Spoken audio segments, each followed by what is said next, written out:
Hello everyone. We are pushing 2 videos a day with little to no budget. You can help with Buy Me a Coffee or Patreon. Link in the descriptions. Chapter 5501, Human. The forge sang on, and the Golden Island was no longer quiet. Clang! Clang!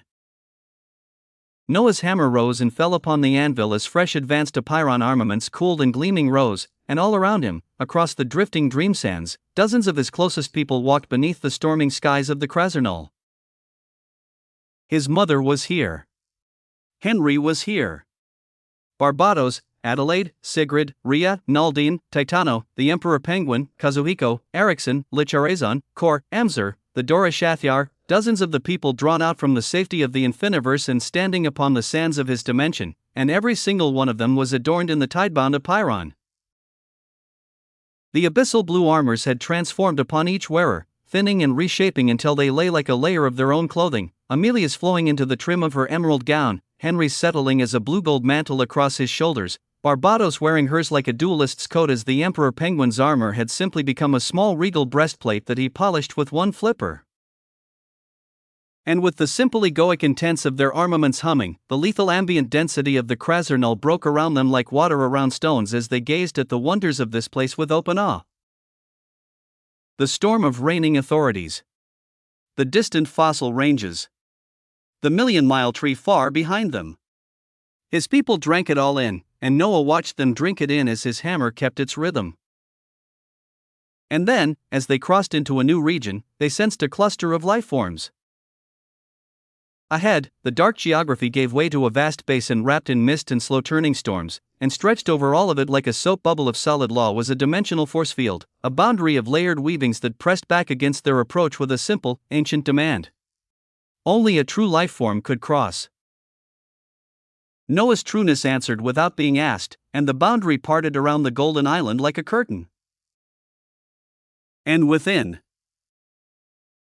Whoa! Sioyan whispered. Within was a hidden paradise.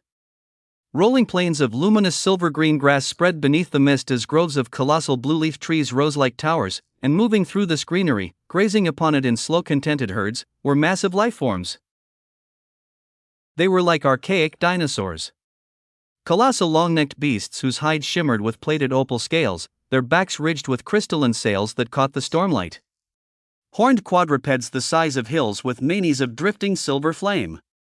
Massive shelled grazers whose shells spiraled like the horns of legends, gentle-eyed and slow, tearing up whole trees and chewing them with the placid rhythm of creatures who had never once needed to hurry. They were herbivores, every one of them, eating the surrounding greenery in peace. And each of them had their sources vibrantly at the fourth scale of existence. Designation: the Mistgrove Behemoths of the Krasernal.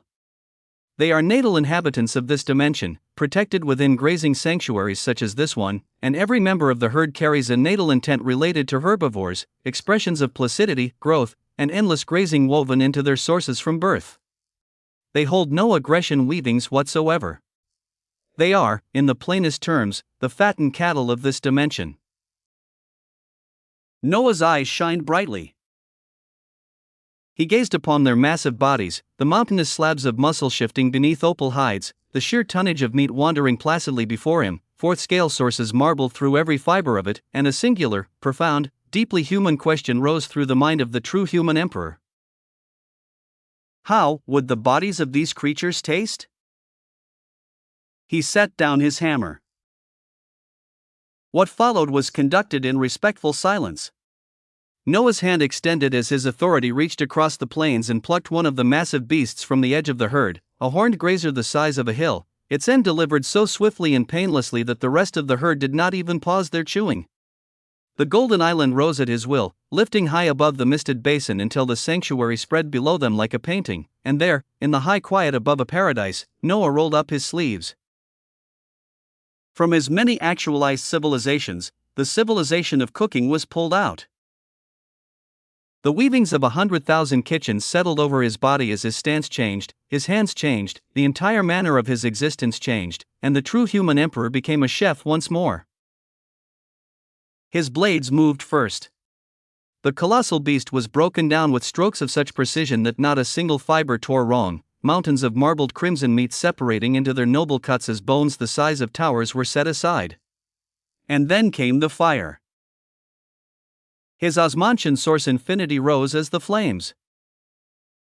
Cerulean fire bloomed across dozens of floating grill stations as Noah cooked upon his own infinity, the blue flames licking up around slabs of fourth scale meat, and through the fire itself he provided the spices, threads of his intent folding into the flames as seasoning, notes of his causes rendered into flavor, harvest lending depth and quintessence lending purity as the smoke that rose over the golden island turned fragrant enough to make many weep. And the cuts that emerged. Thick-cut ribs glazed in their own rendered source, the meat pulling from the bone in tender crimson sheets that steamed with cerulean light. Rolled roasts, seared to a crust of gold and carved into medallions so marbled they glowed like stained glass. Skewers of flame main flank, charred and dripping. Broths of tower bone simmered until they shimmered like liquid pearl, and upon every plate, every cut burned faintly with Osmantian source infinity and the warm weight of his intent, food that was also, in the truest sense, him. Each prepared meal of Mistgrove Behemoth provides plus 100 Osmantian biomass to those consuming it, alongside an all-parameter elevation of their source lasting several days, a strengthening of natal placidity within their weavings that steadies the mind against fear and madness, and a gentle deepening of the consumer's affinity toward their own intent. In plainer terms, this meal makes them stronger, calmer, braver, and truer. ABA. Seo Yun had drifted up beside the grills, and she was openly salivating, mirrored light flickering off her cheeks. ABA, is it ready? Go, Noah said, and the feast began. His people fell upon the food with the joy of soldiers given a festival. Titano wept openly over the ribs. The Emperor Penguin claimed an entire loin roast and defended it with regal menace. Sigrid and Adelaide dueled with skewers, Kazuhiko ate in reverent silence, Lich Arezon, who did not strictly need to eat, ate anyway, and Seo Yun sat on the throne handle with a rib bigger than she was, absolutely destroying it. And Noah stood back from the grills, and looked at his people, in this dangerous dimension, and thought. This was what it meant to be human. Because out here, in the vastness of existence, amid all the terrors and scales and dying causes and cursed lineages, a human wonders what their purpose is. What they were here for. It was a terrifying question to ever ponder, as one may search across eras and never once find the answer. But when they all came together like this, eating and laughing and simply being around each other beneath a storm that could kill Mesozoic scale beings, the question quieted. This was being human. Not the answer to the question, but the reason the question could be born at all. His gaze drifted across the feast, and paused. In one corner of the Golden Island, away from the laughter, Emotive was bowing. She was bowing toward the butler-like figure of Malphas, her head lowered deep as her hands pressed together before her. Malphas had served her once, in the era when Emotive played with the emotions of all her servants, when her cruelty had been a habit. She had done everything since to redeem herself. But redemption in general was one thing as she had to do the other. Malphas stood stiffly before her with a difficult expression fighting across his composed face, a servant's discipline warring with emotions he was trying desperately not to show.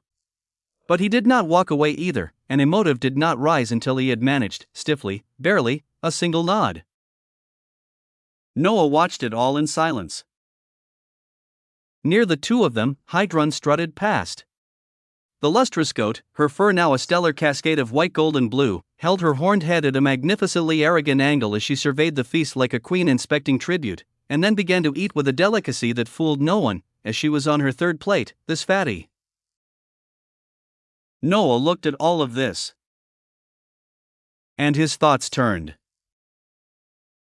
His Osmantian tongue, for letters strong and hungry for more. The infinite tongue that had preceded it. The first tongue, the primordial tongue, all the grammars of power that existence had layered across the ages, and the directions his own tongue could still grow. Letters were carved from lived truth. And what truth had he lived more thoroughly than the one unfolding on these sands right now? So he simply said it. I am human. Whoom! Waves of silent immensity permeated all around. The fourth letter rolled out over the golden island not as a simple, settled fact, and it wrapped around the feast like warmth around a hearth as his people's laughter rang inside it, and Noah simply enjoyed this moment. And at this time, above him, his intent and his Osmantian source infinity began to gather. Existence folded and formed glimmering singularities across the sky over the island, points of light blooming one after another as wonders began to descend toward him, and the familiar seethe of his foundations moved beneath all of it with unusual force, the tide exerting itself tremendously, his whole scale of foundations flexing as if determined to guarantee an ecstatic result. The tide that owes nothing has been triggered. You hunted, butchered, cooked, and served with your own hands, gifting a feast woven from your civilizations, your infinity, and your intent to dozens of those dearest to you. The tide has judged this compound act of giving among the purest it has yet answered, and your foundations have exerted themselves in concert to sharpen the returns. Boons delivered, and they seem to be neat stemming from true life forms. Wah! The singularities opened, and the boons descended. Slabs of meat drifted down through the stormlight, each one sealed in folds of glimmering preservation, and even wrapped, even inert, their presence pressed upon the island with the unmistakable seamless weight of trueness. First, the coil flesh of the world serpent, 3 great cuts recovered through the weavings from the destroyed divided bodies of Ormar Grimtunge. Each prepared meal grants between plus 3,000 and plus 5,000 Osmantian biomass, alongside a lasting reinforcement of the consumer's bindings and grip upon their own existence. Second, the marbled haunch of a fallen Auroch sovereign, a true life form of a prior era whose remains the tide sourced from the deep graves of this dimension. Each meal grants between plus 5,000 and plus 8,000 Osmantian biomass, and briefly allows any consumer to bear burdens far past their scale without buckling. Third, and finest, the pale sirloin of an unnamed true grazer, its origin veiled even to me, its flesh humming with a placid natal intent so profound it borders on law. Each meal grants plus 10,000 Osmantian biomass, and deepens the consumer's trueness itself by a sliver. Noah looked upon the descending bounty with shining eyes as slabs of true lifeform meat settled gently onto his grill stations, ingredients that lifeforms of any era would wage wars over, delivered to a chef because he had fed his family well, and he began taking them all in with the reverent hands of a craftsman receiving sacred materials. For this, too, was being human. Chapter 5502, Sensation. The feast roared on across the golden island, and beneath its laughter, Noah gave a silent command to the Infiniverse to take the herd below. All of it. She stepped off the edge of the drifting island and flew down. Noah watched her descent as her cerulean threaded form dove through the mists of the sanctuary, and then the Infiniverse went to work in a manner only a living observable existence could. Her authority spread out across the entire basin as she carved out this whole section of the Krasernal dimension, the silver-green plains, the towering blue groves, the placid herds of mistgrove behemoths mid-graze, even the ancient soils and the mist itself, all of it separating from the dark geography in one colossal, gentle excision. The dimensional force field collapsed as its paradise simply rose, an entire ecosystem lifting like a lily pulled whole from a pond. And she pulled it into herself. Her form bloomed with cerulean light as the carved sanctuary folded into her existence, realms within her opening to receive it, and the herds did not even panic, placid natal intents registering only that the sky had changed color and the grass was somehow sweeter. Within moments, an entire domain of the Krasernal had been relocated into the Infiniverse, and somewhere inside her. And while she did so, Noah heard back from Ryanara at this time. He had already heard from the creature a little while ago, flat words crossing the dark to confirm he was safe. His portion of the serpent collapsed into dust. And right now, threading faintly through the heavy weavings of this dimension, Ryanara's voice arrived saying similar words. Fucking finally, the threads connect. That serpent was a pain. Her voice carried its old looseness. Now listen, I cannot sense your location. Everything in this dimension carries unknown restrictions, the weavings here are old and territorial, and if we drift too far apart, even messages like this one may not reach through anymore. So describe the regions you have recently crossed, landmarks, anything, and we will see about coming together again. A pause, and then her voice dropped lower. And one more thing. When I defeated his body, that snake looked at me with those crimson eyes and said, ominously, mind you, that they were coming for us. They. Not I. He has called for help, or he serves something that is now aware of us. Be careful. Noah smiled slightly as he listened. This was almost the exact same conversation he had held with the creature. The same inability to sense locations, the same request for landmarks, well, without the warning.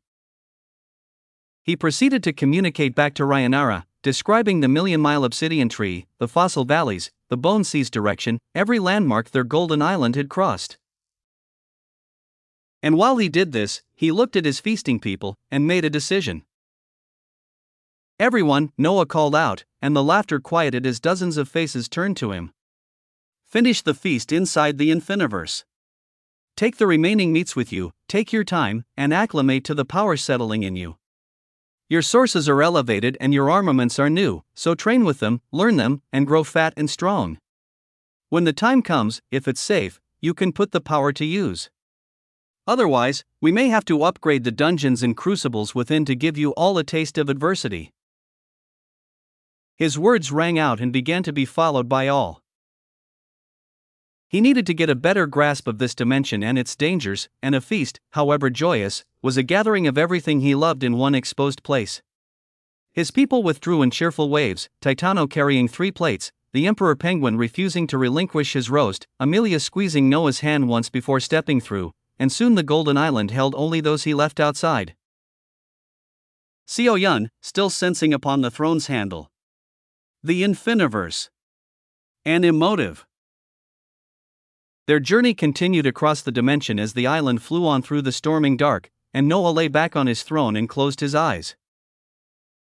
His senses spread out. He reached into the chaotic infinity raging through the skies of this place, pulling upon his infinite tongue to gather as much information as possible, and as the boundless currents poured their grammar through him, his thoughts moved. The infinite tongue. The primordial tongue. Both, at their heart, equated to depth of understanding, how deeply one understood infinity, and how deeply one understood the primordial source. Letters and weavings of those tongues were simply understanding crystallized. And Noah had walked further down both, fusing infinity and primordial source together and integrating them so deeply into his existence that they had stopped being external concepts at all. But he had done so through his identity. Osmantian. He could continue seeking and grasping the letters and weavings of the primordial tongue and the infinite tongue directly, learning the old grammars as they were written. Or, he could continue expressing infinity and the primordial source through his identity, through the Osmantian source infinity that was both of them fused and claimed as his. The answer was fairly obvious. Why learn a language as a foreigner when he had already built his own tongue atop its roots? Through his Osmantian source infinity, he unlocked more and more trueness in conjunction with his intent, and more true appendages arose this way, the I, the vigil, the root, all of them grown from identity rather than granted by grammar. And for easy advancement, his Osmantian biomass was the answer, of which he gained more of through his Osmantian tongue and its letters, through IAM's perpetual assertion, through humans gathering warmth, through the tide answering his gifts. Everything was neatly connected. Identity fed the tongue fed the biomass fed the grades deepened the trueness, and the trueness grew new anatomy. He closed his eyes and smiled as he felt as much as he could, boundless chaotic strings of infinity humming through his awareness alongside the deep prismatic obsidian currents of primordial source. And threading between both of them everywhere in this dimension, the third essence. It had been prevalent all around since their hatching. In the storm rain. In the stones he forged with. In the heavy air itself, a quiet third presence braided through the two authorities he knew best, and Noah turned the whole of his focus upon it now as its nature began, slowly, to be grasped by him. It did not vibrate like infinity. It did not flow like primordial source. It clung. It remembered. Every string of it hooked into other strings like a burr, like a det, like a word spoken over a cradle that never stopped applying, and as his Osmantian source infinity traced its grammar, the prompts began to bloom. You have grasped the nature of the third essence. Designation, the lingering word. It is curse authority.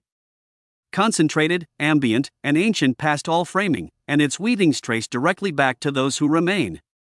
This entire dimension is saturated in it because this entire dimension was judged in it. The lingering word is the residue of the original curse spoken over the Krasernal, the authority that collapsed the steed's first causes into terminal weavings and bound expiration into the blood of every cursed descendant. It has reigned upon this place for ages beyond counting, and it does not fade, because a curse from those who remain is not an event. It is a standing sentence, still being served. Its properties, as I can measure them, it is a true authority of binding and decree. A wielder could brand outcomes onto existences, terminal weavings, guaranteed endings, decrees that ignore the gap between scales entirely, for a curse does not fight its target's power, it simply applies. The marrowbane fruit you carry is a condensed droplet of this very authority. And its cost. The lingering word is detrimental to the existence of any wielder. To speak in it is to hold it, and to hold it is to be marked by it. Every use hooks its spurs into the wielder's own weavings, and enough use will seed terminal threads into one's own cause. The cursed descendants did not merely inherit their curse. Their ancestors wielded this authority in their experiments, and it collected its fee. Chapter 5503, Sisyphus. I. The lingering word churned at the edges of his awareness, and Noah studied it the way a man studies a beautiful blade lying in poison oil. A true authority of binding and decree. Sentences that ignored the gap between scales entirely, endings that simply applied. Every sentence spoken in it writes a small piece of the speaker's own ending. And he did not know how quickly he could be tainted. Was it 10 uses before the burr seeded terminal threads into his cause? 100? 1. The cursed descendants themselves were the case study, and Noah had no intention of joining a study group whose members all had expiration dates. So he decided, calmly and finally, not to utilize it for now. But there was another matter that had been quietly bothering him since the battle, and this one he could solve today. The fusion. When the quintessential confluence had released, all his grades had settled back down a rank, and his egoic intent had fallen from its functional C rank back to its true D rank Ruiz. And Noah had not liked it. For those brief moments of the battle, his intent had erupted with the grandeur of an Enki, identity so dense it functioned as inevitability, and after tasting that, going without it felt like a handicap. Like a man who had stood at his full height once and was now asked to stoop. Why stoop, when he had the wealth to stand? Ruination. My intent, elevate it to C rank. Elevating. 300,000 Osmantian biomass spent as the egoic intent of the quintessential Osmantian rises from D rank, Ruiz, to C rank, Strafe. Your reserves settle at 163,000. And since you will ask next, elevation to B rank, Jedel, will require 1,250,000 Osmantian biomass. HUUM. The elevation flowed through him, and Noah closed his eyes to feel it properly. His intent rose through his existence like a tide claiming a shore it had always owned, and everything it touched changed. His volume deepened first, the sheer breadth of what Osmantian contained expanding as his records and causes and lived truths pressed outward into the new grade. His output sharpened second, the force with which his identity expressed itself into existence gaining an edge that made the storm winds bend subtly around the golden island. And his trueness sang. The seam between what he claimed and what he was, already non-existent, somehow grew more non-existent, his I am settling into reality with a weight that made the ambient weavings of the Krasernal shift respectfully around him. At C rank Strafe, unfused, his intent already brushed an Enki grandeur. And fused, it would stand at B rank. He breathed out slowly as satisfaction settled through his body, and then he turned to the matter that this elevation had really been preparing for. Infiniverse. Her manifestation approached across the golden sands, and Noah gestured to the space between them where their shared connection hummed, that unfathomably deep weave that was his pantheon and her body and their bond all at once. Shall we finish actualizing the quintessential pantheon of the Infiniverse? It is a pantheonic dimension, and it is also you. So we can officially designate you as your own dimension. His eyes gleamed. Let us enact its rulings. I was already finalizing this, Master. Her reply came efficient and level, her expression composed as ever. She raised one hand, and between her fingers, threads of cerulean weavings began to weave. The Infiniverse, as a dimension, is capable of enacting the absolute dimensional ruling. I have written it as follows: only those bearing Osmantian source infinity, or those granted access, may enter. The threads locked into place with a sound like a vault door the size of existence closing. Unless we encounter something that can shatter dimensions completely, a true or primeval lifeform exceeding the 6th scale, the 7th, or whatever stands equivalent to such heights, those within me are safe. That is the ruling. It is now absolute. HUUM. Noah felt it settle through the pantheon, a weaving older in nature than walls, and his people within her became, in a single stroke, unreachable by many. There is more, the Infiniverse continued. The completion of a pantheon carries a lesser-known consequence. Civilizational access, the access one holds to their own way and its full utility, approaches 100% for all those who complete their pantheons. Those upon Vakachev's scales will never reach 100% access unless they become true. It is the hidden ceiling of the scales themselves. At 100%, a true lifeform gains the capability to steer their own power. Her voice remained level, but the weight in it rose. How one's power progresses, which directions it grows, what shape the next advancement takes, these stop being matters of fortune and framework, and become matters of will. A true lifeform with an enacted pantheon and a forged intent no longer discovers their path. They author it. You have been doing this instinctively for a while now. Noah nodded slowly as the implications unfolded through him.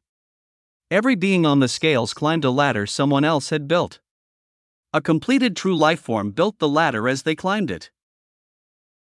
But not every true lifeform lived outside of scales of existence. And the second feature I have actualized so far, the Infiniverse said. I studied your estuary, Master. I admired its principle. So I wrote a version of it into my dimensional weavings. Wherever I am, the Infiniverse now passively devours the surrounding dimension I reside within. Its space, its ambient essence, its unclaimed weavings, all of it, drawn into me continuously, and with it, I grow larger and larger. Every moment we spend within the Krasernul, I am quietly eating the Krasernul. Noah's eyes shone ever brighter. A living observable existence that grazed upon the very dimensions she visited. He loved it for its elegance, growth without battle, expansion without exposure, his home swelling silently. Before, she had to devour folds or wheels of existence for expansion, as since then, she grew rapidly without needing to. Even now, her growth continued as she didn't particularly need to devour surrounding dimensions. But if she could and proceeded to do so to elevate her growth even further, why not? Chapter 5504, Sisyphus. 2.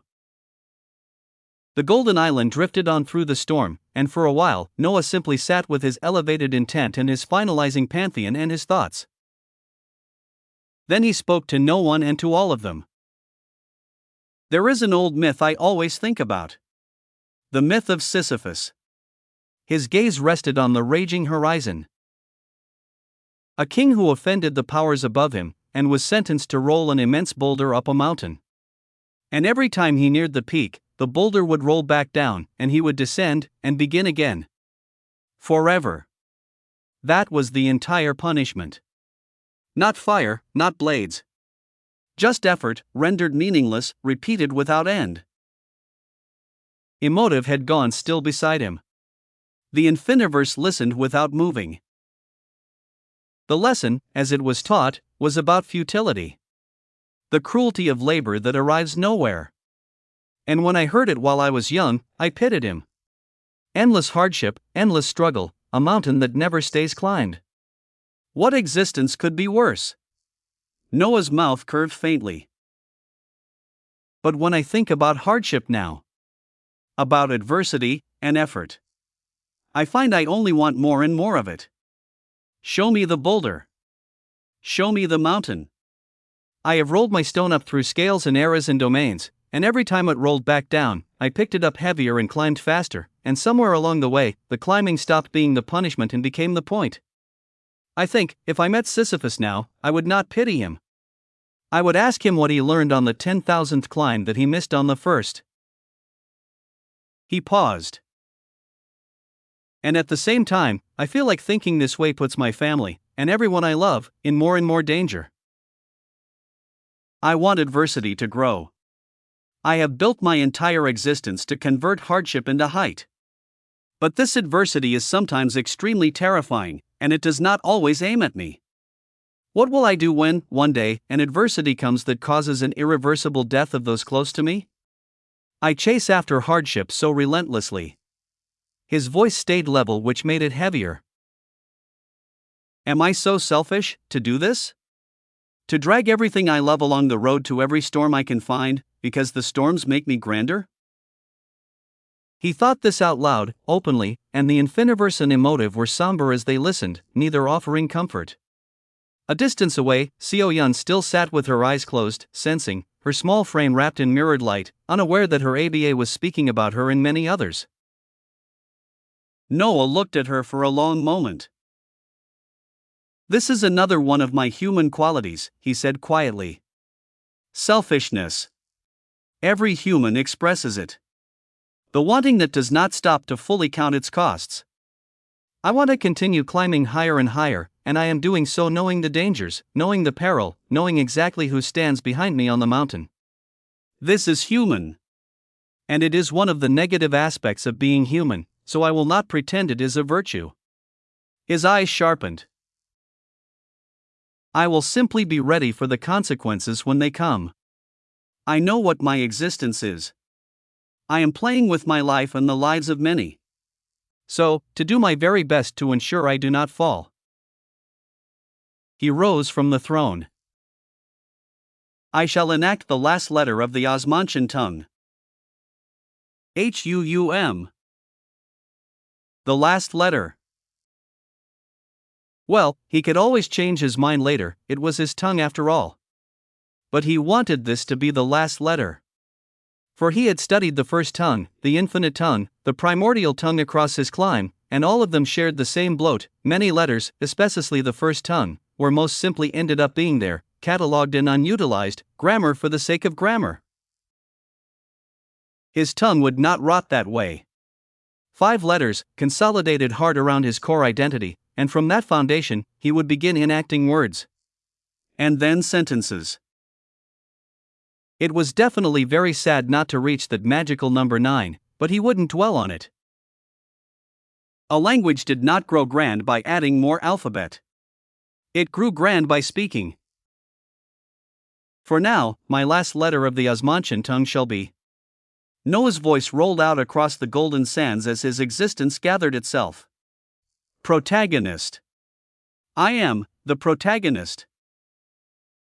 H-U-U-M. He had this civilization already, seated inside his Osmantian pillar within his scales of existence.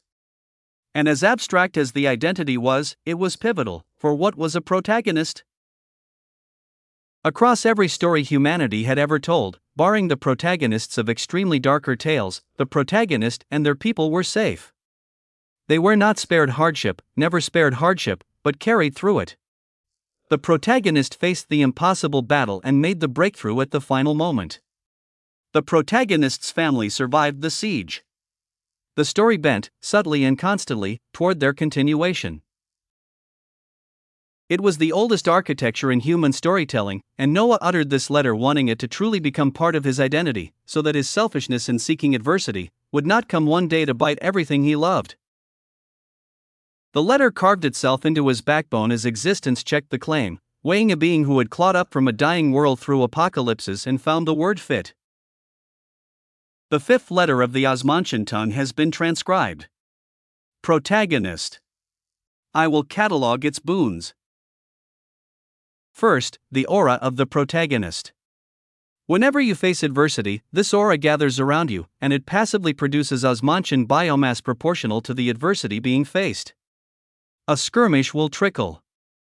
A battle against something that should kill you will pour. It is a mechanization of the oldest pattern in human stories, the protagonist who somehow makes their breakthrough in the middle of the battle that guaranteed their death. From this moment, the more impossible your circumstances, the faster your wealth grows. Second, the protagonist's omniscient regard. The protagonist survives because the protagonist reads the story. Upon any life form your gaze settles on, you may now perceive their character sheet, their designation, their driving motivations, their current disposition toward you, whether malice, neutrality, or favor, their level of danger to you rendered in plain terms, and the pertinent threads of their circumstance, debts, fears, and desires. Beings vastly exceeding your existence will return partial sheets, veiled in, and beings actively concealing themselves may distort their entries. But against all others, you now walk into every room already holding the script. Prompts of magisterial wonder bloomed. Noah gazed at the terrifying capabilities detailed before him as the fifth letter settled its way through his existence, and he nodded slowly, and whispered calmly to himself. I am the protagonist. He said it silently, privately, because he wanted to convince himself. Because he knew there could be terrifying adversity on the horizon, adversity he himself had invited by fishing an unknown door out of the dark, and he wanted every tool possible to get past such adversity that he himself wanted, without ruining what he wanted to protect. For he was the true human emperor. He could be selfish. He could be loving. He could be brave, fearless, quintessential, and so much more. But most of all, he needed himself and those around him to be safe, for one major human condition was death. And death came for all humans. Would he be any different? In his grand existence, if he endlessly asked himself his purpose, and continued to enact his scales, and climbed the ladder of existence rung after rung after rung, it was truly hard for him to die. But could he ever call himself immortal? Or would that violate what it meant to be human, as even for him, there would be an end one day? Was that Osmantian? Was that part of his identity?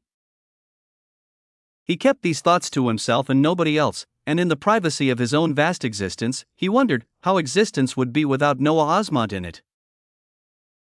He was met with heavy silence within himself. Noah breathed out and focused. He stopped thinking about what the end could be, for he was living in the now. And his now was infinitely grand, filled with aspersions and goals, with so many things he wanted to explore and understand. For now, he wouldn't think about his end. If there was ever an end. It was such a human thing, that he may have not realized it. Chapter 5505, Come. I. The creature. Where did he end?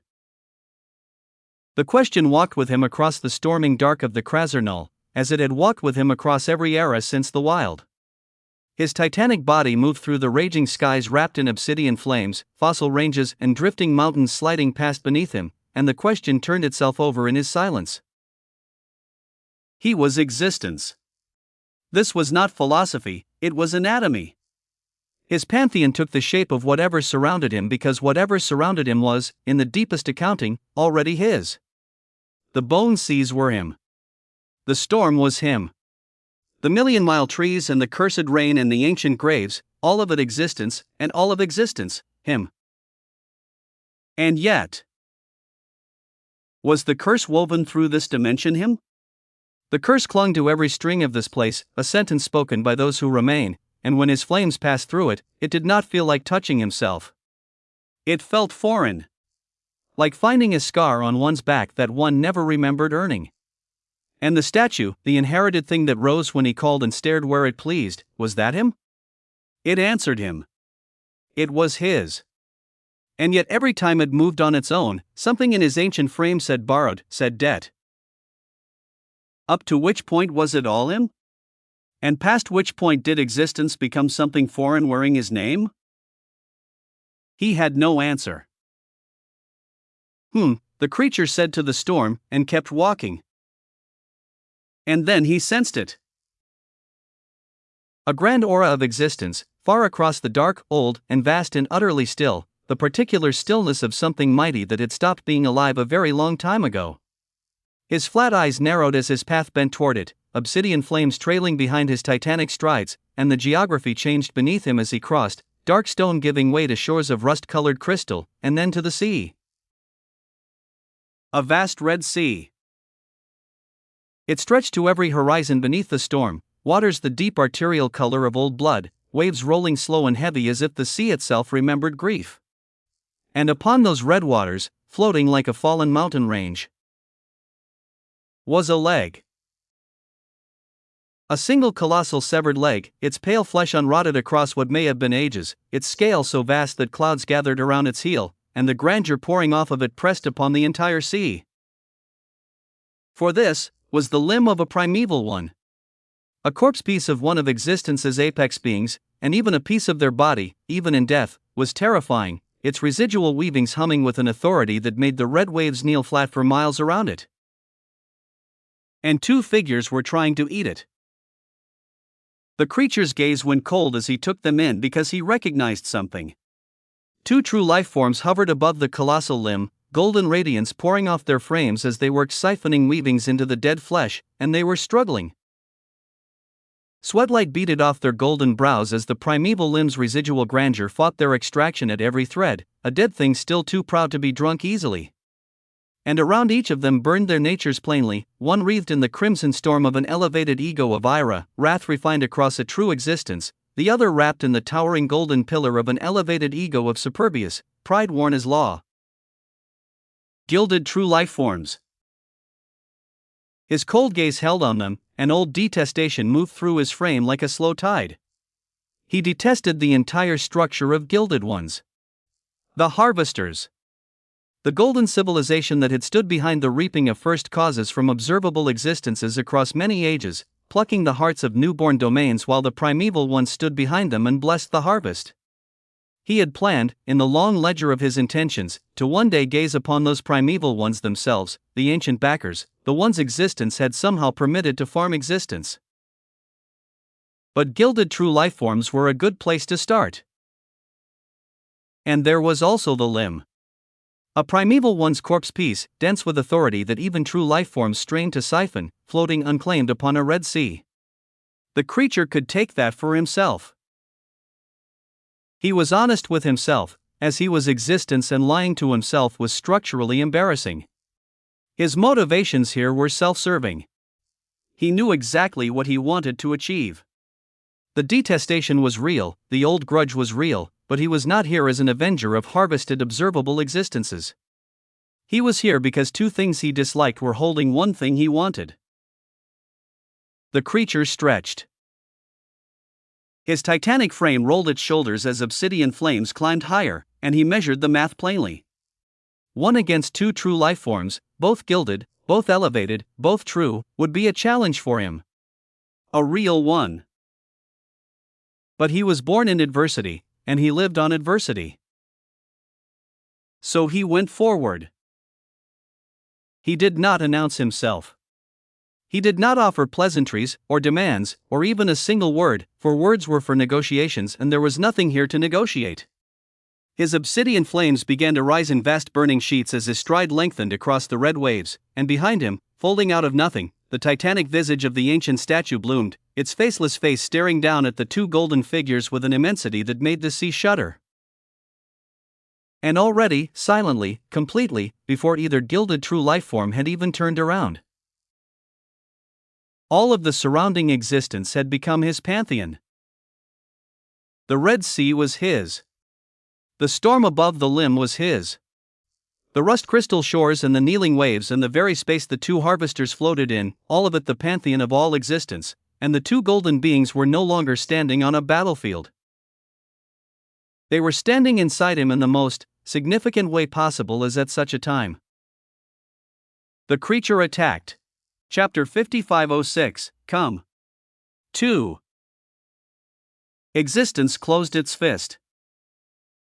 The Red Sea rose in colossal walls as the storm hammered down, space itself folding inward upon the two golden figures with the full weight of the pantheon of all existence, the MAW tearing open across the sky as the burden of existence descended in the same breath, everything, all at once, the same overwhelming convergence that had crushed a portion of Ormar Grimtunge into prismatic dust. And it worked. On one of them. The gilded true lifeform wreathed in Ira was caught mid-turn as the burden slammed him down into the red waves, his crimson wrath erupting against the folding sea as his golden frame buckled beneath eras of carried adversity, his scream tearing across the water. But the other one. The other one simply raised his gaze. The gilded true lifeform wrapped in the golden pillar of Superbius looked up at the collapsing totality of existence bearing down upon him, and his eyes were filled with nothing but pride. No alarm. No strain. Only the mild, bottomless offense of a being interrupted, and he raised one golden hand. And swatted. Boom. A terrifying Anenki intent smashed outward from that single gesture. It did not push through the creature's pantheon. It overruled it. Inevitability of a caliber the serpent had never dreamed of crashed against the folding existence and declared it unfolded, declared the seas flat, declared the intruder elsewhere, and the creature's titanic frame was smashed backward across the Red Sea, his obsidian flames guttering as he tore a canyon through the arterial waves for hundreds of miles before his form arrested itself. And when he looked at this being again, he truly looked. His flat eyes read the golden figure hovering calm above the primeval limb, and the accounting came back cold and clear. This being had far since escaped the Mesozoic scale.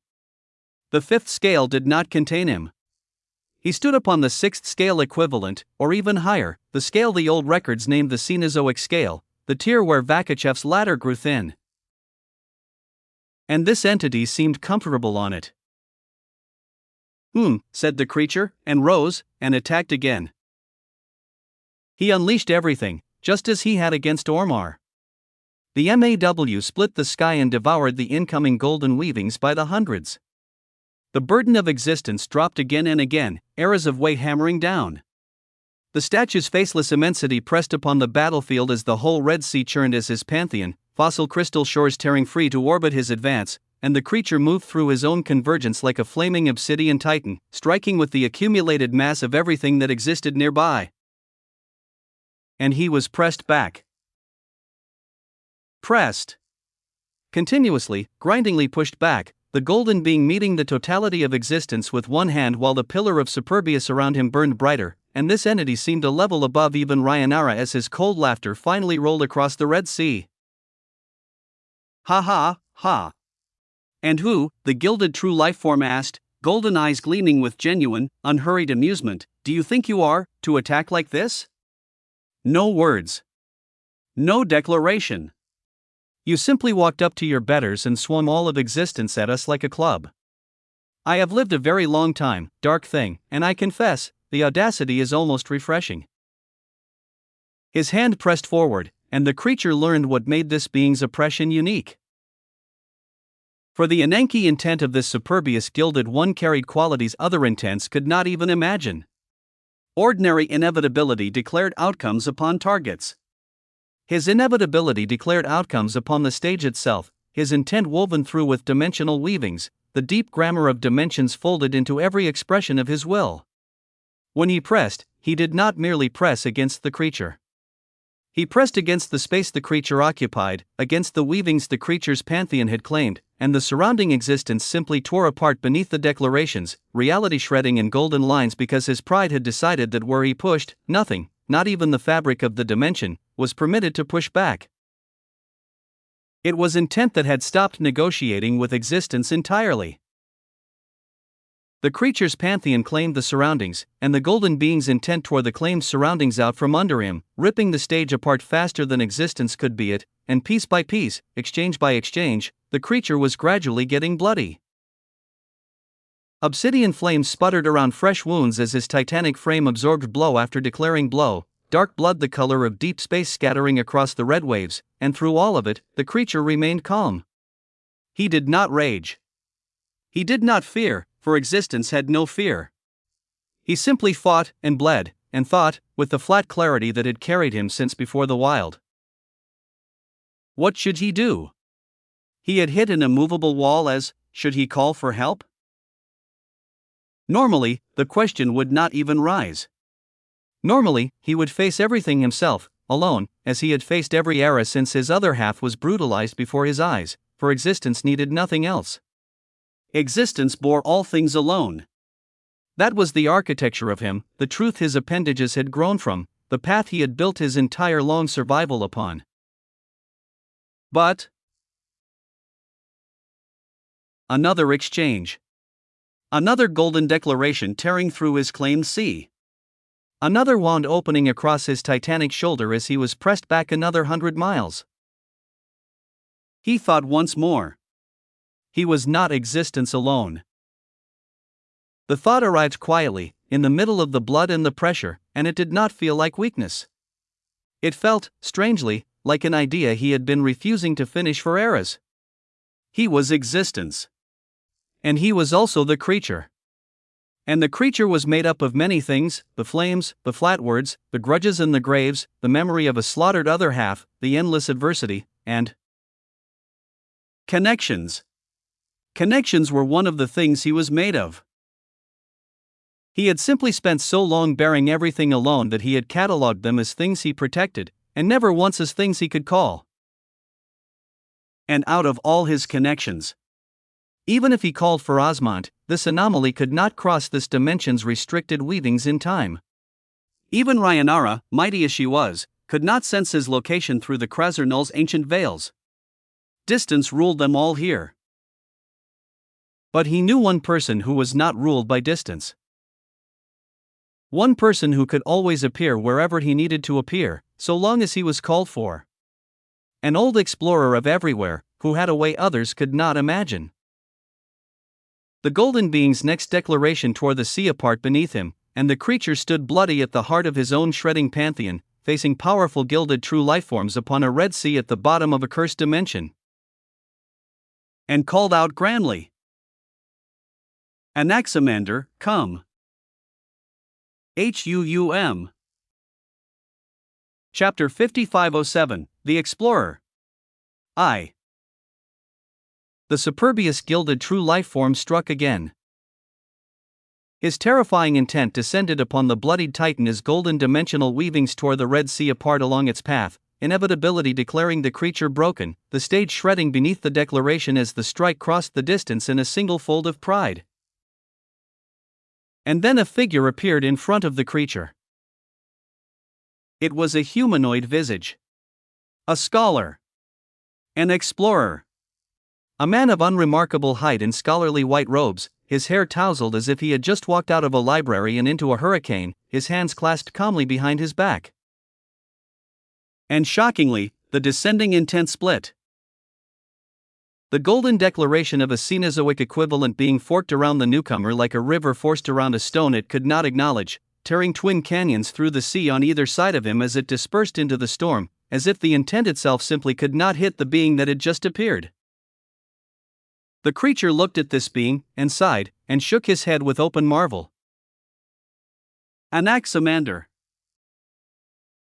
A supposedly normal human who had been studying the stars of a lower observable existence, only to be visited paradoxically by the Weavers, and from there, he had taken a step simply because he said he could, and appeared in space.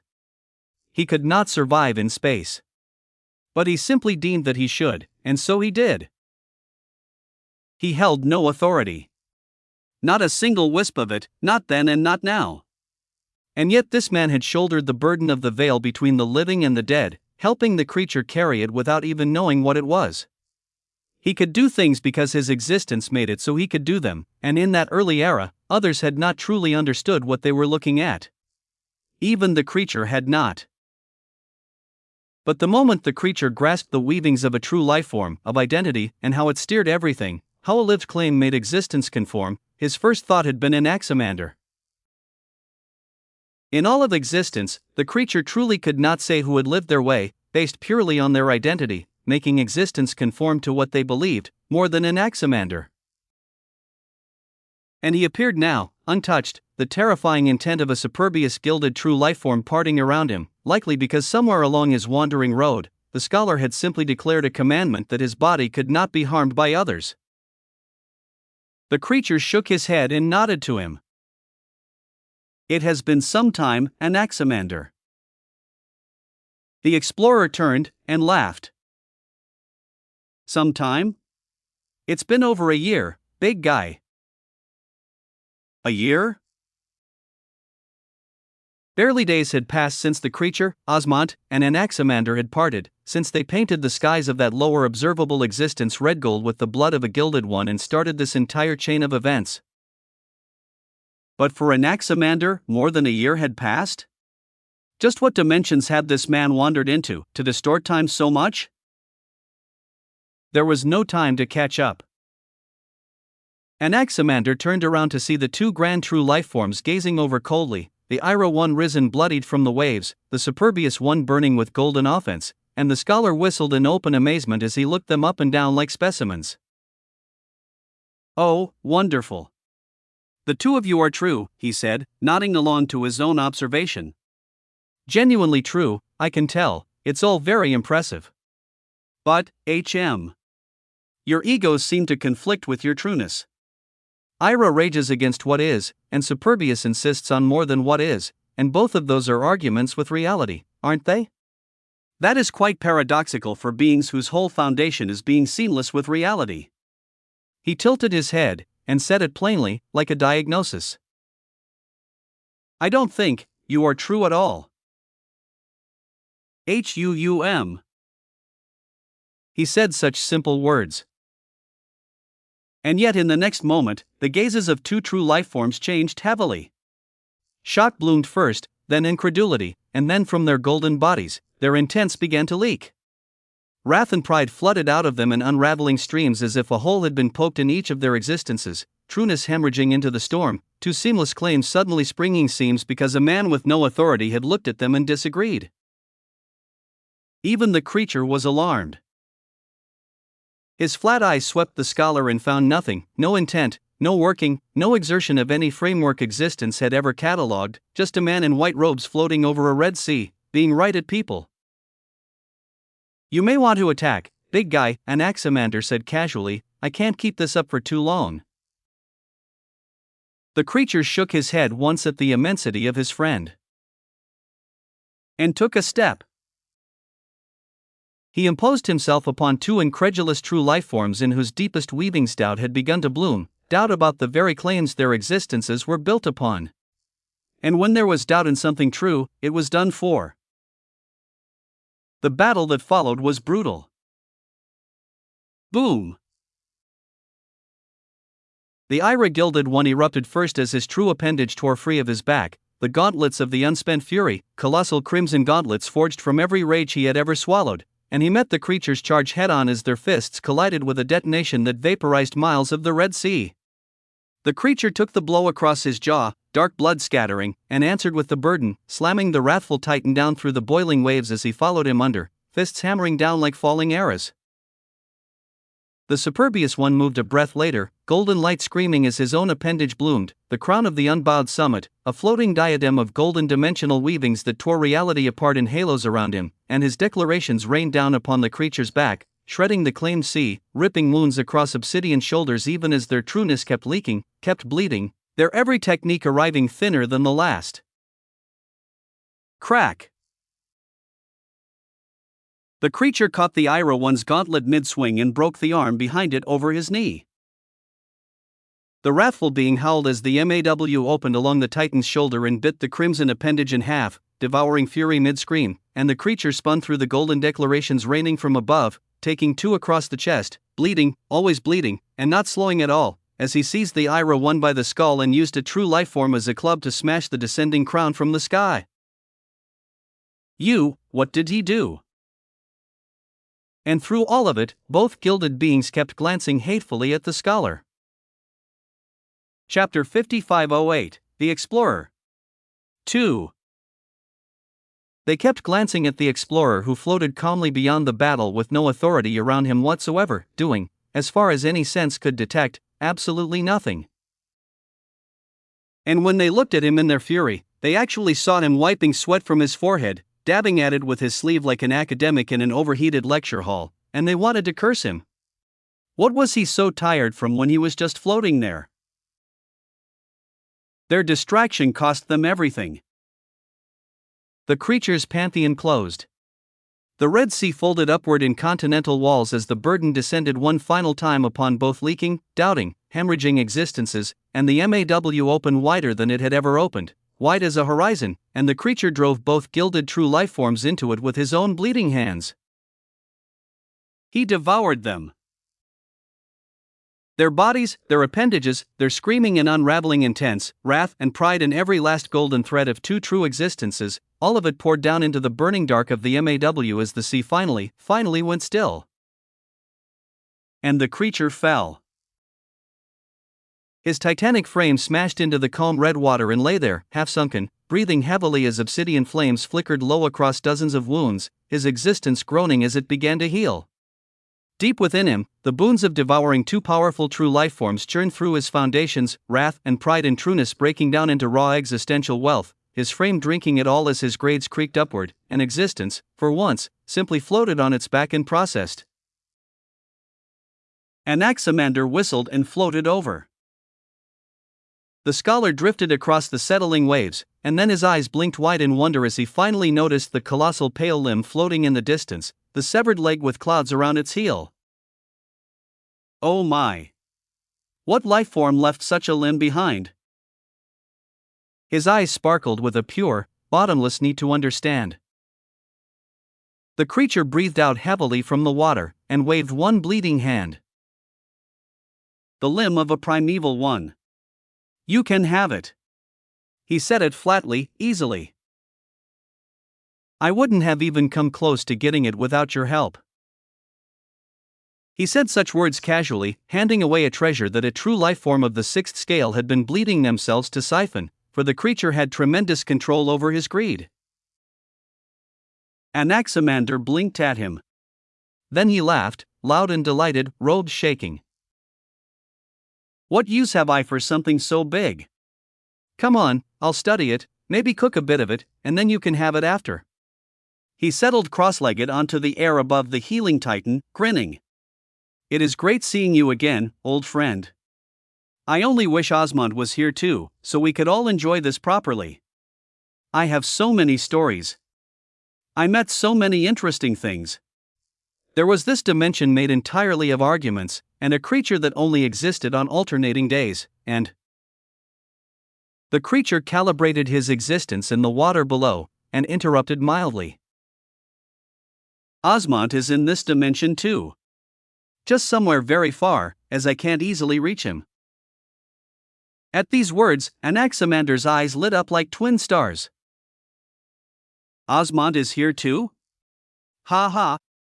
The explorer clapped his hands once. Then it should be easy for us all to get together. I can just take us to him.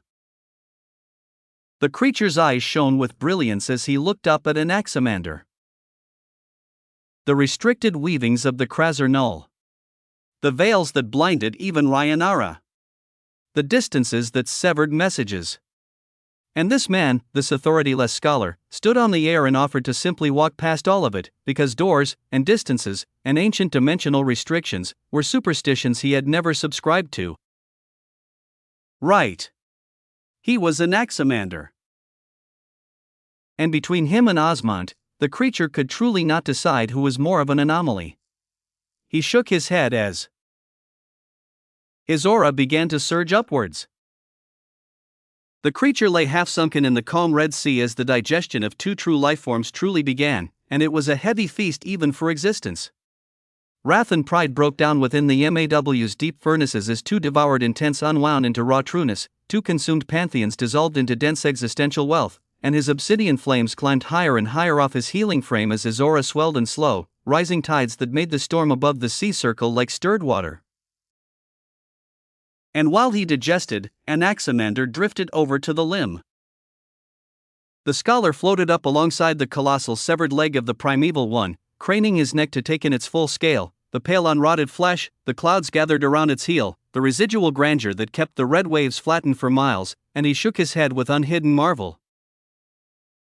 You know, after I left our observable existence, I crossed through multiple dimensions, he said, walking slowly along the air beside the limb as if strolling a museum hall. I just wanted to get away and explore. And in all the dimensions I have been in, all of them, primeval life forms are deemed those at the top. The apex above apexes. You do not readily find a limb of one just lying around. He gestured at it, delighted. I heard stories of dimensions that served as old battlefields, places where many primeval and true lifeforms died in ancient wars, and I was planning on making a trip to one eventually. But this will do. He said such words casually. The creature watched him from the water as the digestion churned on, and he couldn't help but ask. Your path is somewhat unique. What do you normally gain from something like this? Anaximander smiled. And then, shockingly, he came near the limb, the very limb that two gilded true lifeforms had been straining and sweating to siphon, whose residual grandeur had fought a Cenozoic-adjacent being thread by thread, and simply placed his hand on it. His lack of aura, his lack of power, his lack of anything, seemingly did not cause the limb to even react. The dead flesh that had resisted true lifeforms accepted the palm of a scholar with no authority the way a book accepts being opened, and Anaximander patted it fondly. There is an old parable I heard in one of the many worlds I visited, he said.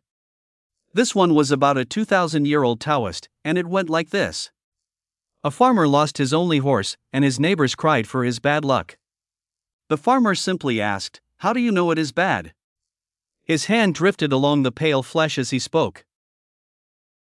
The next day, the horse returned, and brought a dozen wild horses with it. The neighbors cheered for his good fortune. The farmer asked, "How do you know it is good?" The creature listened from the red water, flames rising slowly. Days later, the farmer's son fell off one of the wild horses and broke his leg. The neighbors cried about the bad luck. The farmer asked, "How do you know it is bad?" Anaximander's voice carried easily across the still sea. And soon, the army arrived to draft all able-bodied young men for a war. But the son was skipped, because of his broken leg. And the neighbors rejoiced at his luck. He turned back toward the healing titan, and his scholar's eyes were bright. The lesson in it was simple. All knowledge is temporary. You never know the full story when events happen. The horse leaving was the horse's arriving. The broken leg was the saved life. True wisdom is accepting life as it comes, because the story is never finished when you judge it. Chapter 5509, Giving. He patted the primeval limb once more. So, what do I gain from something like this? Exactly that. I know things I have no control over will happen, big guy. They always do. Horses leave, and armies come. I cannot stop any of it. He shrugged, and there was nothing resigned in the gesture at all, only appetite. So I just seek more and more knowledge, to just maybe understand those things when they happen, or get through them. Understanding the power of beings like primeval lifeforms is a good test of knowledge. And knowledge is the only thing I will ever need, while I prepare for whatever existence sends my way. He laughed at himself, waving a hand. I talk too much, it's been a while since I had company that talks back. I'll be done with a preliminary look soon, and then I'll see if I can take us to Osmont. With these words, Anaximander focused. He closed his eyes while touching the limb, his tousled head bowing slightly, a man with no authority quietly reading the corpse flesh of an apex being like a text, and the Red Sea went very still around him. And the creature, half sunken and healing, thought about the story. How do you know what is good or what is bad? He turned the parable over in his flat, ancient way. His other half, brutalized before his eyes, the worst thing existence had ever done to him, and the reason he had carried every burden alone since. It was bad. Surely bad. And yet that carrying had grown into the burden of existence, the appendage that had crushed a serpent and hammered gilded true lifeforms into the MAW among many more. The statue, inherited and unwanted, foreign weight wearing his name. Bad? It had risen for him many now, and he still breathed.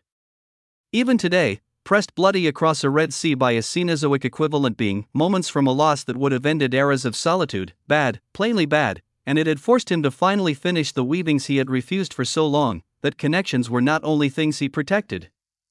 And the finishing had brought Anaximander, and Anaximander was about to bring Osmont. How do you know it is good or bad? He didn't. Existence itself, and he could not judge his own story mid-telling. The creature said quietly to the Redwater, and let the parable settle into his foundations. Then he had to focus himself. For reading the intent and pantheon of an Enki intent true lifeform, alongside the intent and pantheon of an egoic intent true lifeform, was truly a heavy feast.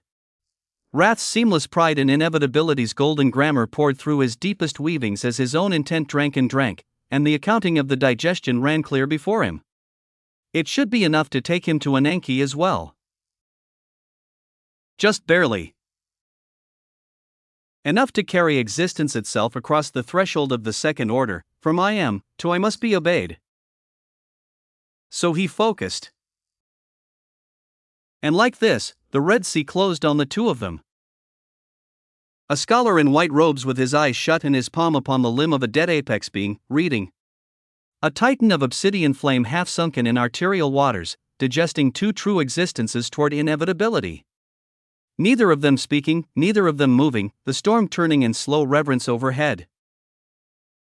And around the two of them, unfathomable trueness gathered in silent, invisible waves.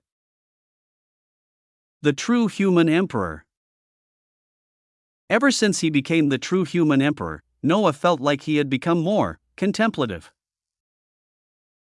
He thought about many things now, in the drifting quiets between eruptions, and he had come to understand that this was not idleness. It was work.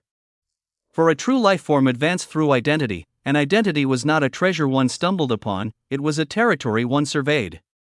If he was not turning his own self over, examining its borders, questioning its choices, then he would not truly be advancing at all.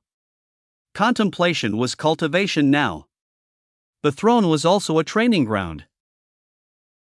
And after transcribing the protagonist, his last letter, or perhaps his potential last letter, his thoughts had circled back to a decision he had made without ever formally making it. Why had he never made infinite one of the letters of the Osmantian tongue? He turned the question over honestly. Infinity was the root of him, the fireball skill book, the mana, the first cause, the boundless rivers he traveled by. Surely it deserved a letter? And yet every time he weighed it, it did not feel like it could stand entirely true.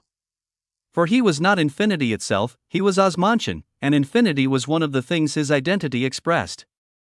To carve infinite into his backbone felt like claiming a robe was the body. He wanted to stand for infinity through his Osmantian identity, not beside it. And the source received no letter for the same deeper reason. He had long since fused source and infinity into Osmantian source infinity, one thing, seamless, his. Declaring them as separate letters felt like separation.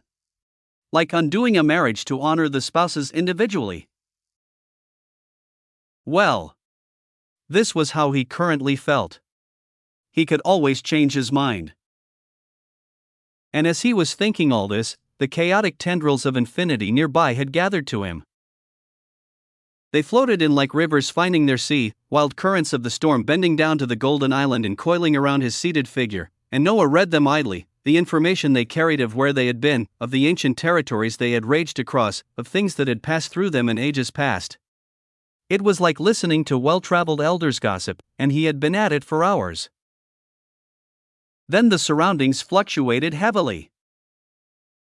Noah rose to attention in an instant, intent gathering, wings a thought away, for something was folding space nearby and folding it close, and in this dimension, arrivals were rarely gentle.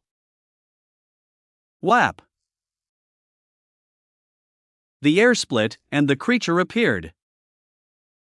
The titanic figure landed upon the edge of the golden sands wrapped in his obsidian flames, freshly healed wounds still tracing pale lines across his frame, his aura carrying a new density that Noah's senses flagged immediately. And behind him, hanging in the storming sky, was a foot. A colossal severed limb floated in space above the golden island, pale and unrotted and vast beyond framing. Clouds gathered around its heel as its residual grandeur pressed the storm flat for miles, and standing before it, wiping his brow, was a man in white scholarly robes. Anaximander? Chapter 55:10, Giving. 2.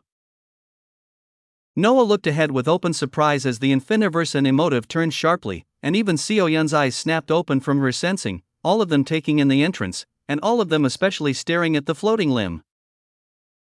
Anaximander wiped his brows as if he were genuinely tired, and then he saw Noah, and his whole face lit up.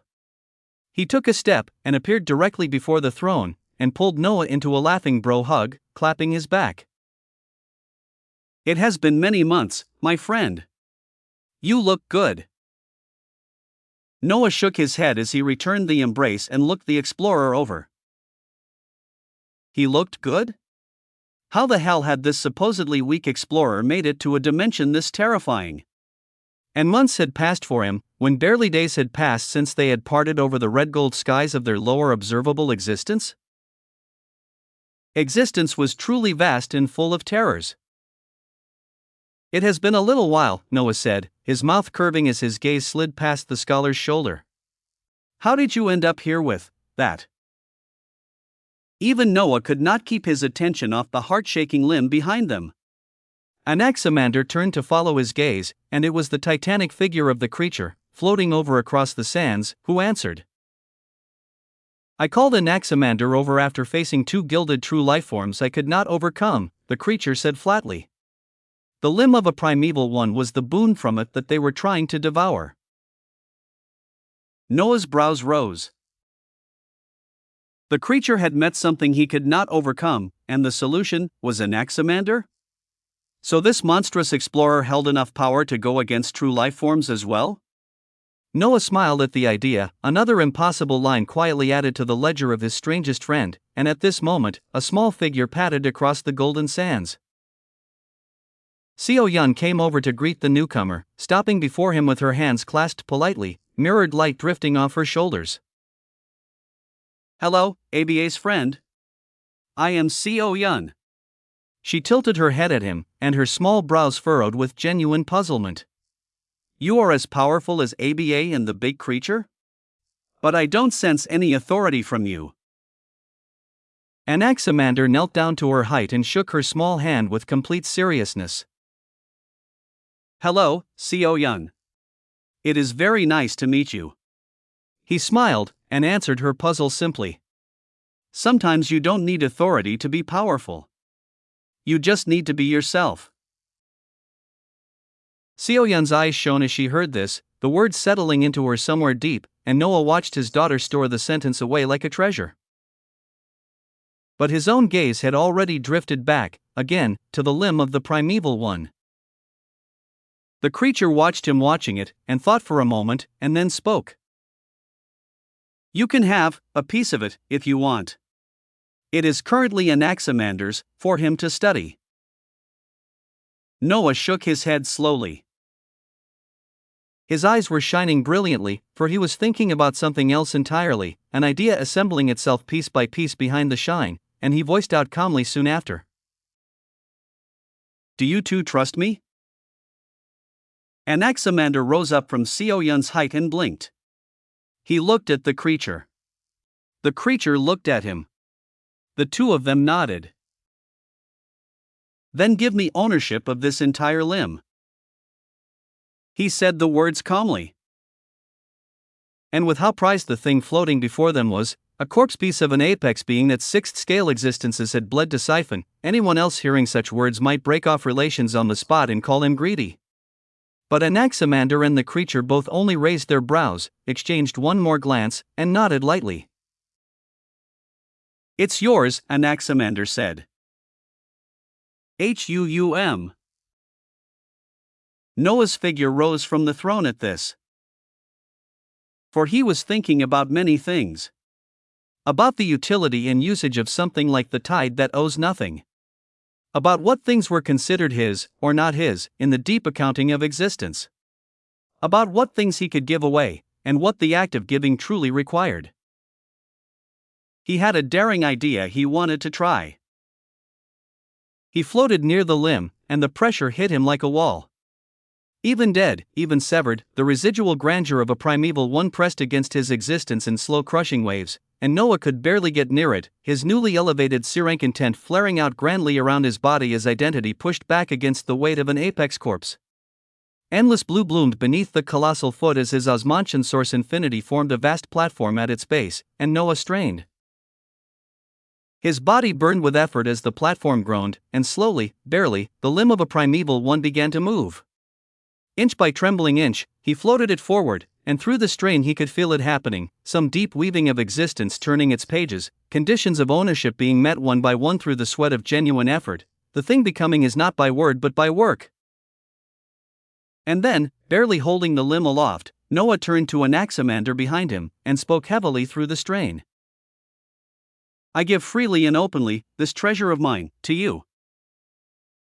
Huum. Anaximander looked toward Noah as if wondering just what game his friend was playing. He just asked for it, and was now giving it back? And as Noah did this, he raised his gaze above, and wondered. Was his capability truly so busted? Would this even lead to anything? Could. Boom! Before his thoughts even finished, the skies above them tore open. An aura bloomed through the tear, and it was heavy, tens of times heavier than the limb floating below it, pressing down upon the entire golden island as Noah looked up in astonishment, as Anaximander's jaw actually dropped, as even the creature's flat eyes widened, and through it all, booming prompts arrived. The tide that owes nothing has been triggered. Oh! It was simply an idea he wanted to try. Simply, an idea. Chapter 55:11, Predator and Prey. Something immensely pristine and magisterial was emerging. Noah looked up, and the dimension itself was splitting apart. The heavy skies of the Krasernul tore open along a widening seam as white and gold light pulsed outward for light years, waves of pristine radiance rolling across the storm and flattening it, and through the tear, condensing out of the light with unbearable slowness, was a limb. It formed lengthwise, vast and pale and rounded, extending down through the split skies in a long thick column of white gold flesh, and Noah stared up at its emerging shape with his astonishment slowly acquiring a very specific quality. No way, right? The limb kept extending. Long, cylindrical, rounded at its emerging tip, radiating apex grandeur across light years, and Noah, the true human emperor, found himself tilting his head at the boon descending from his most sacred foundation as a single unworthy thought refused to leave. No. No way. The tide wouldn't. And then hair erupted across it. Pristine white hairs bloomed along the entire column in cascading waves, silken and radiant and flowing, and the shape resolved at last into what it had always been becoming, a tail. A colossal severed tail of some primeval being, its white gold hairs drifting weightlessly across the torn sky, each strand humming with power, and Noah breathed out in relief. But this was only the first. Two more auras bloomed through the tear, and both of them exceeded the limb of the primeval one floating below by at least tens of times. The whole golden island groaned under their arrival as emotive grabbed Sioyun close, and the second emergence condensed into view. It was a portion of a brain. A vast hemisphere of white gold cerebral matter, its folded surface glowing along every ridge and valley, a cerebral cortex of some apex existence with rivers of luminous thought essence still flickering through its folds like trapped lightning, dead and yet dreaming, its presence pressing down with a weight that made intent itself feel observed. And lastly, came the bubble. It emerged smallest of the three, a translucent sphere no larger than a palace, and it was undoubtedly the most astonishing and heart-shaking of them all. For within the bubble drifted cells. Ancient, colossal, slowly turning cells of pure white gold, each one a cathedral of primordial architecture, their membranes woven from layered lattices of proto-existence, their nuclei burning like compressed dawns. They were totipotent, the primeval root cells from which anything could grow, flesh or organ or appendage or existence itself, undifferentiated and therefore unlimited, each one humming with the terrifying patience of matter that had not yet chosen what to become. Merely gazing at them, Noah's sight could perceive infinite branching futures folded inside every membrane, wings and eyes and hearts and things without names, all of them waiting, all of them possible. And the moment all three finished forming, the prompts arrived. The tide that owes nothing has answered the single greatest act of giving you have ever performed. You strained your existence to claim true ownership of a primeval one's limb, and gave it away freely in the same breath. The sharpened returns have reached across depths I cannot source, and I will catalogue what has emerged. First, the blank caudal of the unwritten primeval. A template tail appendage of primeval grade, unwritten by any intent. Second, the blank cortex of the unwritten primeval. A template cerebral appendage of primeval grade, likewise unwritten. Third, the primeval totipotent cell source. A preserved cluster of primeval totipotent cells, the root matter of apex existence itself, capable of becoming anything. The formation of these three goes against existence itself. They are primeval appendages and source bearing no intent except a basal, enigmatic, and tyrannical primeval intent, and that intent looks down upon everything. Upon this dimension. Upon all of you. They acknowledge no claim and await no owner. If they are not locked down and taken into an existence within the next nanosecond, they will disappear across dimensions and time. Noah roared out. Catch the other two. They will disappear in a nanosecond if left alone. He bellowed it in the span of an instant as his crown was already spinning, the infiniverse already dissolving into his chest, the fusion of the quintessential confluence slamming through his body mid-flight as he shot upward toward the one he could not bear to lose, the most overwhelming of the three, the cluster of cells. And behind him, astonished and yet instant, the creature blurred toward the white-haired tail as Anaximander simply took a step and appeared before the cerebral cortex. Noah arrived before the bubble of cells. And their aura hit him like the contempt of a mountain range.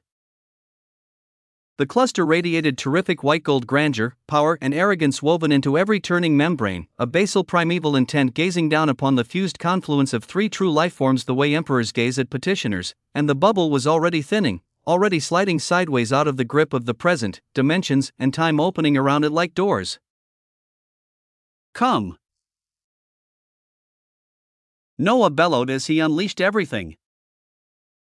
His intent erupted at its fused grandeur as his Osmantian source infinity poured out in continental tides, cerulean seas crashing around the bubble from every direction, and he barely surrounded the cluster, his power straining against that tyrannical basal intent like hands around a falling star. It was not enough to hold. He could feel it.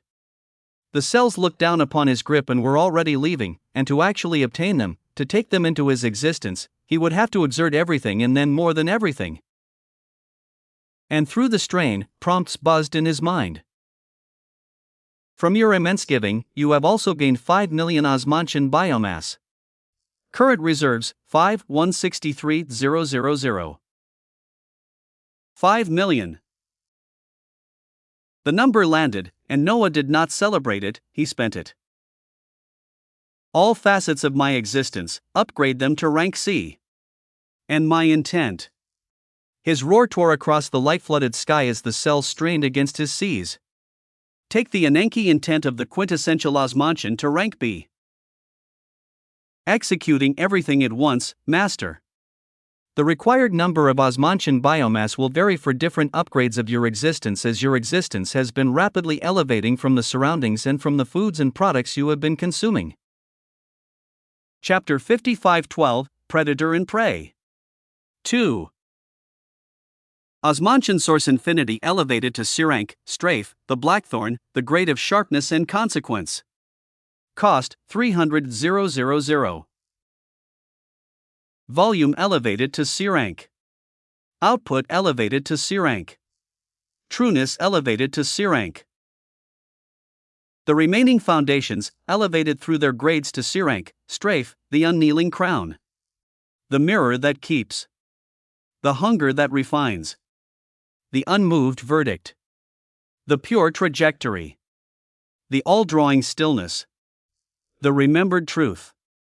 And the sovereign existence, your ninth, whose imposition of your identity upon nearby existence now carries the blackthorn's edge. Cost, 1,960,000. The tide that owes nothing, your second foundation, elevated to B-rank, Jettle, the reed, the grade of reach and pervasion. Its returns now range from 20,000 to 100,000 fold, and its sharpened returns have deepened into woven returns, boons that may now arrive already interlinked with your existing capabilities. Cost, 1,100,000. And the Ananke intent of the quintessential Osmantian, elevated from C-rank, strafe, to B-rank, Jettle. Cost, 1,250,000.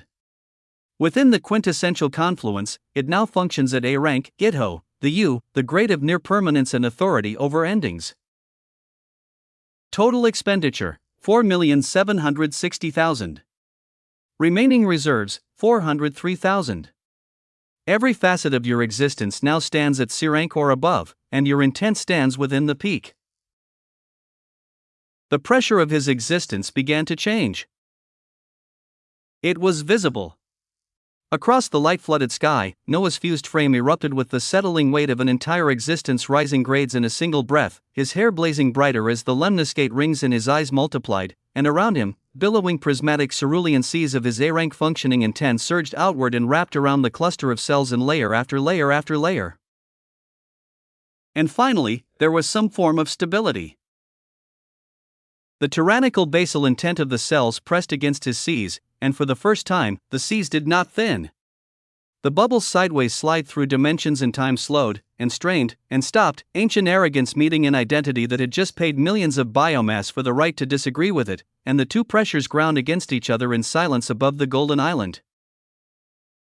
Noah reached his hand out to grasp them. The Recorder of Wilds. Countless gigaparsecs from a golden island, upon a drifting cloud of solid gold, an old woman in white robes was having her tea. The cloud floated placidly through the storming dark of the Krasr Null as its owner sat cross-legged at its center, a full tea set arranged before her upon a lacquered tray, steam curling gently from a cup so ancient its glaze had forgotten its original color. Her long white hair was pinned loosely with a single wooden stick, her wrinkled face was folded into an expression of profound peace, and around her frame, the lethal ambient density of this dimension, the pressure that killed non-true lifeforms in minutes and made true ones wary, simply did not apply. The reign of authorities parted around her cloud out of what could only be called respect. She was primeval. And she was, at this moment, being interrupted mid-sip. Far below her drifting cloud, a procession moved across the dark geography, and it was vast. More than 20 true lifeforms traveled in loose formation across the storm, and more than half of them pressed upon existence with the weight of the Cenozoic scale, a gathering of apex beings. Among them coiled Ormar Grimtunge, the great serpent whole once more. Beneath them all, dragging the storm sideways with its ambient wrongness, walked a steed. And at the very head of the procession, leading all of it, flew a woman in red robes. The old woman set down her cup, leaned comfortably forward upon her cloud, and began to speak. To no one. To herself, in warm, hushed, marveling tones, as she always did, for she had been talking herself through the wilds of existence for longer than most dimensions had held their shapes. Here we see a migration of tepid animals. 20 in some, more than half of them Cenozoic. Now that is a rare sight. A colony this size only leaves the nest for a handful of reasons. Whatever could their reason be? She settled in comfortably, the way one does before a long-awaited nature scene, and her voice echoed out with old, patient wonder. Every animal has a part to play in the ecosystem of existence. Some are prey. Some are predators. And many, many more live somewhere in between, scavengers, followers, grazers, mimics, each one filling its little role in the great turning of things. It is easy to forget, watching the big ones stomp about, that the roles were never chosen. They simply grew into them. And here we have nearly the whole cast in a single frame. She lifted a wrinkled finger toward the figure at the head of the procession. There. At the front is a predator. The red-robed woman flew cold-faced through the storm, and her entire existence emanated bloodlust and brutality.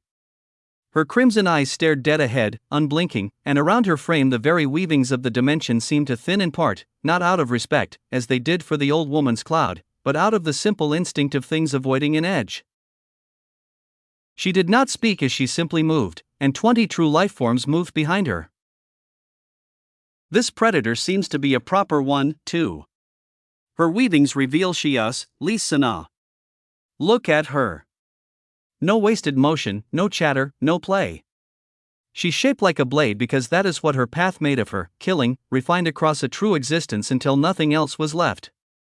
Even the others keep just slightly behind her wake. They don't do that out of respect. They do it the way small fish keep clear of a shark's mouth, without ever quite thinking about it. She could thin this entire column before it agreed on a direction to run. Her finger drifted back along the formation, and her old eyes creased with rich amusement. And here we have a much more common creature. The serpent, Ormar. His trueness seems injured, and his position, it is not at the head, where a beast his size belongs, but tucked at her flank, held low, adjusting himself to her wake stroke by stroke that makes him a follower. A creature that seeks any path for himself, whichever one is nearest and strongest at the time, and today her path happens to be it. He's been hurt somewhere, badly, and so he presses up against a bigger predator and performs harmlessness while he waits for his chance to matter again. Nature makes a great many of these. They survive wonderfully. They just never quite become anything. Chapter 55:13, Predator and Prey. 3. She chuckled into her sleeve, and swept her finger across the broader host. As for the rest of the colony, followers too, but of a gentler sort. Followers of their own paths of advancement. The antlered one, the three-faced one, the stonehound at the rear, each of them walked their own long road to trueness, and each of them is here because a keeper called and the reward seemed worth the errand. Look at how loosely they fly. Boredom, in a war column. Every one of them is idly wondering why so many were sent for so small a task, and every one of them expects to be home before their perch cools. That is the comfort of a herd that has never once been thinned. I've seen that comfort many times, in many magnificent gatherings. She sipped her tea. I rarely saw it twice in the same gathering. Then she paused, and her voice turned musing, the idle wondering of a very old watcher turning a specimen over in her mind. Though it does make one think, watching the serpent groom himself against her shadow. These creatures call themselves true. Their whole existence rests on a seamless claim of I am.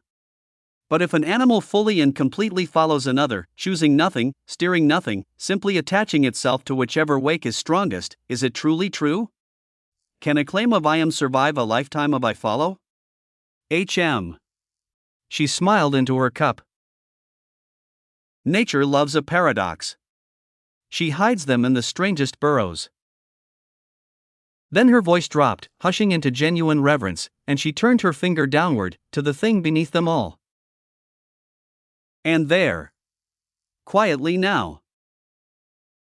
The steed of oblivion moved through the dark like a wound of existence. It was colossal beyond even this host combined, a mountainous quadruped whose hide had gone the gray of forgotten things, whose failing first cause flickered through its frame in guttering terminal weavings like a city being unlit district by district, and around it for vast miles, existence simply dimmed. Ambient essence thinned. The storm quieted. Even the cursed rain seemed reluctant to land upon it, and it walked with its great head hung low, chained at the throat, radiating an ambient field of dimensional suppression that made even the Cenozoic beings above it keep their distance. A burden-bearer of the first broods, the old woman breathed. Bred as a unique type of living observable existence when this dimension was young and its makers still walked it. Look at what's left of the poor thing. That guttering in its weavings is a first cause ages deep into its dying. And that awful dimming around it, that used to be the very gift that carried riders between dimensions, curdled now into a walking suppression that chokes every dimensional law that comes near. The keepers, those vile progeny that are cursed, use them as weapons these days. Imagine finding one of the rarest songbirds in existence and deciding its best use is as a club.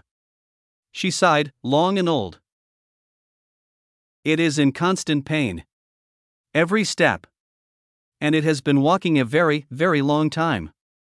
What a painful existence.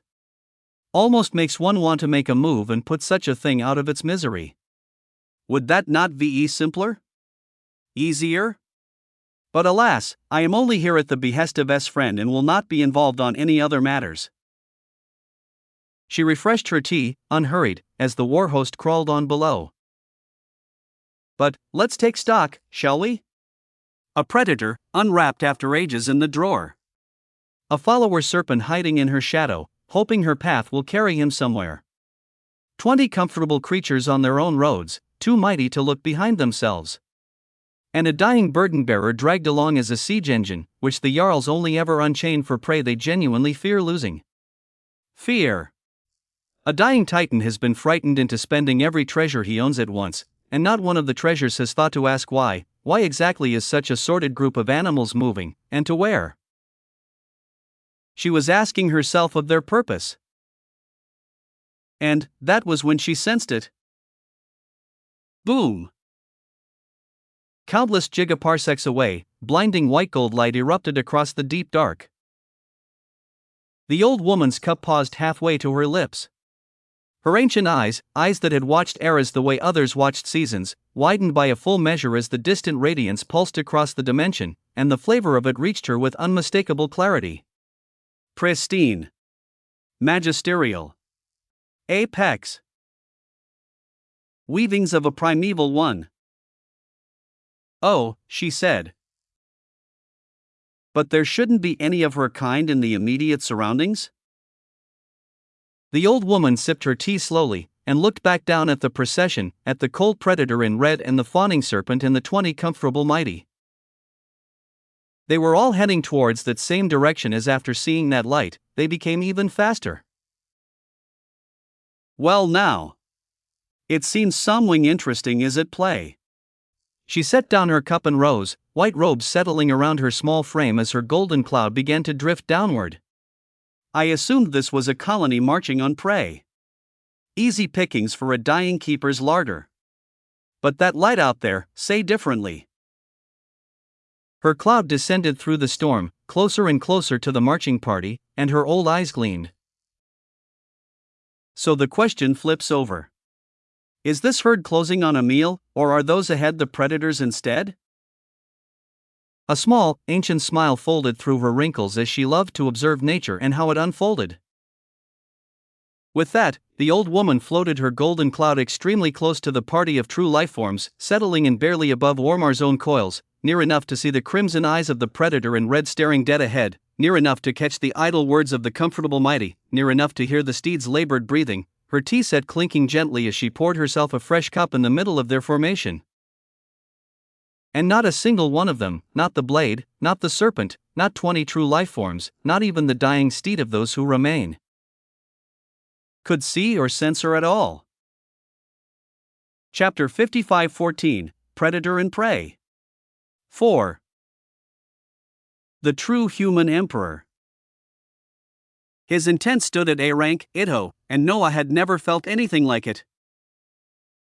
Within the fusion of the quintessential confluence, the Ananke intent of the quintessential Osmantian functioned at the grade of near permanence and authority over endings, and its grandeur was something he couldn't fully understand just yet. Identity so dense it functioned as inevitability. I am, spoken with such weight that existence stopped checking. And yet, there was more.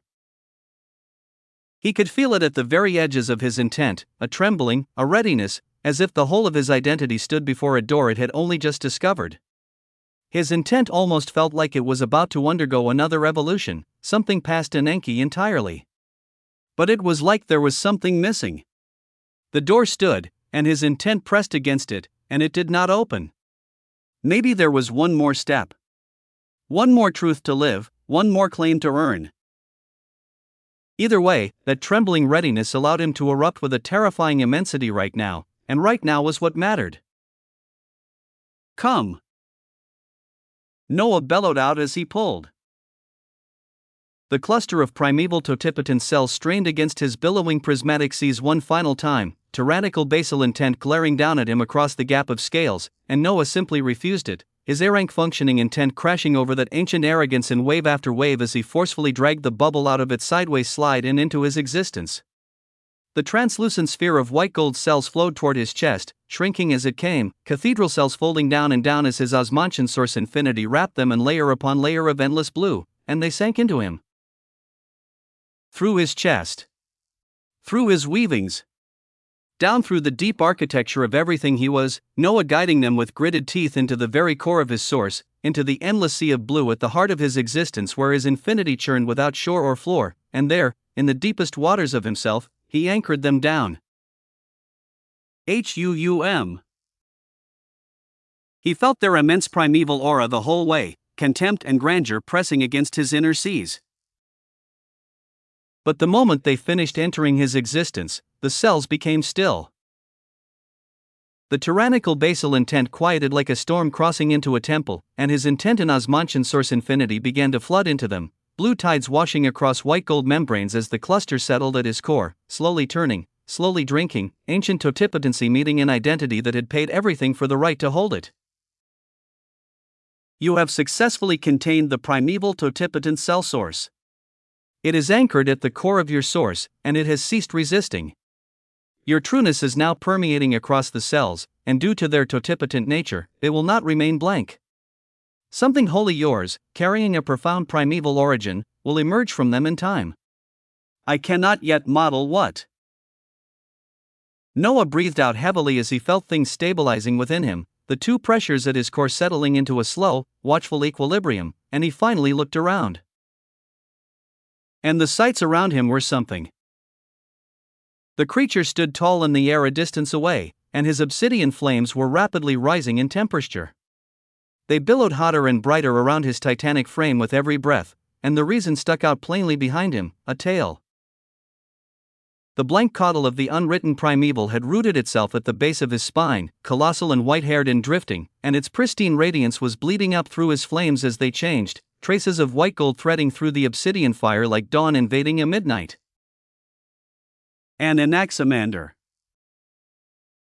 Anaximander was clutching his head with both hands as if he had the headache of several lifetimes. The scholar hovered lopsided in the air, white robes askew, wincing as the blank cortex of the unwritten primeval settled somewhere into his existence, and yet even through the wincing, his eyes were shining with pure amazement, and he looked over towards Noah with an expression that asked, louder than words, just how in all of existence did you do that? Noah only smiled. He felt no negative way at all towards the creature and Anaximander obtaining the other two boons. How could he? He wouldn't have even gotten anything without them giving him the original limb freely, and in that screaming nanosecond, he would never have been able to lock all three down alone anyways. Two primeval templates in the hands of his two strongest friends. The tide had fed all of them, and Noah found that outcome deeply Osmantian. He let go of the fusion. The confluence released as his grades settled back down a rank, ruination strings reweaving into the circlet upon his brow as the Infiniverse stepped lightly out of his chest and appeared beside him, her composed eyes immediately turning inward, no doubt inspecting the new primeval tenon anchored in her master's core. Noah rolled his shoulders as the quiet weight of one true lifeform settled back over him, reserves at 403,000 plus, every facet at strafe or above, and a cluster of apex root cells slowly turning in his deepest sea. He was about to put his full focus on the cells inside him when ABA. Seo Yun's voice cut across the golden sands, and it was frowning. Noah turned. His daughter still sat upon the throne's handle once more, but her eyes were open now, her small brows drawn together, mirrored light flickering unevenly off her shoulders as she stared out into the storming dark. ABA, I can finally sense something. The heaviness went away for a moment when all that light happened, and now I can feel them clearly, but... Her frown deepened as she shook her small head. It does not make sense. Noah crossed the sands to her in an instant, kneeling to her height as his voice came level. What do you feel? 2 clusters. Seoyeon's hands rose, and she pointed in 2 entirely different directions across the dark geography, her fingers trembling faintly with the strain of holding both threads at once. 2 clusters of pained, dying causes. They hurt, ABA. They hurt so much, like Chernobyl hurt, but they are so potent, and they are in different directions, and. Her wide eyes lifted to her father's face. Both of them are coming towards us.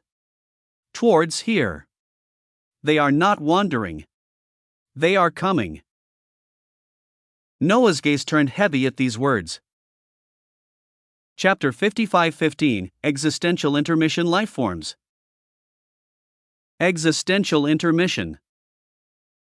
From the private records of the Recorder of Wilds, kept across ages, read by no one. I have been asked, exactly once in all my long wandering, what it is I actually do. The asker was a mountain that had learned to speak, and I told it the truth. I study lifeforms and how they interact with space and time. That is all. Existence is a wilderness beyond any measuring, and wildernesses are made of the things that live in them, and someone ought to be writing it all down. So, today's entry. Let us take stock of the great varieties, for my own amusement if nothing else. Beginning with the gilded ones, since they insist on being noticed. A gilded lifeform is what happens when a species decides that the self is a resource to be mined. Their entire civilization is built upon the ego, amplified, refined, layered, and hammered into brilliance. Superbious, ira, invidia, avaritia, all the grand flavors of self, worn like plumage. And I will say this clearly, because my records are honest even when the wilds are not. It actually works. Who would have thought? A gilded one's amplified ego is a genuine architecture of power, and the finest of them burn brighter than nearly anything on Vakachev's scales. Their weakness is the same as their gift. An ego amplified is an ego exposed. I once watched a gilded hierarch of the Superbious line refuse to retreat from a collapsing dimension because retreating contradicted his self-image, and the dimension closed over him like water over a dropped coin. All because he was trying his best to stay true to his pride. Magnificent. Foolish. The two are neighbors more often than not. I actually don't like gilded lifeforms too much. Then the infinite lifeforms, the children of boundlessness. Where the gilded mind the self, the infinite mind the endless. Their sources run on infinity itself, that wild grammar of never finishing, and it shapes them into creatures of escalation. An infinite lifeform does not ask what am I, it asks what more am I, and the answer never stops arriving. I have watched infinite ones lose fights they should have won because they were too busy growing mid-battle to bother defending, and I have watched elder infinite ones stack themselves upward through sheer accumulated more until scales stopped describing them. They too have egos, and this is where matters become interesting, for an infinite ego does not amplify like a gilded one. It compounds. Quietly. Endlessly. The most dangerous beings I have ever recorded were not the loud ones. They were infinite ones who had been compounding in silence for an age as many leaned towards the calmer egos. Humility, charity, kindness, you know the ones. The source lifeforms, next. The deep-rooted. These draw their existence from the primordial source, the oldest water in the oldest well, and it makes them dense in a way no other variety matches. A source lifeform of middling rank can often simply outlast a superior enemy, their weavings anchored so deep into the primordial that unraveling them is like trying to dig up a mountain's roots with a spoon. They are slow to rise, slow to anger, slow to die. Patience, given a body. And then, the trueness. Trueness is not a species. It is a threshold. Any of the varieties may cross it. A life form becomes true when its claim of I am goes seamless, when identity and existence stop being two things, and the moment that happens, the old categories elevate. A gilded one who crosses becomes a gilded true lifeform, their amplified ego now welded to a seamless self, and these stand toe-to-toe with source true lifeforms, whose primordial density now carries a will that cannot be pried from it. I have watched exactly such a pair duel across a Dead Sea for 6 years, and I still could not tell you which variety is superior, only that the sea did not survive the question. And apart even these, the true infinite lifeforms. Boundlessness made seamless. Compounding without ceiling, claimed without seam. I have recorded many in my ages. Some of them could match a primeval lifeform, as there are no absolutes in life. There are dimensions filled with entire civilizations of one lifeform that could sweep the floor with another. There are dimensions filled with monstrous source true lifeforms that even primeval lifeforms don't wish to enter due to some ancient animosities. Which brings me to my own kind. Primeval lifeforms are most time the apex across many dimensions, not because we are strongest, though we usually are, but because we are some of the earliest. Our weavings sit beneath the frameworks others climb. Scales, tongues, egos, all of it was built atop ground we were already standing on. This grants tremendous advantage and, I have come to believe, a tremendous laziness.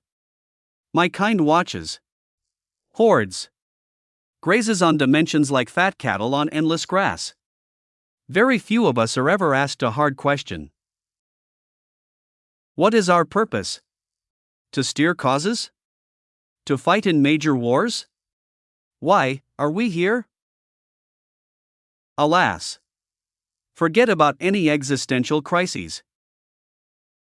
Then, we continue on with the ones that fit nowhere. My favorite entries in the dimension of existence I am currently visiting. The steeds. Living observable existences, bred as beasts by hands that predate my records, carrying first causes the way other creatures carry hearts. No category holds them. They are observable existences that walk, and those here are dying, and that is a separate entry I have not yet had the stomach to finish. But, this is one dimension. There are many dimensions, as are there no steeds that are not cursed? That move grandly even now? There are the descendants of those who remain, those whose blood is mixed with pure wonder as these fuckers, man oh man.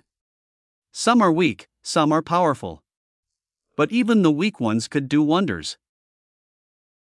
And there are more. Oh, more. I have glimpsed things in the far folds that I have no shelf for. A lifeform that existed only as a debt passed between other lifeforms. A herd that was a single memory wearing 10,000 bodies. Something at the bottom of a drowned dimension that I am fairly certain was a question, alive, and waiting to be asked. The sealed one, something that could be considered a big deal, and also not a big deal. It is all relative. There are a countless number of unique beings, scattered across existence and its endless dimensions. That is the true census, and it humbles every category I have ever drawn. Existence is far too vast. Those within it are abundant beyond any recording. Which is, of course, precisely why one records, chapter 55:16, Marrow. Two dying causes, coming towards them. Noah's expression was heavy as his mind turned through the possibilities. Why would this be happening? One possibility related to Ormar, the serpent had promised that they were coming. But the other, he couldn't say for sure. Two clusters, two directions, both converging on their exact location as if the Golden Island had become a lodestone. And he couldn't even think about this in his usual terms of welcome adversity, because this might be the type of adversity that was apocalyptic. He was powerful. Every facet at strafe, an intent at Ngetel, a pantheon with absolute rulings. But he was not invincible, and the gap between those two words was where entire existences went to die. So he had to plan ahead thoroughly, and planning began with information. He thought for a moment, and then knelt back down to his daughter's height. Co Yun.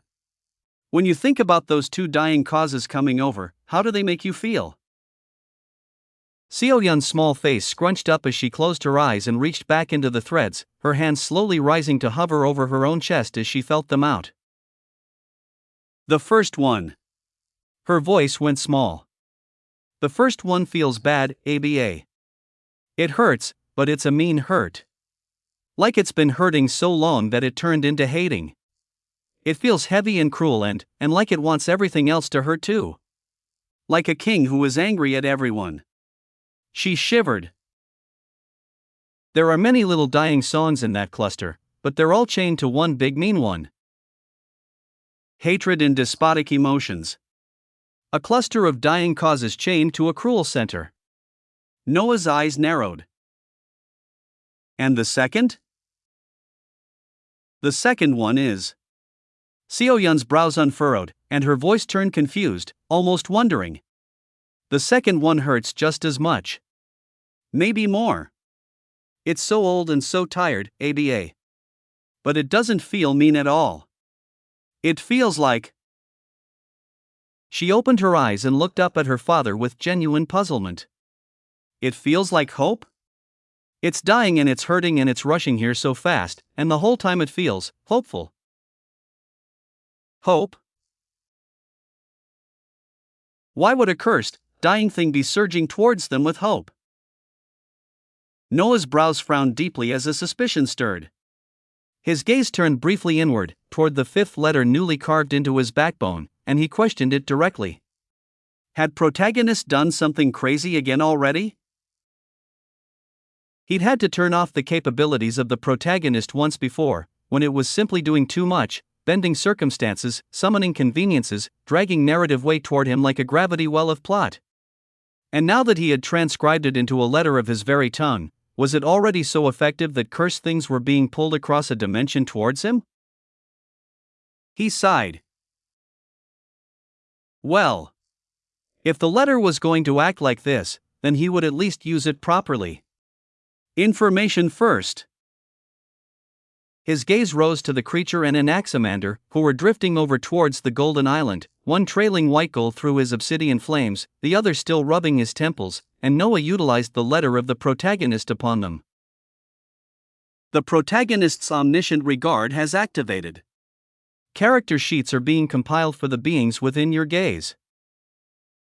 Character sheet, the creature, the great ruler. Designation, existence. True life form, intent transforming to an Enki, mid-digestion. Disposition toward you, genuine friendship. Danger to you, none by will, immense by association. Motivations, to rule, to bear what must be borne, to guard his bonds, and, newly formed, to understand the inherited thing that watches. Notable thread, a deep grief regarding a brutalized other half, carried since before the wild, unhealed and unspoken. Notable thread, the burden he carries is older than his memory of receiving it, and its previous bearer is? Notable thread, potential inheritor or descendant. Notable thread, something is aware of this regard, and is looking back. More information on records may be possible. Character sheet, Anaximander, the explorer. Designation? Scale, inapplicable. Authority, none. Threat assessment, he is exactly as dangerous as he believes he needs to be. Disposition toward you, genuine friendship, wholly without agenda. Motivations, to know. Simply, bottomlessly, to know. Notable thread, his self-declared commandments number 7, of which you have witness too. Notable thread, his undefined lifeline does not merely lack definition. Something appears to have erased it. More information on records may be possible. Prompts of majesty and wonder bloomed. Noah looked at the two beings drifting toward him with open wonder as the sheets settled through his mind. Something that looked back at his regard. Commandments numbering 7. A lifeline not undefined but erased. Every answer his new capability delivered arrived carrying 3 fresh questions on its back, and these were his friends, beings whose favor toward him was written in absolute terms. Now, if he could see the weavings of his enemies just like this, it would be knowledge. Information. And information was the key for many, many things. Battles were won before they began by those who knew their opponent's motivations, their fears, their desires, their price. Osmont. The creature landed upon the golden sands, his changed flames settling, and his flat gaze studied Noah with something adjacent to curiosity as the tail behind him buzzed. "How did you do that, exactly?" Anaximander landed beside him, still wincing, and pointed at his own temple. Noah only smiled as he shook his head. "Just a little trick." He turned toward the throne. "But we do have to get going, as it seems we may have company soon. Let's pack up and go." He said these words as the vibrant gold platform buzzed beneath all of them, Dream Sands humming with readiness as the forge folded itself away and the island prepared to move again. Anaximander sighed as he glanced back at the colossal pale limb of the primeval one still floating in the storm-torn sky, the foot that had started this entire chain of events, and waved a hand at it. "I'll have my hands full analyzing this cerebral cortex alone. Truly, it argues with me when I read it." He grinned over at Noah. "As thanks, I think you can freely keep that limb." Anaximander said such words casually, gifting away a treasure that a Cenozoic being had bled for. And Noah did not stand on ceremony. His intent erupted out like a tyrannical blue sea, prismatic cerulean tides wrapping around the colossal limb as he dragged the entire thing across the sky and folded it inside the Infiniverse, an apex corpse piece settling into his home's deep storage beside farms and forges and feasting halls. His mind was already running through its uses. But for now, there was a choice to make. They would not sit still. And they would not flee, either. He turned his gaze out across the storming dark, toward the direction of the second cluster, and decided. They would go towards the dying cause that seemed to be filled with hope. The hateful cluster was many causes chained to one despotic center. But the hopeful one was rushing towards them with the feeling of hope, and hope was not the emotion of an enemy. Whatever it was, it likely wanted something from him rather than of him. If both clusters were converging on his position regardless, then the only real choice was which meeting he controlled. He would meet hope first, learn everything it knew, and face hatred afterwards with that knowledge in hand. Information first. Always information first. "We move," Noah declared as he rose onto the throne, Sioyun scooping herself onto its handle as Emotive bounced up beside him and the Infiniverse took her place at the island's edge. Thereafter, the creature and Anaximander landed fully upon the platform, the Titan's white gold-threaded flames folding calm as the scholar plopped down cross-legged near the throne, and the vibrant golden island of Dreamsand buzzed with gathering power beneath all of them. And shot out towards a certain direction. Chapter 55:17, Existence and Anomalies. The golden island tore across the storming dark of the Krasernal, and upon it, the creature spoke calmly. "What are we running from, and what are we running to?" Noah's mouth curved slightly from his throne as he answered plainly. "We are likely running away from one of those monstrous cursed steeds we learned about. It feels hateful and despotic. And we are running towards another cursed steed. This one feels a bit hopeful." He said such words easily, and they were enough to make Anaximander smile and the creature frown. For both of them instantly understood that something perilous was unfolding. Running from one dying steed directly into another was not a plan any sane being would call safe. Anaximander stroked his chin and spoke with calm honesty. "I would offer to simply carry everyone away, you know." His eyes drifted across the island, over Emotive and Sioyun and the Infiniverse, and finally settled on Noah, and he winced slightly. "But when I think about moving all of you, especially you, Osmont, your weight feels unfathomably heavy. It is not a matter of strength, I don't carry things with strength. It is that whatever I carry comes with me, and what you are carrying would make traversal impossible. I would take a step and arrive nowhere at all." Noah calmly listened, and nodded without any surprise. He knew exactly what the scholar was sensing. He carried the Infiniverse with him, and within her, countless decillions of lives, thousands of realms, relocated sanctuaries, armories, farms, and now the limb of a primeval one. Everything he had was far too heavy. He was not a traveler anymore. He was an existential nation that walked. It's okay, Noah said simply. It's adversity. We simply need to get through it. The island flew on, and Noah's gaze slid over to the cross-legged scholar with genuine curiosity. Where have you been, by the way? 4 months to have passed? Ah. Anaximander brightened immediately. After we parted, I took a step to be far away. As far as I could manage, even, perhaps, toward those like me, if such things exist.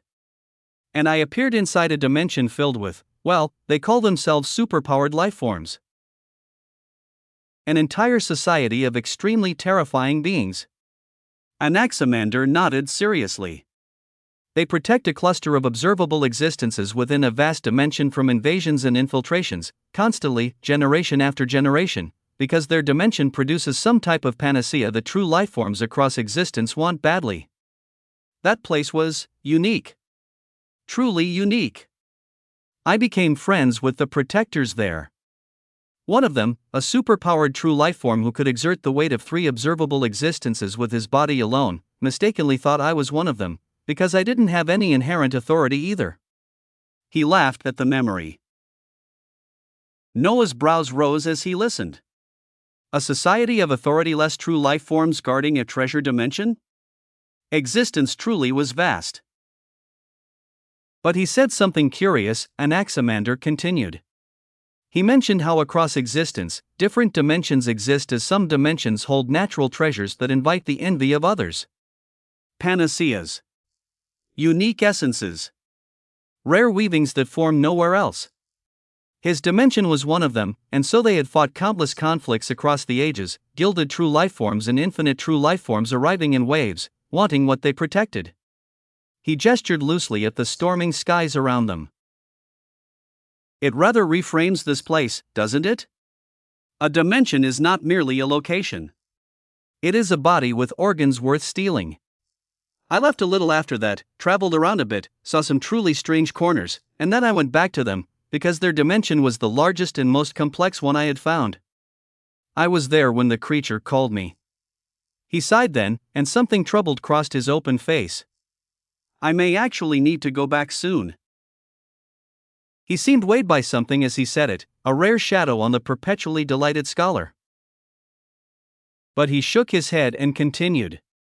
But the other dimensions I saw are. And as Noah listened to Anaximander alongside the others with rapt attention, inside of his own existence, many things were happening. The cluster of primeval totipotent cells anchored at the core of his source had been drinking. Heavy inputs of himself flooded into them continuously, his intent, his Osmantian source infinity, his trueness, and somewhere in that deep blue sea, the drinking had crossed a threshold, for the cells seemed to have decided on exactly what to become. They had read him. And his own intent and identity had answered. For what was the quintessential Osmantian at his very root? A being who produced himself. Osmantian biomass, generated endlessly, spent endlessly. And so his identity pressed its decision into the totipotent lattices, and the cells, capable of becoming anything, chose to become the thing that makes. They moved. The white gold cluster dissolved from its anchoring and spread through him, flowing out of his source's deep sea and into his body, into his frame, into his bones. They poured through his skeleton like luminous rivers, finding their channels, sinking into femur and spine and rib and skull, into the trabecular hollows where the oldest work of any body is done, and there they took form, cell by cathedral cell, weaving themselves into the spongy architecture of his skeleton as they became. Bone marrow. Stellar blue-gold marrow bloomed through every bone of his existence, hematopoietic architecture rewritten at the primeval grade, stem lattices of white gold threading through his skeletal core as the totipotent cells differentiated into an endless self-renewing engine, and the moment it finished anchoring. Noah felt tremendous pain. The marrow ignited. Cells began to be produced from it, the first generation of something entirely new, and they flowed outwards from his bones into the rest of his body, into blood and weaving and source, and every single one of them burned going out, his whole frame lit from the inside by the agony of an existence being repopulate. and alongside the pain. Boom! A booming beat of his heart. An utterly wild and fiendish aura erupted from Noah's seated figure, ancient past all framing, and Anaximander stopped talking mid-sentence. The creature's head turned sharply. Emotive and the Infiniverse and even Seo Yun all looked towards him at once, for the aura radiating off the true human emperor in this moment did not feel like the composed weight of a crowned Osmantian. It felt ancient. It felt ever so slightly primeval. Just tiny slivers of it. The primeval totipotent cell source has completed its differentiation. Designation: the primeval Osmantian marrow. It is catalogued as a true primeval appendage of the Osmantian, the first of its kind, an appendage grown not from your trueness alone but from the fusion of your identity with apex primeval root matter. Its function: it is a bone marrow, elevated terrifyingly. Seeded through your entire skeleton, it now performs the deepest work of your body at the primeval grade, producing the primeval Osmantian cells, living cells carrying traces of primeval weavings mixed inseparably with your Osmantian weavings. These cells proliferate across all parts of your existence. Your blood. Your flesh. Your source. Your intense expressions. Your very weavings. Everything you are will, over time, come to be built from cells that are part primeval, and the fiendish ancientness you are currently radiating is the first generation announcing itself. The rate of production of the primeval Osmantian cells is fixed. However, it can be accelerated under one condition: whenever you are wounded by a malicious foreign authority. And should your existence be injured enough that you begin to bleed, the following will occur. You will continue to bleed for a few seconds, deliberately, as the marrow reads the wound. Production will accelerate. And you will enter the primeval Osmantian berserker state, a battle state in which your existence is momentarily elevated the more injured you become. Production, accelerated. Healing, accelerated. Power, intent, output, all of it, elevated in proportion to your wounds. Noah felt the slow production beginning within him, the glorious cells drifting out from his blue-gold marrow in steady generations, each one settling into his existence like a brick into a wall being quietly rebuilt from something older and grander. And as they proliferated, more prompts bloomed. A further consequence, and a considerable one. As the primeval Osmantian cells proliferate and empower all facets of your existence, the intrinsic quality of every component rises, and elevation costs are gradually reducing across the board. Your foundations. Your Osmantian source infinity. Your volume, output, and trueness. All of them will grow cheaper to elevate as your cellular base grows more primeval.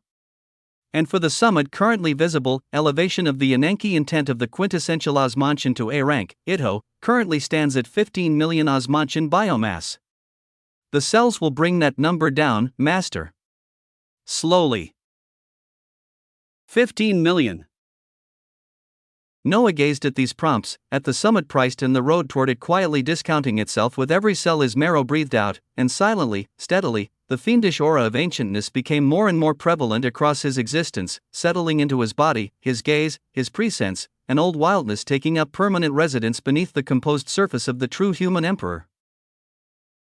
And through it all, he simply continued listening to Anaximander, the Golden Island streaking through the storm as all of them discussed many things. Chapter 55:18, Existence and Anomalies. 2. The Golden Island streaked across the storming dark, and upon it, Anaximander had gone quiet for a long moment. Noah had just finished telling him more about the fate of their observable existence, the door they had all come from, gone. Taken into the hands of the Sealed One. The scholar exhaled slow. He shook his head, and then, being Anaximander, curiosity reasserted itself. Ashes to ashes, dust to dust. I am glad you were able to save many. And I haven't heard much about the Sealed One in my travels. But I have heard extensively about two others, and if we are to speak of things worth fearing across dimensions, these two came up at every campfire, in every society, in every tongue. The Dimensional Eater. And Vakachev. Noah's brows rose. Anaximander leaned forward. There exists a slime. A small, harmless-looking slime. It appears within unsuspecting dimensions without warning, without wake, without any door anyone can find, and it simply sits there. Wobbling. Doing nothing. And here is the terrible weavings every civilization has learned across the ages. If that slime survives within a dimension for longer than a few days, that dimension will likely be marked for death. And then, at some hour no one can predict, the whole of it, the space, the weavings, the lifeforms, the very dimensional laws, will be devoured. The entire dimension. Which is why, and I found this both tragic and extremely funny, slimes are hunted across nearly every established dimension in existence. All slimes. Innocent ones, ordinary ones, little wobbling nothings that couldn't devour a meal, exterminated on sight, because no lifeform who knows the story is willing to take the chance that the harmless one in front of them is the one. He spread his hands. An entire species made refugee by a single member's reputation. The superpowered folk had standing extermination patrols. I watched a powerful protector burn a puddle of slime the size of a teacup with enough power to crack half an observable existence, and when I asked him if that seemed excessive, he looked at me like I was the mad one. And Vakachev, Anaximander continued, his voice settling into genuine scholarly respect, is another matter entirely. From everything I gathered, he is one of the more powerful beings of this era. Not a myth, not an ancient, a living power, current and active. And his scales of existence are not merely a ladder someone wrote down.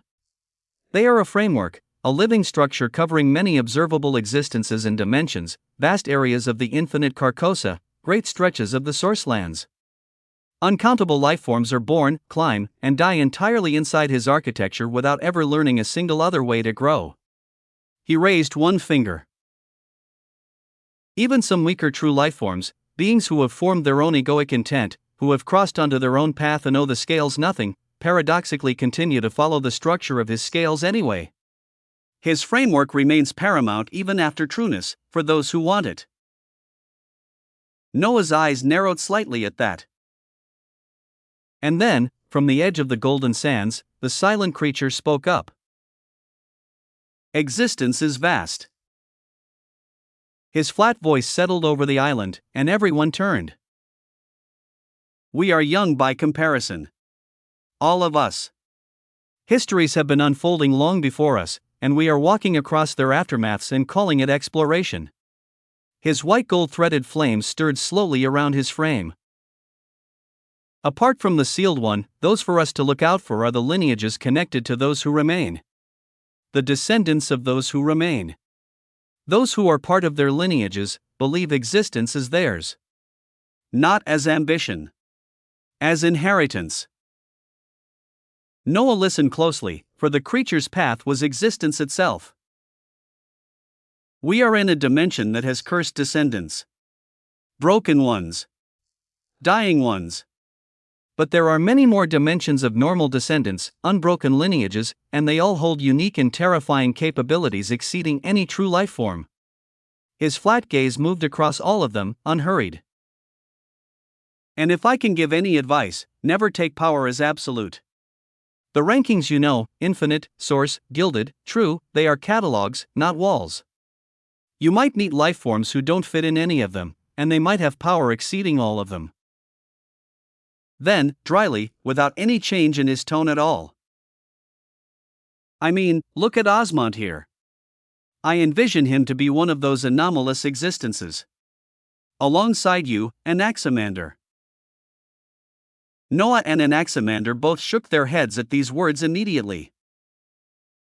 I am just human, nothing more. Noah said.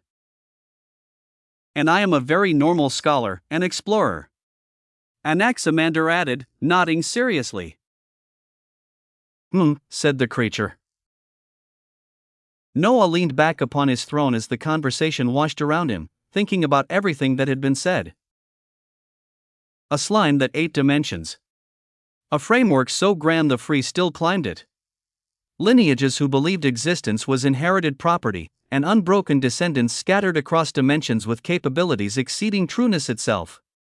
Existence truly was vast and filled with far too many things, far too many powers, far too many histories still unfolding beneath every step they took. But he would move steadily on his own path. His own way. His own tongue, his own scales. His second scale was being enacted even now, its foundations all standing at strafe and above, and it almost seemed ready for the next stage, some threshold he could feel approaching. And beyond that, his curiosity burned in specific directions. His causes. His infinite cause, seated in himself and the infiniverse and grown grander with her every devoured mouthful of this dimension. And the steeds of those who remain, dying carriers of first causes, one of them rushing toward him at this very moment with hope in its failing leavings. What gains could potentially be made there? What did a being who could seek causes owe to creatures whose causes were dying? The Golden Island tore onward toward the hopeful dying thing, and the true human emperor smiled slightly upon his throne. After a stretch of comfortable quiet, Noah began to speak again. His voice was calm. I wonder sometimes how far we should go on those we consider our enemies. His gaze rested on the raging horizon. The gilded ones. Much of those who affected our lower observable existence are either dead, or taken by the sealed one. So what remains of that grudge? Will we seek and kill all gilded ones, since we don't like their nature? Those who are true. The primeval ones standing behind them? His fingers drummed once on the throne's armrest. When would the killing be enough? Or does one look at a certain point and say, it's enough there? When is animosity enough, and when do you let go? No one interrupted. Even emotive was still. Because as much as I love conflict, as a father, I start to think of all the countless who had nothing to do with the wars I waged with others, but I eradicated them all. And I have eradicated many. The words came flat and unflinching, a ledger read aloud. Entire hierarchies. Entire civilizations. Beings who were simply born into the wrong banner in the wrong era, standing in formations they never chose, and I unmade them alongside their masters without slowing down to sort one from the other. He let that sit, and then continued. I am currently distinguished as the true human emperor. And I have been thinking. I have been thinking about what I will do past the sealed one, and the gilded and infinite that he uses. About all those I have taken the lives of. I have been thinking some fairly crazy and grand thoughts of how if I truly want to live by my identity, as the true human emperor, should my gaze begin looking out across all of existence, to bring all those I deem humans, under my fold? Every scattered branch of humanity across every dimension and observable existence. Every people with that brief, burning, striving pattern I call human, gathered beneath one crown. His eyes gleamed with something that was neither warmth nor coldness but both braided together. Would this be me enacting conquest, as I have done before? Or salvation? I do know it will empower me. Every human under my fold feeds the identity, and the identity feeds everything I am. So maybe the question is not about conquest or salvation but more so, am I selfishly acting with my nature in mind, to do something grand, simply for the sake of my power? He exhaled, and his mouth curved wryly. I am talking a lot. I am just wrestling with the idea of what I will do across existence, for the sake of my identity. I don't think I will sit still. The silence that followed was brief. Because the creature answered, and his flat voice came down grand. Existence is not idle. His white gold-threaded flames stirred as his gaze fixed on Noah. Existence isn't something to simply be gawked at while a countless many die, because there are no rulers. I have walked across eras of it. I have seen what fills the spaces where no one governs. Harvests. Hordes. Lineages who believe everything is theirs, feeding on those who cannot answer back. His voice did not rise, and that made it heavier. As someone walking the path of existence, I will tell you now that I seek to be a ruler. An existential ruler. A great ruler. Like Vakachev. so that I can stand and declare how things should be. If I don't like how gilded ones are, I will change it. If I don't like how source lifeforms are, I will change it. Countless lifeforms out there struggle and suffer because those who are good have no capacity to be strong and take care of business. I have an immense dislike to many lifeforms who consider themselves good and pious, while doing nothing as their neighbors die and are oppressed. Goodness without power is a lament. I have heard enough laments. His flat eyes darkened with something old. I wish to be in a position of power to ensure what happened to me doesn't happen to anyone else. No half of anyone, brutalized while the other half watches. Not on any shore of existence I rule. Anaximander had gone completely still, listening with the focus of a scholar witnessing something worth recording forever. The conquest you mention seems to be alongside the same lines as what I wish to do. You, Osmont, wish to be a ruler. The creature said it plainly. Vakachev is too passive. He made scales based on adversity. Sure. His scales were good. They allowed me to get where I am. But that pain, that adversity, let it come to those who seek it. The innocent who simply want to live and die, why should they suffer alongside everyone else? Why should a farmer climb the same bleeding ladder as a conqueror, or be left to rot at its base? His flames pulsed once. No. Vakachev's scales are too general. New scales are needed. New direction is needed. And then, for the first time in the entire exchange, something moved through the creature's expression. I thought I may have been trying to enact my own vision alone. But it seems that you have your own vision as well. He nodded once, slow and final. This is more than okay. You or me, we can see which one of our visions can be painted across existence. Noah's eyes pulsed with unfathomable brightness as he looked at the creature. Two visions, spoken plainly over golden sands in a cursed dimension. An emperor of all humans, and a ruler of existence itself. Not rivals, not yet, perhaps not ever, but two beings who had just discovered that neither of them intended to leave existence as they found it, and an immense silence settled in this space as the Golden Island tore onward through the storm, carrying both of their futures toward a dying hope that nobody could say with surety where it would end up. Chapter 55:19, No Chance. To lead. To rule. Noah was already a leader and ruler, he already held the distinction of the true human emperor. As for him, it came naturally. His people, his crown, his fold, all of it had grown out of him the way branches grow from a trunk. But now, he thought of the distinction of a great ruler. Could he truly see himself returning to glorious conquest and expanding his rule across the source lands? The infinite Carcosa? And even across dimensions of existence themselves? Would this be his quickest route to power, every human gathered beneath his identity feeding the letter that fed everything else? He was thinking such grand thoughts when ABA, the hateful cause is accelerating towards us. Sioyun's warning cut across the golden sands, and it came as a shock.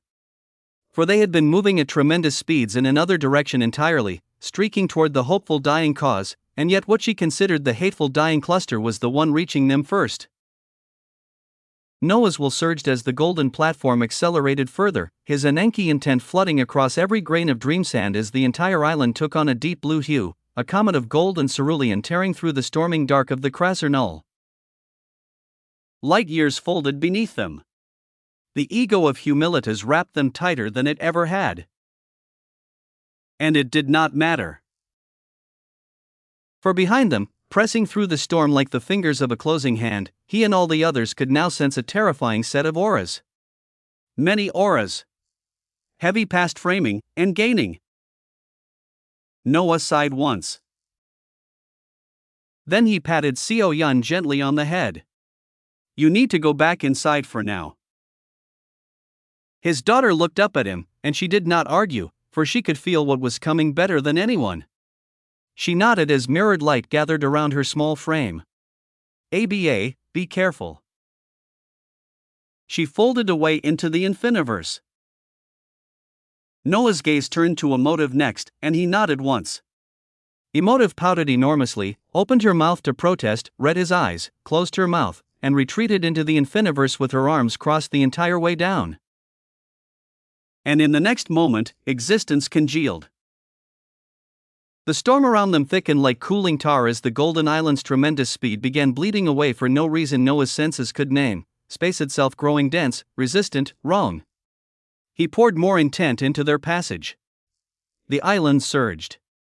And then the concept of space seemingly became nullified entirely, for no matter how much further Noah pushed, no matter how many light years his will declared crossed, he found they were in the same space.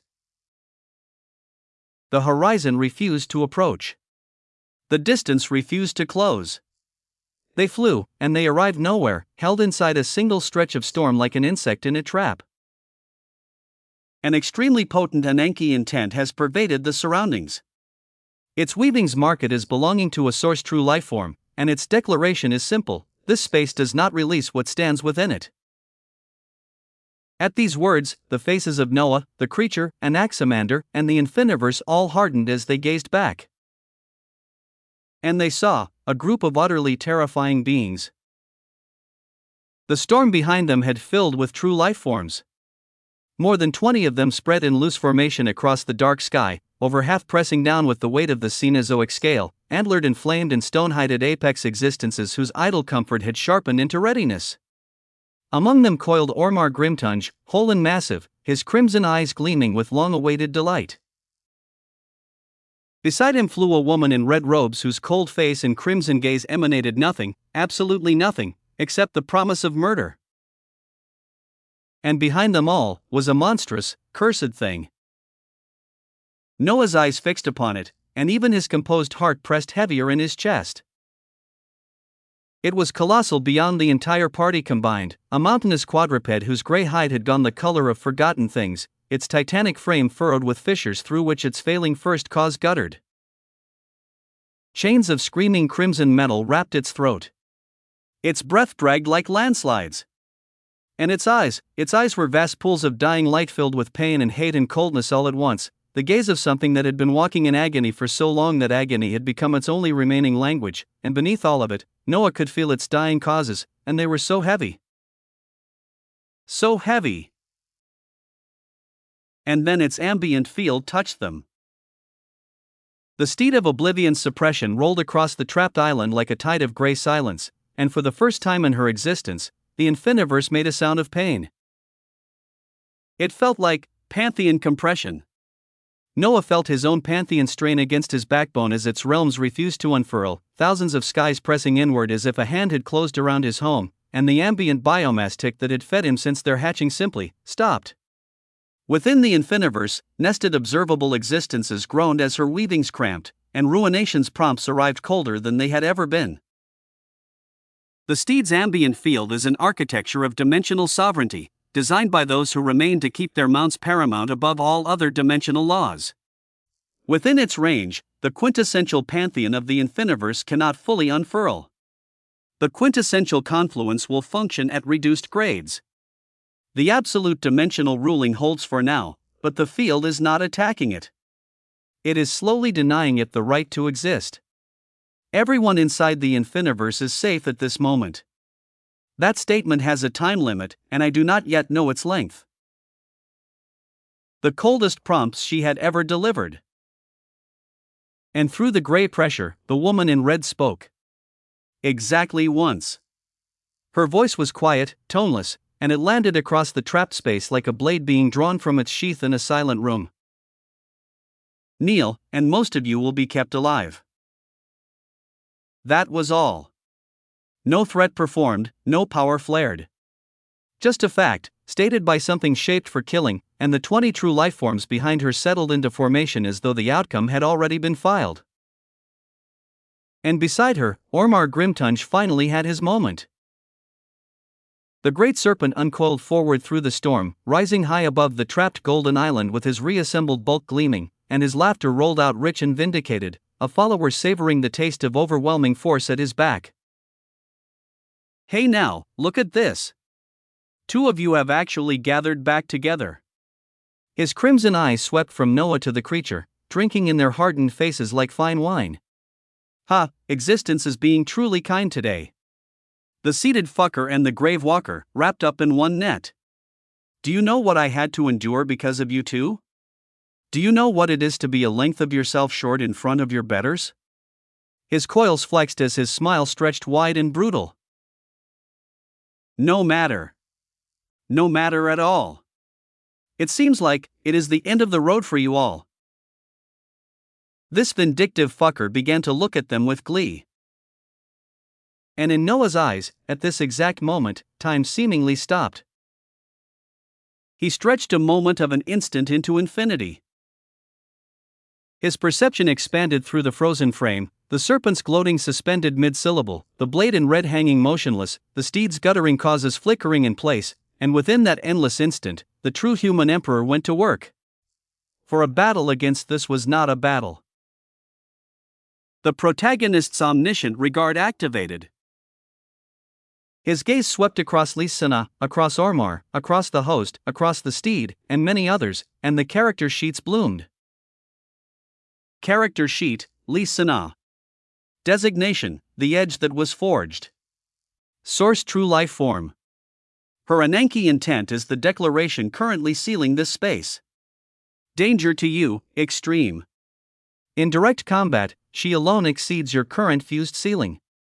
Disposition, no malice, no favor, nothing. You are a task. Motivations, she was forged, literally, her existence refined across a true lifetime. Notable thread, she does not know why 20 were sent by Jarl Erling for this errand, and unexplained orders unsettle the only thing she trusts, her function. Notable thread, her deepest buried thread is a single question she has never been permitted to ask: what she is when there is nothing to kill. Notable thread, her orders are capture, not slaughter. The Infiniverse is to be taken undamaged, and she has been told nothing about why. She dislikes fighting blind more than she dislikes anything in existence. Character sheet, Ormar Grimtunge. True life form. Danger to you, moderate, and currently irrelevant, as he will not act before Lysanna does. Disposition, hatred, humiliation, hunger for redress. Motivations, to restore his standing with Jarl Erling. Notable thread, he was commanded to secrecy. No other Jarl may learn of this errand, and Ormar believes this secrecy is about his master's pride. He has not asked himself what discovery would be worth hiding.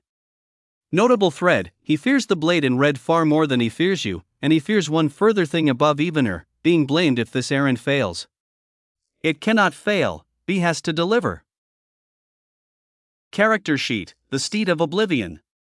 Designation, Grimmest, the fourth of the second brood. A living observable existence of the old broods, its first cause in terminal collapse for ages beyond counting. Danger to you, absolute. There is no chance of victory against it. None. Its ambient sovereignty predates every framework you climb, its dying field grows stronger the longer you stand inside it, and even if all of you fight with everything, together, at your peaks, you cannot win. Its body does not need to strike you. Its existence alone is the strike.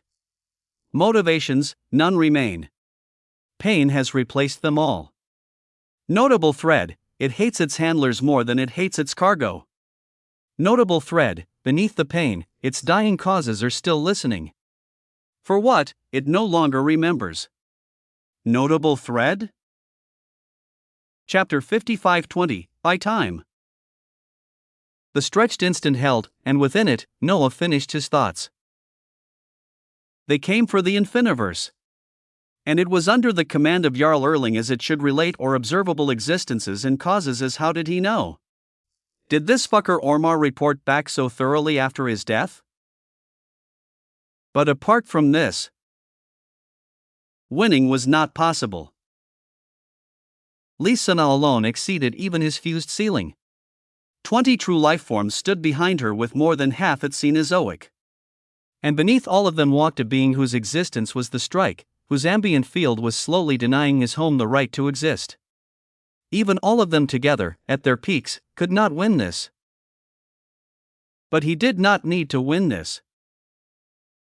Because far across the storming dark, a dying cause filled with hope was still rushing toward him. If his suspicions about what approached held even half their weight, then what he needed was not victory. What he needed was time. And buying time from beings who held every advantage required only one currency: doubt. He had read their sheets as he knew many of their details. So the true human emperor decided, within a frozen instant, to become grander than he was. Anaximander. Creature. Let me handle this for now. I am simply buying us time for now, as something should be coming to balance the scales, maybe. The mental messages left him as the instant collapsed, and time resumed. Ormar's gloating laughter was still rolling across the trapped space. Lysana's declaration still hung like a drawn blade. And Noah, cornered and outweighed beyond everything, smiled slightly, and let go of every rein inside his marrow. The aura of the primeval Osmantian marrow erupted from him freely. The fiendish ancientness he had kept settled beneath his composure poured outward in slow, heavy waves, stellar blue-gold pressure carrying that unmistakable flavor of the apex and the earliest, and it rolled across the formation of true life forms like a scent from a deeper age. The party's loose formation tightened. The storm-antlered one's head snapped up. The three-faced female's gray flames dimmed to embers as her every face turned. The stonehound at the rear stopped looking backward. And Noah floated forward alone and unhurried. Ahead of the creature an Anaximander, out past the edge of the golden sands, drifting into the open storm between his island and the blade in red, as if the space between them belonged to him, as if her Enenki intent sealing the region was a courtesy he was permitting, and he spoke with a lazy, unbothered cadence. Lysana. The blade in red did not move, but her crimson eyes sharpened by a fraction, and behind her, Ormar's coils actually flinched. That is your designation, is it not? A blade, an extremely sharp blade, used by Jarl Erling. Noah's voice carried easily through the suppression field, entirely unafraid. And Ormar fucking Grimtunge. Tell me, have you restored your standing with Jarl Erling yet, or is this errand your only chance to suck up? The only chance for you to prove yourself? You. Ormar's crimson eyes flared wide as his grand composure cracked down the middle. How do you know of? I know a great many things. Noah's smile did not widen. And within his gaze, silently, the protagonist's omniscient regard drank. Every reaction fed it. Every flinch and flare peeled another layer, the sheets deepening as he got more and more records, as suspicion and alarm loosened the weavings of the beings before him. His eyes returned to Lysana, and his voice gentled into something almost curious. Such a gathering. Such expenditure. Do you know exactly what you were sent to do? Do you know why you all were sent here? Why the steed was woken for the first time in your service? Why your orders are capture, undamaged, when Jarl Erling has never once in his long dying cared whether merchandise arrived intact? Each question fell like a drop of ink into clear water. You were told nothing. Have you asked yourself why he would hide and not come himself? Lysana's crimson eyes narrowed. It was the smallest motion, a fraction of a fraction. Careful, all of you. Ormar had recovered enough to talk. He plays games. He talks and talks while. While what, Ormar? Noah turned to the serpent lazily. Someone is afraid as you shouldn't talk too much. I have already killed a part of you once. Wah! Noah spread his arms slightly, and invited them deeper. His marrow's aura deepened around him, ancient and fiendish and utterly unbothered, and behind him, as if summoned by the gesture, the white gold threading through the creature's obsidian flames burned brighter, and even Anaximander simply floated, unreadable. I'll make things even simpler. Sense my existence. Sense the existence of those behind me. The trapped space went very quiet. What does it smell like? Noah asked softly. What does it feel like? 20 true life forms, against every tactical instinct they possessed, sensed.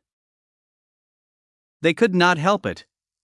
The question was already inside them, and their ancient senses reached across the gap, and what came back was exactly what he knew it would be. Primeval weavings. What they felt before. The white gold light that had split this dimension's sky for light years, the bloom every one of them had sensed and raced toward, and it had come from here, from these beings. You all felt the light. Your dying master pointed you at things backed by primeval ones and told you nothing. So I will ask the only question that matters: will you all stake your lives to infuriate the primeval lifeform sitting behind us, for the dying Jarl who could not even come here himself? How many years does that cursed fucker have left to live anyways? You all will be free soon enough, or are you waiting for his death to loot his corpse? Is this part of why you are in his service? He pulled and pulled as much information as he could as he bullshitted. The question detonated in silence. Hesitation rolled through the formation like a slow wave. For a long moment, the party Jarl Erling had built held its breath. And then Lys Sana spoke. Her voice came exactly as it had before, and it cut through every seeded doubt. I am only a blade. Her crimson eyes rested on Noah, and there was nothing in them. No fear his aura could catch, no doubt his questions could water, no ambition his knowledge could leverage. Nothing but function. I am pointed, and I strike. Nothing else matters. She barely moved her fingers. It was less than a gesture. A whisper of motion at the end of one red sleeve, the kind of movement a being makes brushing away dust, and in the next moment, the space between them simply agreed with her. Noah's defenses were bypassed. The layered folds of his Osmantian source infinity, the passive refusals of the unmoved verdict, the conforming pressure of the sovereign existence, edge after edge slid past all of them as if they were opinions and she was fact, and a huge gash tore open across Noah's chest. His flesh parted, and stellar crimson blue-gold blood gushed out into the storm, blood that burned faintly with ancient light as it scattered across the trap dark, and the true human emperor's body rocked backward through the suppression field with his presense split open for every watching eye. And Lys Sana looked down coldly as she repeated herself. I said, kneel. Chapter 55:21, Fear and Doubt. He floated in the trapped dark, split open, and he had never looked more like an emperor. The gash across his chest wept freely, and yet Noah's body did not so much as sway. He hung in the storm with his crown gleaming and his shoulders level, dark bluish hair drifting in the pressure winds of a Cenozoic enemy, and his blood did not fall. It swirled. Stellar crimson blue-gold blood rose from his wound in slow, glorious ribbons, coiling around his figure like loyal serpents of burning light, each droplet threaded with primeval Osmantian cells that glimmered against the dark, and the sight of it silenced parts of the party that Lys Sana's attack had been meant to embolden. For wounded things were supposed to diminish. Prey was supposed to shrink when cut. And the crowned figure before them bled upward, wore his own blood as regalia, and gazed ahead with nothing on his face but calmness. You are facing tremendous adversity. The aura of the protagonist has been triggered, and it has been pouring since the space sealed. 21 true life forms and a burden bearer whose existence is the strike, all arrayed against you alone. The aura is drinking every drop of this impossibility. Plus 100,000 Osmantian biomass has been gained so far. The count climbs while you stand here. You have been wounded by a malicious foreign authority. The primeval Osmantian marrow has read the wound, and production of the primeval Osmantian cells is accelerating. You are bleeding, and per its design, you will continue to bleed for these few seconds, deliberately, as the deeper condition engages. The primeval Osmantian berserker state has been triggered. Your existence now elevates the more injured you become. Production, accelerated. Healing, accelerated. Power, intent, output, all climbing in proportion to your wounds. She cut you to punctuate a command, Master. she has instead turned a key. Prompts of majesty and wonder bloomed, and his existence began to give off even grander waves of power. The fiendish ancient aura of the marrow deepened around his bleeding frame, blue-gold pressure rolling out in slow tides that tasted older with every pulse, and the swirling ribbons of his blood burned brighter as the berserker state fed on the very gash meant to humble him. At this moment, 3 figures came to float beside him. The creature drifted to his right, obsidian flames threaded with white gold, his flat gaze fixed ahead. Anaximander settled at his left, robes drifting, unreadable. And the Infiniverse manifestation took her place at his shoulder, composed and cold-eyed even as her realms strained.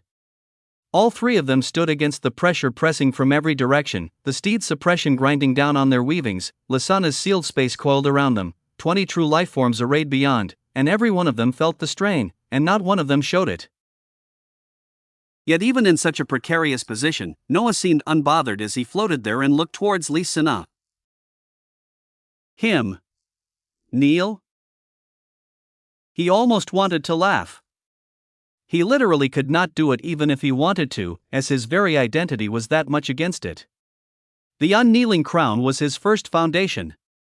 No ego hierarchy in existence could place him beneath it, and no command could bend knees that his own weavings refused to own. Her demand was not merely offensive. It was, for him specifically, structurally impossible. So, how could he bullshit to gain more time? He could always keep talking. And the more he withstood this adversity, the more Osmantian biomass he gained from it. He had to do this, as there was very real danger here, danger that could end everything, and within him, the Infiniverse had to be protected.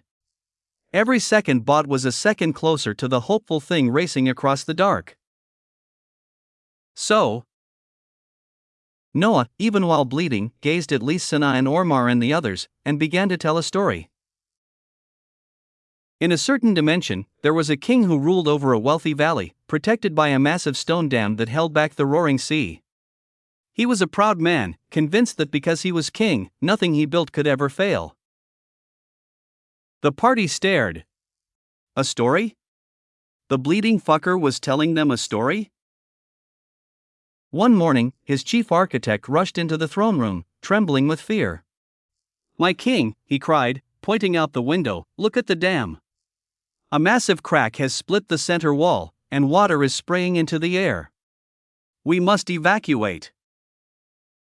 Noah's voice rolled on, calm and unhurried, his blood swirling grandly around him as he spoke. The king walked to the window and looked right at the spraying water. But his pride was a thick blindfold. He turned around, smiled, and said, "Do not be foolish. I built that wall. It is perfect because it is mine. That is not a crack, it is just the morning sun playing tricks on your fearful eyes." The stone hound's ears had flattened. The 3-faced female's every face watched him now. The next day, the crack grew into a roaring chasm. Sea water rushed into the valley, flooding the palace gardens and sloshing across the throne room floor. The servants packed their bags and fled for the hills. Yet, the king just lifted his robes, stepped onto his golden chair, and looked away from the window. "The gardeners have simply overwatered the lilies," he insisted to the empty room. "The sea would never dare defy my kingdom." His gaze drifted, slow and deliberate, across every listening face.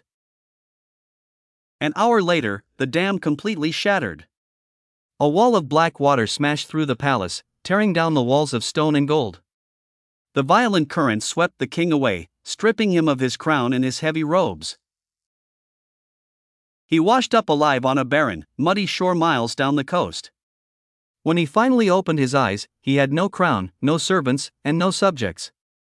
His entire kingdom was gone, buried forever under the ocean he chose not to see. The moment he finished telling this story, Lysana coldly waved her hand again. The space agreed with her a second time, and another gash tore open across Noah's shoulder as blood erupted into the storm. And his figure shockingly became even more glorious. The fresh ribbons of stellar blood joined the coiling regalia around him as the berserker state drank the new wound, his aura climbing another register, ancient and fiendish and rising, a being who was visibly, impossibly, growing grander with every cut she gave him. Adversity deepening. Plus 47,000 osmantian biomass gained since the last report. The rate of production of the primeval osmantian cells has accelerated again with the second wound. Noah looked ahead through the swirling burning blood, and he could see it plainly now. Hesitation. On all of them. On Ormar, whose coils had drawn tight around his own center. Hesitation on every face in the formation, except one. Lisanna alone remained untouched, unread, unmoved, this being simply that unique, a blade that doubt could find no edge to settle on. So Noah spoke to the ones it could. Cracks have begun to appear for all of you, as the dam is about to shatter. His voice carried through the sealed space, quiet and vast at once. I am the messenger telling you to save yourselves. While I may be weaker than you, what I represent is a raging sea that will sweep away everything about your existences. Heed my message. Turn away. And he simply floated there, bleeding gloriously. The crowned figure hung wrapped in slow-turning ribbons of primeval blood, wounds worn like decorations, ancient aura rolling off him in patient tides, gazing at a formation of apex beings with the serene disappointment of a king reviewing subjects who had arrived late, and not one being present could reconcile what their senses reported with what their eyes were seeing, and that irreconcilable gap was where fear lived. But Lisanna began to billow with terrifying power. Her red robes lifted as her existence finally, truly, gathered itself, crimson light bleeding off her frame and blade-thin sheets that sliced the storm into ribbons, and her toneless voice came once more. I don't need to kill one particular target. Her crimson eyes fixed on Noah alone. But you can die. Wait, Lisanna. It was Ormar. Ormar Grimtunge was actually the one to speak, his grand voice cracked through with open hesitation, the follower's terror of blame at last outweighing the follower's terror of his betters, and Noah looked on grandly as his seeds bloomed in the unlikeliest soil. And within his own stillness, a memory rose. The prophecy of Rhaenyra's brother. Ulf. 3 deaths must the deathless die before the door swings wide. The felt, the made, the borrowed self, each one must be united. Choose true, O brief and burning one, for choices carve the way. And what was written in the white was written from today. 3 deaths. Would he truly need to die once, here, today? He found himself questioning it, and he found, turning the question over, that he actually did not have any heavy emotions attached to it at all. To die was to be human. And he had something that made it so he could return from death. But he could not die so easily. Not here, not cheaply, not with the Infiniverse in the balance. He was about to turn his head at this moment toward the steed itself, toward the dying colossus whose causes were still listening, when Lisanna raised her hand fully, the skies of the sealed space beginning to shake as a terrifying intent howled awake, an edge the size of an arrow swinging back for its stroke. At such a time. ABA, she is here. Seo Yun's voice rang out from within the Infiniverse. And in the next second. Boom. Existence shuddered, fractured, and collapsed all at once as an unfathomably heavy aura descended. Chapter 55:22, Fear and Doubt. 2. The storm parted. It did not part the way storms part for power, shoved aside and resentful. It parted the way crowds part for royalty, currents of raging infinity and primordial source drawing back upon themselves in long reverent curtains, and through the open sky, descending before the golden island in a slow fall of white light. Came a dragon. A pure white dragon. Noah and all the others watched her descent, and even here, even wounded and sealed and surrounded, every gaze present was pulled upward and held. She was colossal, her pearl-white scales layered like plates of living moonlight, faint rivers of silver shimmering through them with each beat of her vast wings. Twin horns of translucent ivory spiraled back from her skull, and between them drifted a mane of soft white flame that burned without fuel and without end. Around her titanic limbs, the scars of shattered chains still smoked faintly, crimson burn lines wrapped like the ghosts of shackles. And her body radiated pain. The curse was plain upon her. Terminal weavings guttered through her frame and slow dying threads, the same collapse that hollowed the grey colossus behind the warhost, ages deep and unhealed, and every beat of her wings carried the weight of something that had been hurting for thousands of years. And yet, she carried tremendous regality. The pain did not bow her. The curse did not diminish her. She descended like a queen returning to a throne room that had wronged her, her golden eyes sweeping the sealed space with cold command, and the dying light within her burned somehow prouder than the living light of everything arrayed against her. Noah looked at her with shining eyes. Was this it? Was this the hopeful dying cluster of causes he had been waiting for, the one rushing toward them like someone running to a long-awaited door? A conflicting field has appeared. The newcomer's ambient weavings carry the same architecture of dimensional sovereignty as the steed of oblivion, and the two sovereignties do not stack. They contest. Her field has rejected the imposition of the steed of oblivion across this region. The suppression is breaking. And Noah felt it. The terrifying strain that had been grinding down on the Infiniverse eased all at once, the grey pressure peeling back off her realms like a hand releasing a throat, and beside him, the Infiniverse manifestation exhaled as her compressed weavings finally unfurled. The ambient biomass tick-stuttered and resumed. Noah could breathe easier, his pantheon flexing against his backbone once more, and the mechanic he had only theorized bloomed proven across the battlefield. Two steed fields cancelled each other. His eyes locked onto her, and hers came down to meet him. And Noah felt a variety of emotions moving in those vast golden pupils. Pain, ancient and banked. Wariness, sharp and counting. Exhaustion deeper than Eris, and beneath all of it, running through every ring of those ring-in-ring pupils, one thing pulsed stronger than all the rest. Profound immensity and majesty. It was like looking at something sacred. This was older than power, the gravity of an unbroken line, of something seated by hands that predated every framework he had ever climbed, and those eyes pulsed with immensity and with pure, terrible hope as she looked down at him coldly and asked, "Are you the one to fulfill the promise?" Noah blinked at these words. What the hell promise? He had not the faintest idea what this magnificent dying wonder was talking about. But he was wounds deep into the greatest bluff of his existence, and stopping now was not among his options, so he had to continue bullshitting, and at this moment, behind his calm face, his gaze quietly drank her in. The protagonist's omniscient regard activated. Character sheet, Vitramar, the White Steed. Danger to you, immense in capability, none in disposition.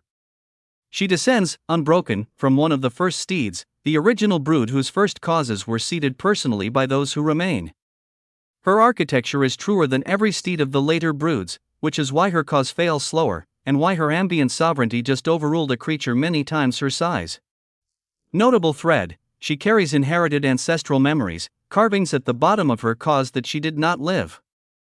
Notable thread, her lineage transmits a promise, and its surviving shape reads, "What living hands seat, living hands can seat again." Notable thread?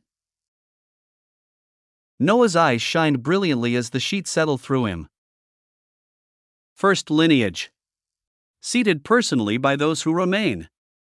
And the promise, there it was, "What living hands seat, living hands can seat again," a sentence carried across years of chains. He had no idea what fulfilling it truly required. But he would do whatever it took to survive.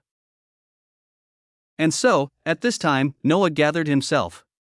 He reached down into the deepest architecture of everything he was, into the brilliant light of his infinite cause, the first cause, the one woven inseparably through the Infiniverse herself. And then he emulated further, drawing up the resonance of his own 9 causes that permeated across the Infiniverse endless realms, and even the gathered light of the causes of the nested observable existences within her, generations of living hearts beating inside a living home, all of it channeled upward through his bleeding frame and released through a glorious and calm, I am. Boom!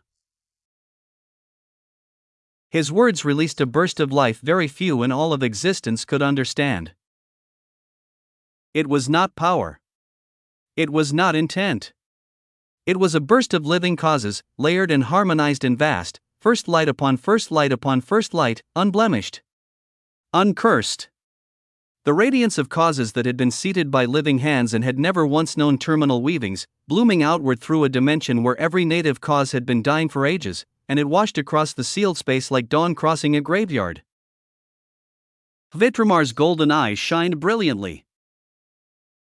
And behind Lisanna, the hateful, bored steed of oblivion trembled. Its great gray head, hung low in chained agony for ages beyond counting, shot up. Its guttering eyes fixed across the distance at the source of that impossible light, and through its mountainous frame, the dying causes that had forgotten everything but pain, listened. Noah captured all of this movement. I am the one that can fulfill that promise. And yet, these insects behind me are standing in the way. Lisanna's expression finally changed. It was slight, a tightening at the eyes, a fractional stillness in a being made of function, but on that cold face it rang like a bell. And behind her, the serpent's crimson eyes had gone fully ashen, alongside every other true life form in the formation. And yet, even as Noah said this, Vitramar's eyes flashed with cold regality. There was no gratitude in the look she gave him, and no awe. Her ringed pupils passed over his bleeding, glowing, grandstanding figure as if she could see through everything here, through the bluff and the blood regalia and the borrowed certainty, and her gaze actually moved from him, to the infiniverse, resting on the manifestation beside him with an intensity that made her straighten. And then the white steed spoke. There is no time for this. Let's go. White light erupted from her. It burst outward in a single silent bloom, a sovereignty of pearl and flame folding over the golden island, over Noah and the infiniverse, over the sandy platform, over Anaximander and the creature, wrapping all of them in white. And they all disappeared. The sealed space stood suddenly, ringingly empty. Lisanna floated before the vacancy where her task had been, her raised hand still holding an unswung stroke, and her crimson gaze was heavy. Around her, 20 true life forms stared at absence, ashen and silent. And Ormar Grimtunch howled. No! No, no, no, and no! His coils thrashed through the storm as the followers' every nightmare arrived at once. Get them back! Somebody get them ba-. But behind them all, his howling was drowned out. For the steed of oblivion was still trembling. The grey colossus strained against its screaming chains, its head thrown high for the first time in ages, its guttering eyes fixed on the point in the dark where the impossible light had vanished, and from its mountainous chest, in an ancient voice that had not spoken across ages of walking agony, it began to bellow out. Living! Living, and not cursed. A steed, not cursed. Boom! Chapter 55:23, Fear and Doubt. 3. The Recorder of Wilds. Upon a golden cloud inside a sealed killing field, an old woman refilled her tea and could not remember the last time an afternoon had given her this much. She had drifted along inside the formation the entire way, unseen and unsensed, and now she floated barely above the coils of the great serpent as the party finally cornered its target. Well now. Let us see what the target was. Her ancient gaze swept the trapped golden island, and it snagged, immediately, on the crowned figure at its heart. She read him the way she read all creatures, peeling the layers with eyes older than the frameworks beneath them, and for the first time in an age, the layers pushed back. Now that is unusual. A young thing. A very young thing, barely into its trueness, and yet it smells of my own kind. There is primeval weaving threaded through it, which should not be entirely possible. She sipped, and her wrinkled eyes narrowed with genuine delight. Her gaze drifted to the flame-wrapped titan beside him, and paused again. And this one. Oh my! This one is not a creature at all, is it? It is a place wearing a shape. The weavings do not stop at its skin, they continue outward into everything nearby, quietly claiming, and behind it. Her cup stopped halfway to her lips, for her old eyes had found the faint outline folded at the Titan's back, the seated colossus of worn grey stone resting just beneath the surface of the visible. Well, I shouldn't pry too much on that. And then the scholar. She looked at the man in white robes floating placidly amid apex predators, and her reading found nothing. Simply nothing, an absence shaped like a man, as if existence had agreed not to write anything down about him at all. I have no shelf for that one, the old woman admitted to her tea. A life form that reads as no life form. But it was when her gaze landed on the fourth figure that the old woman set down her cup entirely. The woman standing at the crown cub's shoulder. She was the biggest oddity on the entire battlefield. Oh. Oh my. Now what do we have here? The recorder leaned forward fully, ancient eyes wide with the purest fascination they had held in eras. Is that a steed? But it can't be a steed, what? Is she the target of the Jarl all along? Her voice dropped to a marveling hush. Below her, the confrontation unfolded. Ah, and here we observe a cornered animal. 21 hunters, a sealed range, no exit. Every creature in nature has a response to this moment. Some bolt. Some freeze. Some bare the throat in hope. A slow smile folded through her wrinkles as the crowned figure drifted forward, alone, ahead of his own protectors, radiating borrowed enormity. Look at him go. He has embanked every drop of that primeval scent and is parading it before the colony like a bird spreading feathers it barely owns. Then the blade in red cut him, and the old woman clicked her tongue softly. The predator does not argue with the puffing bird. She simply cuts it, to remind the flock what is real. Beautiful, in its way. Then her ancient brows rose, for the cut thing did not diminish. The cub's blood rose off him in swirling ribbons of stellar light as his aura climbed, wounds feeding something in his marrow, and the old woman laughed softly into her sleeve. The second cut came. The story about the king and the dam rolled out over the killing field, and the recorder listened to the whole story with her chin in her wrinkled palm, thoroughly entertained. And then, the storm parted. Hum. The old woman felt it before she saw it, an ambient sovereignty descending through the sky that did not belong to the grey colossus below, and when the white shape came down through the parted currents, the recorder of wilds, primeval one, watcher of eras, unsensible and unsurprisable, was shocked. Her cup rattled against its tray. Oh, you patient, magnificent creature. The old woman was on her feet upon the cloud now, tea forgotten, ancient eyes drinking in the white dragon's descent with open shining eyes. She had only began looking when the crowned emperor below began erupting as he screamed out, I am. She watched the burst of living causes bloom across the graveyard dark. She watched the grey colossus lift its head for the first time. She watched the white steed's cold eyes pass straight through the cub's magnificent puffery and land on the woman beside him. And then the white light erupted, and the entire party, cub and woman and titan and absence and golden island all together, vanished from the sealed space, carried countless distances in a single sovereign fold. The killing field rang with sudden emptiness. The blade in red stared at vacancy. The serpent howled about blame. The grey colossus bellowed its first words in ages at the point where the light had gone, and upon her golden cloud above all of it, the old woman stood in the ruins of the afternoon's expectations with her eyes gleaming and her mind turning, deliciously, toward a decision. Which way now? The fled party, carried off by a powerful steed? Or the abandoned hunters? She reached down for her tea, weighing wilderness against wilderness, and was just about to choose when a nanosecond later.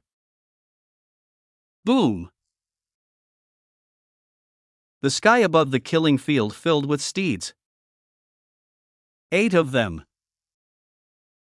8 dying colossi burst through the storm in harness formation, terminal weavings guttering, ancient eyes burning with impossible rejuvenated hope, and behind them, dragged through the parting dark on chains of cursed lightning, came a throne. And upon the throne sat a titan of rot and lucidity. Jarl Skallagrim. The old woman's brows climbed as she took him in.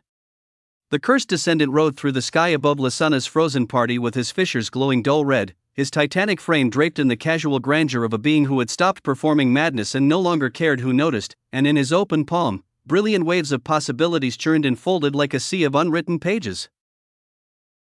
He did not slow for the party below. He barely glanced at them. His cold, terribly sane eyes swept across 21 shocked and fearful true life forms. And then Jarl Skallagrim turned his head. Before his throne passed through the far edge of the killing field, the dying titan turned, unhurried, and stared straight at her. At her. At the Recorder of Wilds. At a primeval one whom the steed of oblivion could not sense, and this rotting, dying, cursed thing looked directly into her ancient eyes across the open sky. And nodded coldly. Then he tugged on the chains of lightning, and the 8 rejuvenated steeds roared, and the throne surged forward through the dark, following exactly where Hvitrimar had disappeared towards. The old woman stood very still upon her golden cloud for a long moment. Then she shook her head slowly as a smile spread across her wrinkled face that was pure, undiluted interest. Her golden cloud turned, and followed the 8 steeds pulling a throne. Chapter 55-24, Fear and Doubt. 4. The True Human Emperor. They were inside a pocket of space that never stopped moving. Noah's senses spread out and found no ground, no sky, no fixed point at all. The Golden Island floated at the heart of an isolated bubble of stillness, while beyond its unseen walls, countless strings of the dimension tore past in endless luminous rivers, weavings of infinity and primordial source, and the lingering word all streaking by like light bending around the center of a black hole. They were within something that traversed the Krasernul without pause, folded inside its wake, carried at speeds that made his earlier island flight look like drifting. And before them, the maker of this pocket floated. Hvitrimar.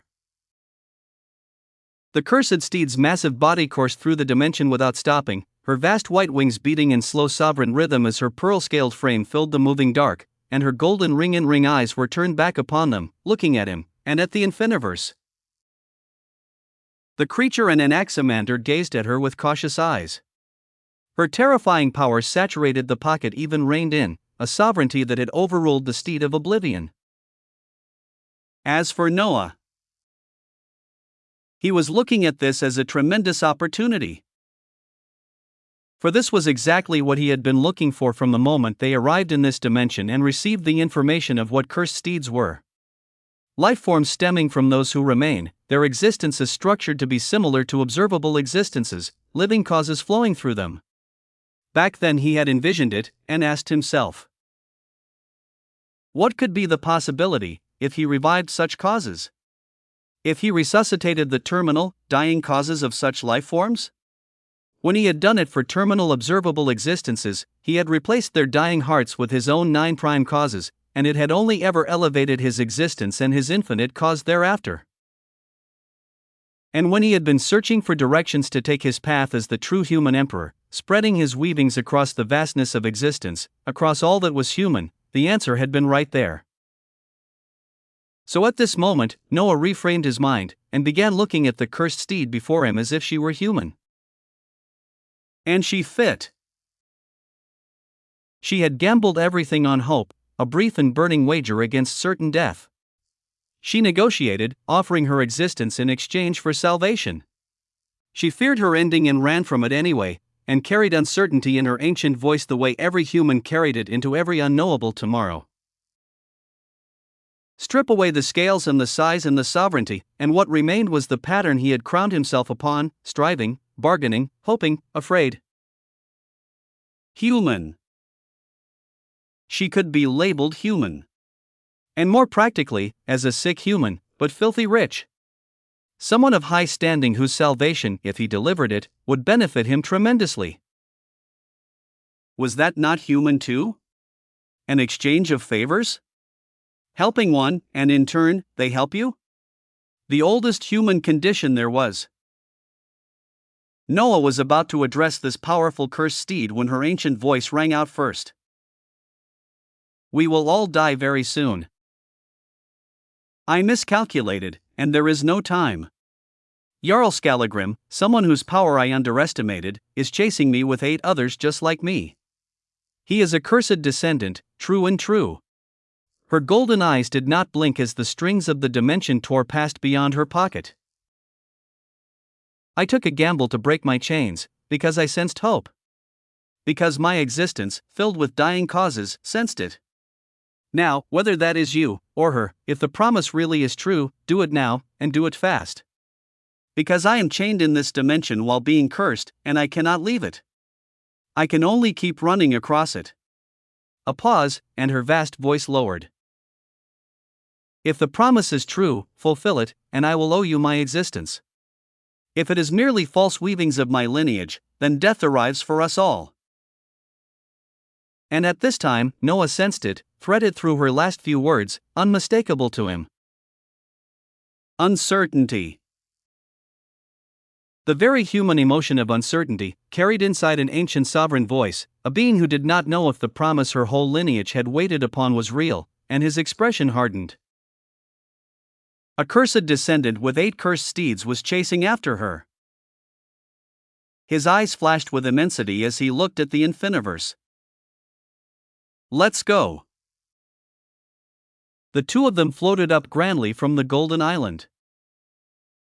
Emperor and a unique living observable existence rose together through the moving pocket, dark blue hair and cerulean threads streaming in the wake winds, and they crossed the open space toward the cursed steed as her massive form turned slightly to receive them. And with every measure of distance closed, Noah felt it more. It was like approaching a terrifying furnace of existence. He was drawing near the core of something that was similar to the Infiniverse, structured like her, layered like her, causes turning within a living frame like hers, and yet not her at all, older, wilder, seated by different hands, and wound through with something that made his marrow prickle even at this distance. And beside him, the Infiniverse composed face broke. A pained expression crossed her features, her cerulean eyes tightening as her own weavings resonated with the entity before her, and she asked, "How can you live with such pain?" Vidramar's great head lowered slightly, and her answer came calm and slow. One does not live with pain. It leaves no room for living with it. Her golden rings turned. So one lives beside it. The pain fills every moment I stand inside. Every single one. But it cannot fill the moment that has not yet arrived. So that is where I lived. In the moment that had not yet come. I have lived entirely in tomorrow. The Infiniverse hands curled slowly at her sides. They neared her massive chest, and the terrifying pressure released from this creature was purposefully reined in, drawn back into her body layer by deliberate layer so that they could approach, and Noah got to take her in fully at last. Her scales, this close, were wonders. Each one the size of a shield, worn smooth as ancient ivory, pearl white with hairline lines of age running through them like the memory of every year they had survived, and beneath their surfaces, faint rivers of silver light moved slowly, like veins of a world. They were warm. That was the shocking thing, warm as living skin, humming faintly with the deep engine thrum of the causes turning far beneath. And threaded through the warmth, so fine it could be missed, ran a wrongness, a cold gray filament tracing the border of every scale like frost that refused to melt.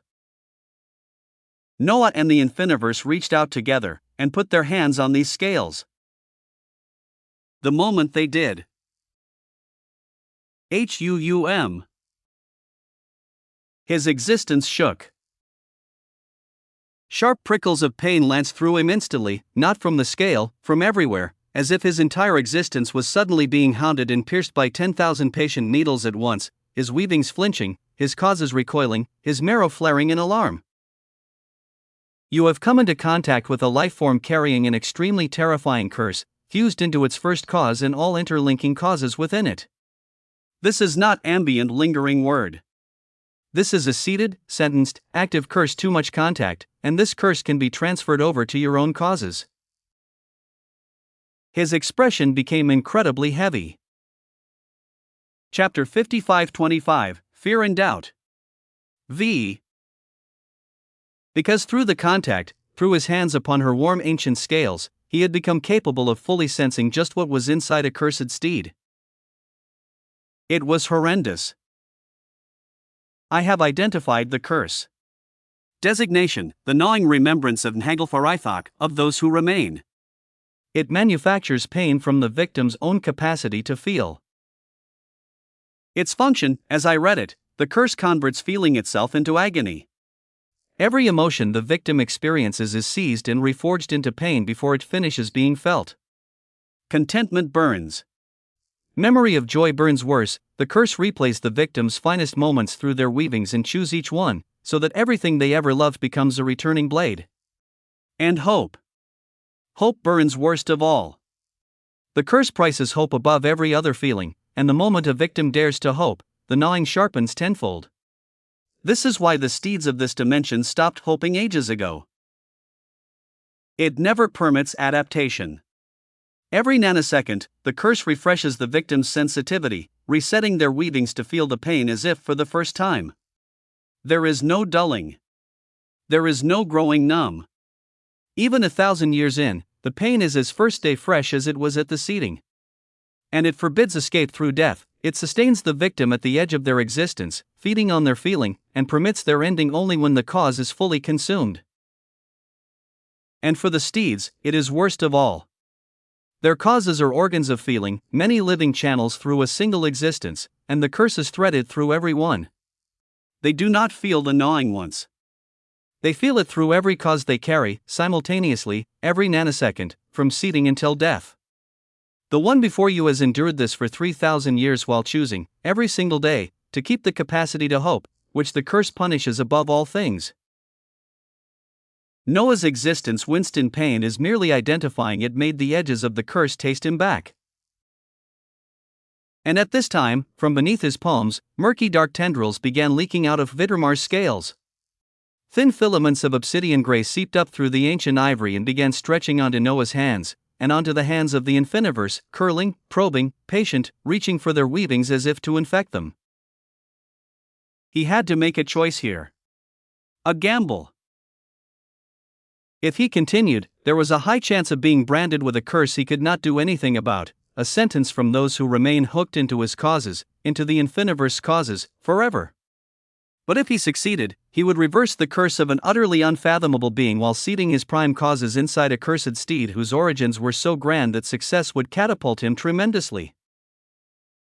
Noah breathed slowly. And for the first time in a very long time, he felt doubt. Doubt.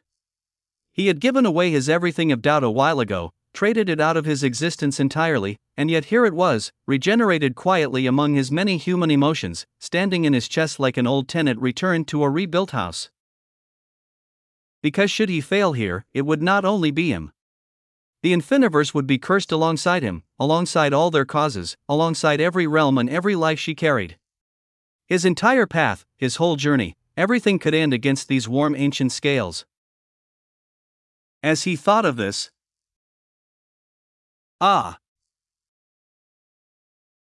he blinked in an epiphany.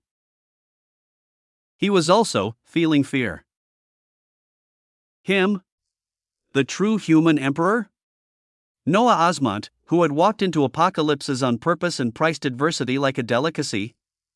He was feeling a trace of genuine fear? Was doubt and fear such a potent human condition? Was it so potent that he regenerated their everythings to now feel even them? Was this true of who he was? Dumb. He felt the heavy beat of his heart. And at this moment, from beyond himself, he felt a wave of resonance answer it. Faint flickering flames of the very same feeling, mirrored back at him from the colossal existence beneath his hands. Vidremar. Through the contact, through the resonance of fear meeting fear, Noah saw. Deep inside this cursed steed, far beneath the scales and the sovereignty and the 3,000 years of patience, there was a figure.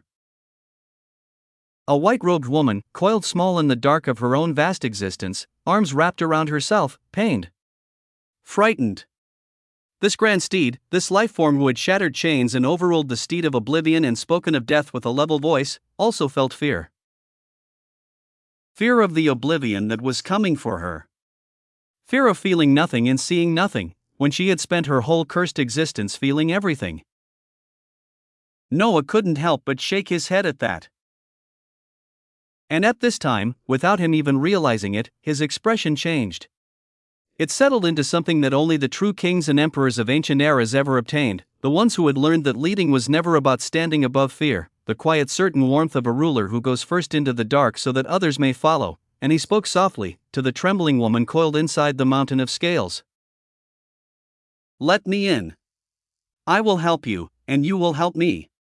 His hand pressed gently against the warm ancient ivory as the dark tendrils curled around his fingers. "We are both fearful. But it is much easier to overcome this fear together." He said such words, and Hvidramar trembled. Her colossal frame shuddered once through its whole length as her golden ring-in-ring eyes gazed down at him, at the infiniverse beside him, at the two small existences standing willingly against her cursed chest with the infection already reaching for their hands, and after a moment, after 3,000 years of tomorrows arriving all at once, her scales opened. The great plates of ancient ivory parted along seams that had never once unsealed, folding back petal upon petal, and within, utterly sacred and unfathomable wonders revealed themselves. Vaults of white flame turning in slow rivers. Horizons folded inside horizons, the interior architecture of something forged by the hands that predated every framework, causes hanging in the deep like dying suns, and all of it threaded through with the grey gnawing dark of the curse. And Noah stepped in, alongside the infiniverse as his mind pulsed with an epiphany. To lead was to walk point on the edge of the unknown. Some say that great leaders are fearless, monoliths of absolute certainty who move through chaos without a tremor. But that is a myth and not the reality of human nature. A truly great human leader does not fear fear. They welcome it, understand it, and transmute it. Boom! Instantly, light detonated across existence. Endless blue light gushed out of one half of Hvidramar, cerulean brilliance erupting through her parted scales and her weavings and her very frame as Noah's intent and Osmantian source infinity and his prime causes poured into the ancient interior, painting half of her colossal form in radiant, living, boundless blue. And in the same nanosecond, endless murky obsidian curselight bloomed over the other half, the gnawing remembrance rising to answer the intrusion, grey-black malice flooding through the opposing hemisphere of her existence. It looked like existence in this whole area had been split in two. One half, endlessly blue. Another half, endlessly dark. Outside, Anaximander and the creature had heavy expressions as they looked out. For the domain that had been constantly moving, came to a stop. The pocket dissolved as Hvidramar's flight ended, and the surroundings cleared to reveal where the long run had carried them, an ancient billowing stretch of ice, glacial plains folding to every horizon beneath a sky of falling snow, white flakes drifting down through the frozen quiet of the Krasernal's far reaches. And across that white stillness, for light years, one half of existence was painted blue, and another half was painted black. The colossal form of Hvidramar floated at the center of it all, split down her length by two warring lights, blue sovereignty and obsidian sentence grinding against each other through every cuss she carried, and the snow itself fell blue on one side of the sky and grey-black on the other. And in the next nanosecond, roar! The cursed black half seemingly roared out with malice. It surged. Where the two lights had stood at even halves, 50 against 50, the obsidian-cursed brilliance rapidly began to gain ground, swallowing the blue and grey gnawing waves, 60, 70, covering 80% of her colossal frame with horrifying speed, and it only continued to accelerate, an ancient sentence rising to devour the presense that had dared to argue with it. It was a curse tracing back to those who remain. It was undeniable. Chapter 55:26, Death. I. Somewhere in the cold reaches of an ancient dimension, a bleeding man stands with his hands on cursed scales, and inside his chest, 2 old tenants have moved back into a house that evicted them long ago. Doubt and fear. And it should be said that even now, even trembling, some corner of that man is questioning. Weighing the gamble, counting the gains, tallying what a reversed curse and a seated steed would be worth against everything he could lose. He is not the first to face this homecoming. Every civilization that ever climbed has run the same argument about these 2 tenants, and the argument begins with corpses. The soldier who doubted his footing for one breath, and the bridge took him. The mother who feared the dark road and so took the long one, and arrived too late. Doubt is the pause where blades find throats. Fear is the counsel of a smaller life. The evidence dies loudly, and so every discipline of power teaches the same first lesson. Purge them. Cultivators burn doubt out of their foundations the way farmers burn stubble from a field. Emperors train fear out of their heirs before the heirs can walk. Some go further still, and trade the emotions away entirely, carve them out, hand them to another, and stand afterward in the clean silence where the trembling used to be, and call that silence strength. And for a while, it is. The purged strike faster. The purged sleep well. But the doctrine keeps no record of how the purged die, because the ones who could testify are under the water. Fear is a map with exactly one thing drawn on it: what matters. No being has ever feared the loss of something worthless. A man feels fear at a sickbed because the one in the bed is his whole sky. A queen in chains feels fear of oblivion because she spent 3,000 years earning the tomorrow that oblivion would cancel. The fearless do not carry more courage than the fearful. They carry less cargo. Strip a being of everything it loves and watch how brave it becomes, and then ask whether that bravery is worth what was paid for it. So what is a human, who is born holding both? A human is a brief and burning pattern with no time to armor itself into silence. Humans doubt because their knowledge is partial, and so they check the wall twice, and the wall holds. Humans fear because everything they hold can be taken, and so they hold it properly, and build anyway, love anyway, cross the dark anyway. Which brings the matter, at last, to leaders, and to the one distinction on which everything turns. A good human leader is not afraid of fear. For fear denied in the light doubles in the dark, and a leader who cannot admit the tremor in his own hand will demand that no hand around him tremble, and such leaders break their people long before any enemy arrives. And the fearless cannot lead the fearful. They can only outpace them. A being who feels nothing before the dark can walk into it, certainly, but no bridge exists between his silence and their trembling, and no one follows. It is the leader who feels the fear fully, names it aloud, and steps first regardless, who turns terror into a road. His fear is the proof that the danger is real. His step is the proof that it can be crossed. Fear shared is halved, and fear witnessed being overcome is transformed, and this is the entire mechanism by which frightened peoples have crossed every impossible thing they ever crossed. Courage was never the absence of fear. Courage is fear, correctly spent. So when doubt regenerates in a chest that once traded it away, and a heart that forgot the rhythm beats hard against cursed scales, that is not a foundation cracking. That is the foundation completing itself. Somewhere in the cold, the snow is falling in 2 colors, and the black half is climbing. The man with his hands on the scales has his fear, and his doubt, and his greed, and his crown. Now he must spend them. Ultimately, the ones who feel everything, and go forward anyway, have always been the strongest things in existence. The true human emperor. Inside Hvitramar, Noah held the hand of the Infiniverse, and he was trembling. Their joined hands were already stained black. The curse had wasted no time, murky tendrils sunken into their fingers and crawling up their wrists as their feet darkened where they stood upon the inner weavings of the white steed, and across Noah's body, gashes tore themselves open one after another. Across the Infiniverse frame too, thin lines split her manifestation as blood sputtered out of both of them gloriously, stellar crimson blue gold scattering into the vaulted white flame dark of a living steed at war with itself. But even in such a situation, Noah's body began to pulse with light. Multicolored radiance bloomed out of his body in slow, mounting waves, the light of his 9 prime causes: existence and paradox and chaos and mana, quintessence and adversity, tyranny and harvest and apocalypse, each one a different burning shade turning through his weavings. And beneath them all surged the endless blue light of his infinite cause, pouring out of his core in tides as their blackened limbs instantly shone bright, the stains burning back inch by inch, and a sea of blue began to expand around the two of them, pushing the gnawing dark to a perimeter. And within that fought for clearing, Noah got to learn exactly what he was up against. His senses spread through her, and the structure of Hvitrammar unfolded before him. She was made up of 9 causes. And they were all first causes.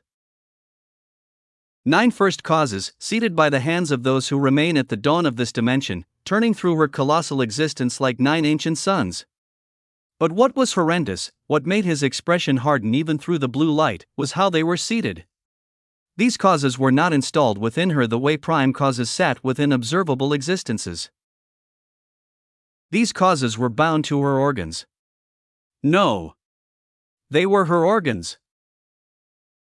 Cause and flesh fused into single existing things. When he had resuscitated terminal observable existences, he had replaced their dying prime causes the way one replaces the foundations of a building. But here, to replace a first cause, one would have to replace the organ of a cursed steed itself. Break down living anatomy seated by the makers of this dimension, and grow new anatomy in its place, all while the curse defended every inch. His sight moved through her, and he discerned them, one by one, as these causes were not the normal causes of observable existences. The first cause of fealty, seated as her heart. The vast drumming organ at her center, a cause that beat not for herself but for another, the sworn bond of the first steeds given muscle and rhythm. The first cause of honor, seated as her spine. The unbending column running her colossal length, the cause of carrying every weight upright and breaking before bowing. The first cause of valor, seated as her lungs. Twin oceans of white flame drawing the breath before every charge, courage itself made into respiration. The first cause of obedience, seated as her ears. Deep coiled chambers that heard the command before it was spoken, attunement to a writer's will woven into living structure. The first cause of vigilance, seated as her eyes. The golden ring and ring wonders, the watch that never closes, awareness layered within awareness. The first cause of endurance, seated as her bones. The tireless frame that had borne burdens across ages, persistence given architecture. The first cause of temperance, seated as her stomach. The furnace that consumed only what duty required and nothing more, restraint as an organ. The first cause of mercy, seated as her claws. Strength vast enough to unmake, shaped into instruments that had chosen gentleness for 3,000 years. And the first cause of devotion, seated as her wings. The great white sails that had only ever flown carrying another before herself, service itself given feathers and flight. This was what those who remain had built. Not a beast of burden at all, but something sworn and honorable and enduring and devoted, 9 virtues seated as 9 organs, and then their descendants had cursed the entire order of them and hitched what remained to thrones. Noah and the Infiniverse struggled against the pressing dark as he took it all in, and he made his choice in the same breath. Ruination. Infiniverse. Confluence. HUUM. The fusion slammed through the 3 of them inside the body of a 4th. His crown unwove into him, the Infiniverse dissolved into his chest, and the quintessential confluence rose within Hvitrammar's inner vaults, grades climbing a rank as his frame, already carved with gashes, blazed crimson gold through the blue. And through the fused sight, the full scale of the task ahead of him resolved without pity. 9 organs. 9 fused first causes. Everyone defended by a curse that punished hope itself, in a body older than the scales, on a clock measured in the hoofbeats of 8 steeds and an Jarl. It was almost impossible. He saw that plainly. And doubt rose, and fear rose with it, the 2 regenerated tenants beating hard against his ribs. But Noah Osmont was not made of 2 emotions. He was human, and human was a crowded house. His pride rose beside the fear, the pride of a man who had never once left a wall unclimbed. His stubbornness rose beside the doubt, the mule-hearted refusal that had carried him up from an F-rank hunter through every apocalypse existence could schedule. His greed rose, pricing the first lineage steed and finding the reward worth any gamble. His love rose, for the daughter sensing agony clusters and the mother inside his home and the women who depended on him. And above all of them rose the quality that had crowned him, the responsibility of the true human emperor, the plain and total conviction that if all that was human was his to gather, then all that was human was his to protect, and the human thing before him was dying. Fear said the wall was high. Every other thing he was said, climb. He had to try. And he had to succeed. But how? How could he resuscitate causes that were not merely terminal, but fused into flesh and filled with a curse that lashed out against every touch? Chapter 55:27, Death. 2. Noah looked around the vaulted dark, at the 9 ancient suns and the gnawing gray threaded through every one, and the decision assembled itself with the cold clarity of a craftsman surveying a ruin. He would simply have to replace the organs themselves, no big innovations needed. Break down cursed anatomy seated by the makers of a dimension. Grow new organs from his own existence and the wounds left behind. Seat his prime causes into the growing flesh and hope that the grafts would take. So much work. So much impossible work. He proceeded ahead, and started. The lungs first, and I will need as much help as you can give, Vidrmar. Noah declared, and moved. He descended through her inner vaults to the twin oceans of white flame, the first cause of valor laboring beneath its gray threading, every breath of the great steed dragging through cursed channels. And Noah set his fused existence against it as his intent erupted.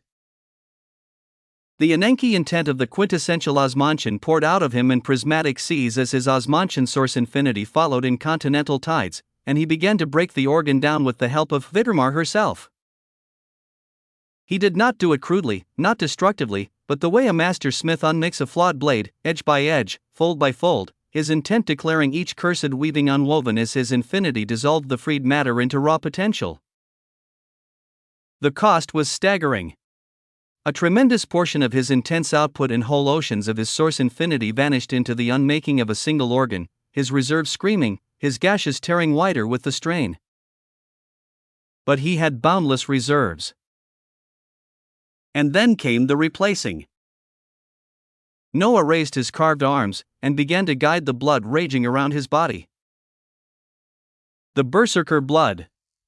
The swirling stellar regalia of crimson bluegold that had wreathed him since Lasana's cuts, saturated with primeval Osmantian cells, and he sent it flowing in glorious rivers down into the hollow where valor's lungs had been. And into that flowing blood, he infused a portion of the primeval Osmantian marrow itself, a seam of his own stellar bluegold bone architecture, seated into the wound as the base of an organ of a grand steed. The blood pooled. The marrow seed took root. And flesh began to bud. New lungs grew in the hollow, woven from his cells and his blood in his seated prime cause of adversity, courage through challenge pouring into the growing chambers, and then Noah's eyes widened, for the budding organ was doing something he had not designed. It held a mixture.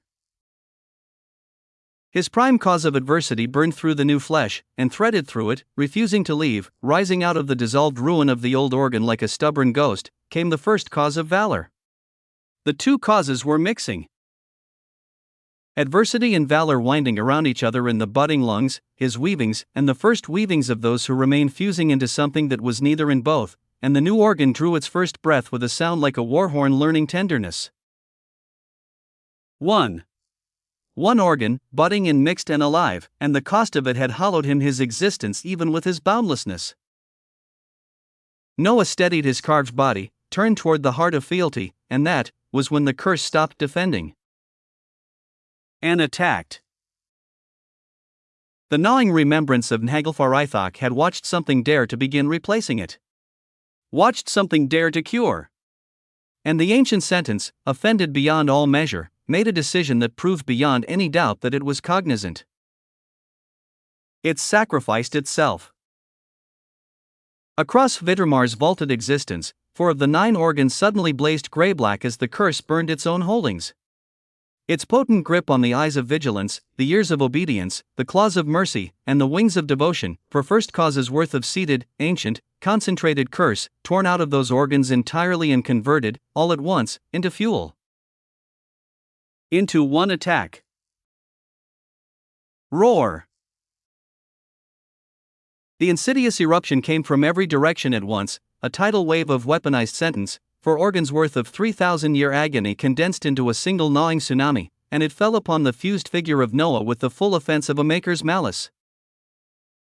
It was not something he could possibly withstand. His blue sea shattered. His prime cause lights bent. The wave crashed through his intent and his infinity and his budding triumph, and Noah felt it instantly, coldly, completely. His collapse was coming. Not a wound and most definitely not a setback. His existence, fused and elevated in berserker burning, was going to break under this, and nothing he could run in any stretched instant said otherwise.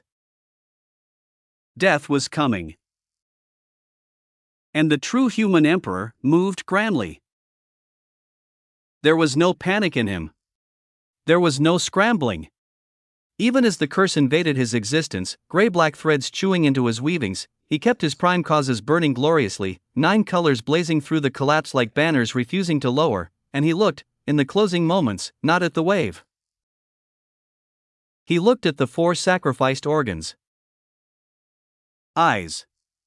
Ears. Claws. Wings. 4 organs the curse had abandoned to fuel its killing stroke, for first causes sitting undefended for the first time in 3,000 years, and Noah, dying, saw the trade laid bare upon the table and paid it with both hands. He sent his blood.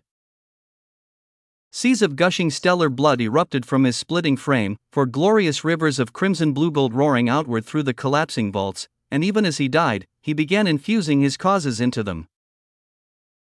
Marrow seed and cell and prime weaving poured into the eyes as quintessence met vigilance. Into the ears as manna met obedience. Into the claws as tyranny met mercy, strength and gentleness winding together. Into the wings as harvest met devotion, and in the growing lungs behind him adversity and valor still burned, 5 organs, 5 mixtures, 5 buddings seated in the space of his own ending. The wave closed over him. His body split. His infinite seas of power were torn open down their length, and in the final fraction of the final instant, Noah made his last choice, and chose true.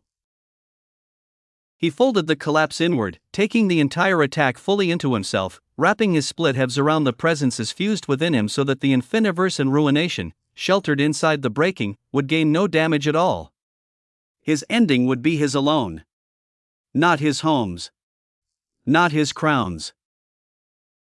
And as everything came apart, the true human emperor roared his last word into the dark. I am quintessential. Boom. The roar detonated through Vidremar's vaulted existence as the 5 seated organs answered it, budding flesh blazing with mixed causelight, his cells igniting through eyes and ears and claws and wings and lungs, 5 ancient suns rekindling in new colors even as their gardener was unmade. His body split apart in halves of guttering light. And within the splitting, untouched by the wave, buried deeper than any attack naturally reached, 1 small organ shone. A liver. The hepatarch of the undying root gleamed resplendently even in death, a quiet steady star inside the ruin of an emperor, holding. But it would not act in this moment. It could not. And so, for the first time in his entire grand existence, across every era and apocalypse, Noah died. Immense darkness folded around him, soft and total, and the last thing that moved through him was not fear, and was not doubt. He was quintessential. He was also human. And to be human was to die. Somewhere beyond the darkness, snow was still falling across an ancient white stretch of ice, and inside a white steed, upon the white of his own guttering light, a death was being written. 3 deaths must the deathless die before the door swings wide. What was written in the white was written from today. The Infiniverse. The Emperor was dead. His split halves drifted apart through the vaulted dark of the white steed, 2 ruins of guttering light trailing stellar blood into the black, and the curse's spent wave rolled onward past them, and for one single nanosecond, the inside of Hvitramar held nothing but silence. Then, from each of his split halves, figures rose. From one half, woven strings of crimson gold gathered themselves upward into the illusory body of a woman crowned in her own circlet, ruination, untouched, unharmed, exactly as her master's final fold had ensured. And from the other half, cerulean threads spiraled up into the illusory manifestation of the Infiniverse, whole and undamaged, standing upon the broken light of the being who had wrapped his own ending around her like armor. 2 figures. 2 halves. One dead emperor between them. And the rage that rose off of both of them was unfathomable. Ruination's illusory face was perfectly composed as her strings spread out from her in their thousands, and every single string was pulled tighter than a blade's edge, her fury expressed in pure, cold, absolute function. And the Infiniverse, the efficient one, the serious one, the one who rarely smiled and never wasted emotion, stood over her master's ruin with her hands slowly closing into fists as her cerulean eyes burned, and the realms within her, thousands of them, countless lives, all of it, tilted toward wrath like an entire existence leaning into a storm. He had taken it alone. He had split rather than let one thread of it touch them. We continue. Ruination said, and her voice had never been colder. They moved. The 2 of them poured their wills down into the dead emperor's cells, and the cells answered. For the primeval Osmantian cells did not know their maker had died, they knew only their work, and ruination's strings threaded through the 4 blood rivers still flowing toward eyes and ears and claws and wings, guiding, weaving, holding every budding graft in its proper form. The Infiniverse authority flooded the growing lungs where adversity and valor still wound together, feeding the mixture, steadying its first breaths. And when the curse came creeping back, they were waiting. Gray-black filaments slunk toward the 5 budding organs, the gnawing sentence reaching to reclaim what it had sacrificed, and it found the way barred. Ruination's strings cut the filaments apart with surgical, vicious precision, no wasted force, no mercy, each thread of curse unwoven the instant it extended. The Infiniverse dimensional weaving sealed around each budding organ like the walls of her own realms, and the curse pressed, and probed, and found 5 fortresses where 5 wounds had been. New causes had already bloomed. The 5 organs budded on, safe, mixing, growing, tended by the 2 loyal existences of a dead man. And then the Infiniverse went a step further. Her burning eyes rose from the defended 5, and fixed across the vaulted dark upon the vast drumming organ at the steed's center, still wrapped in its full portion of ancient curse. The first cause of fealty. The heart. The cause that beat for another. The sworn bond given muscle. And what was SHE, if not exactly that? A living observable existence whose every realm turned around her master, whose every cause had bent toward him since her birth, whose loyalty was not a feeling but her fundamental architecture. If any organ in this cursed being answered to her nature, it was that one, and her master had died 5 organs into a 9-organ war, and she would not stand guard over his work. She would advance it. And so, the Infiniverse roared out. The sound tore through the vaulted existence of the white steed as, deep within Noah's broken body, the hidden Infiniverse herself, the true her, the living observable existence seated through his weavings with her thousands of realms and her nested skies and her billions of burning lives, shone brilliantly and erupted.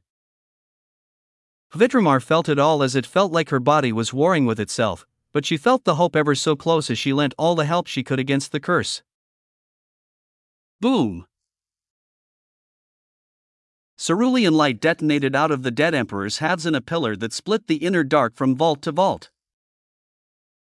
The full unfurled presence of an observable existence poured across the distance toward the cursed heart of fealty, realms condensing into radiance, causes massing into tides, a loyal existence hurling her entire self at the center of an ancient sentence in her dead master's name. The curse rose snarling around the heart to meet her.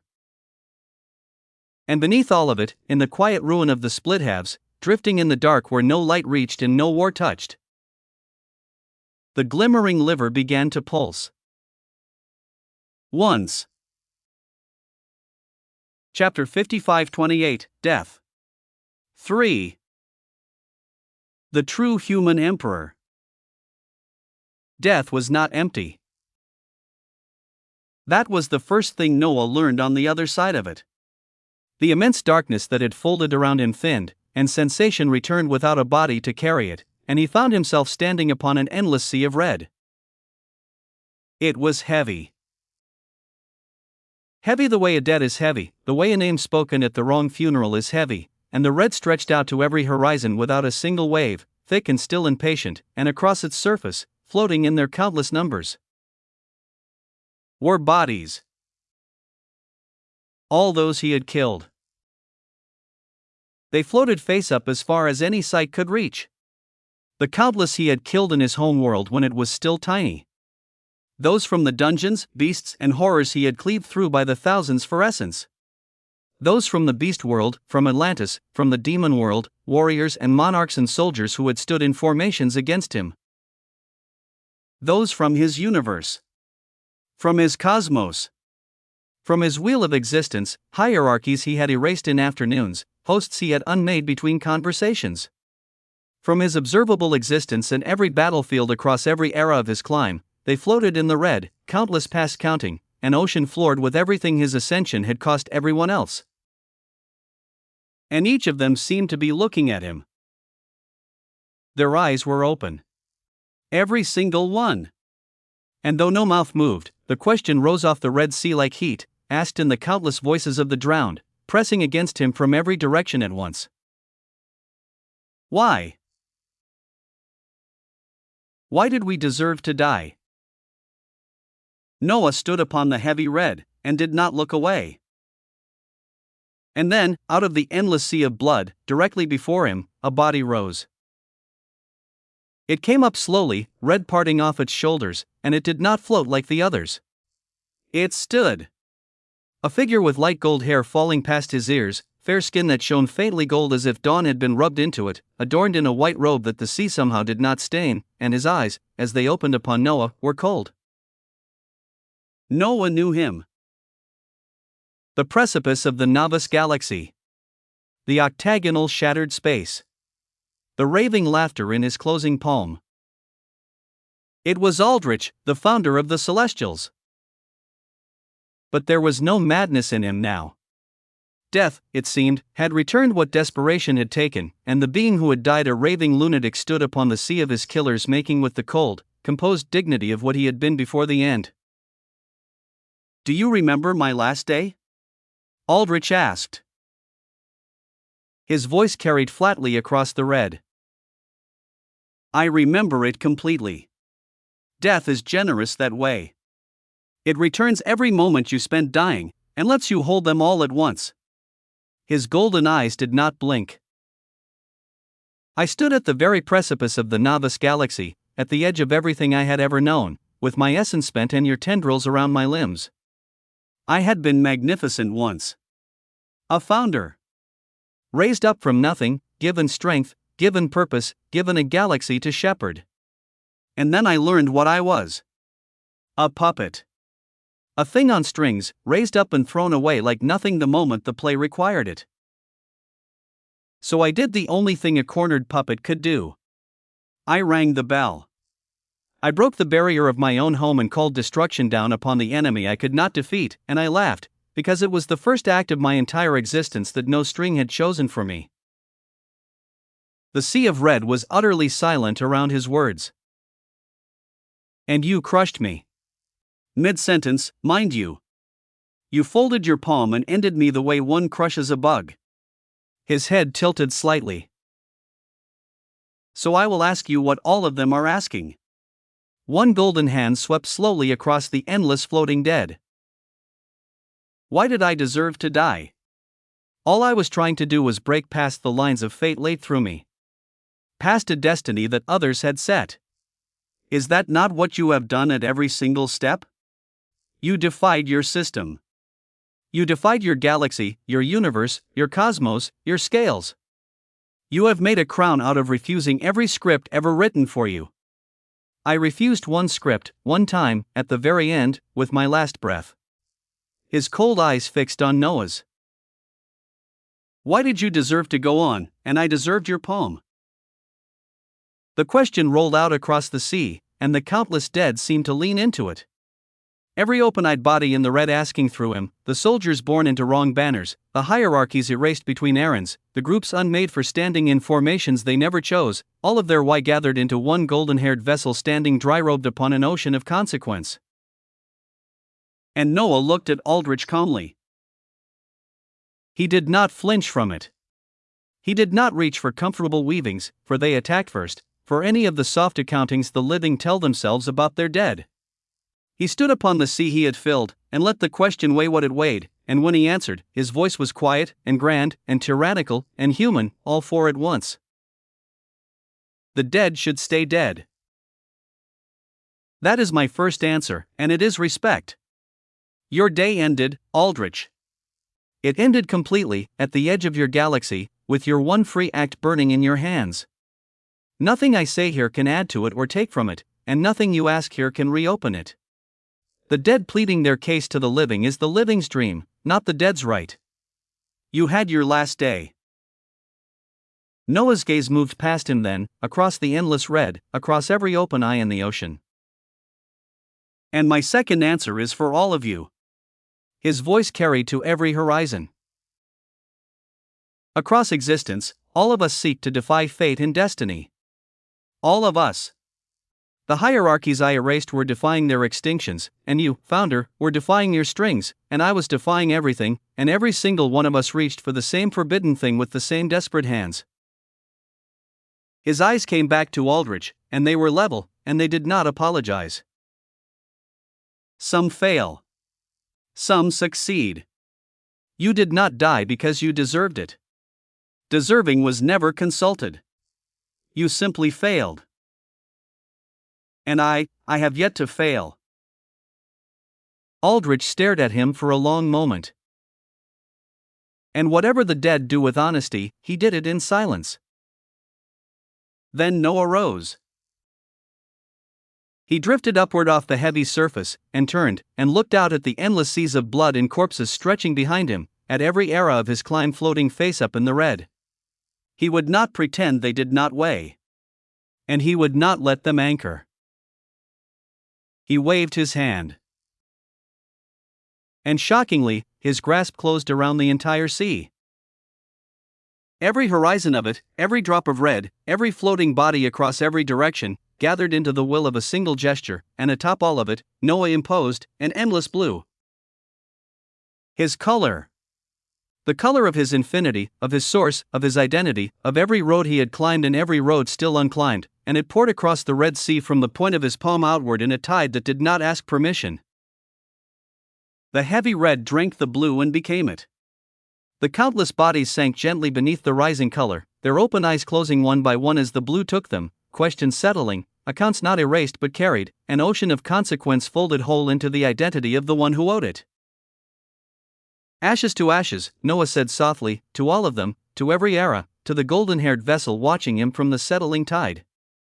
Dust to dust. And then, endless blue covered everything.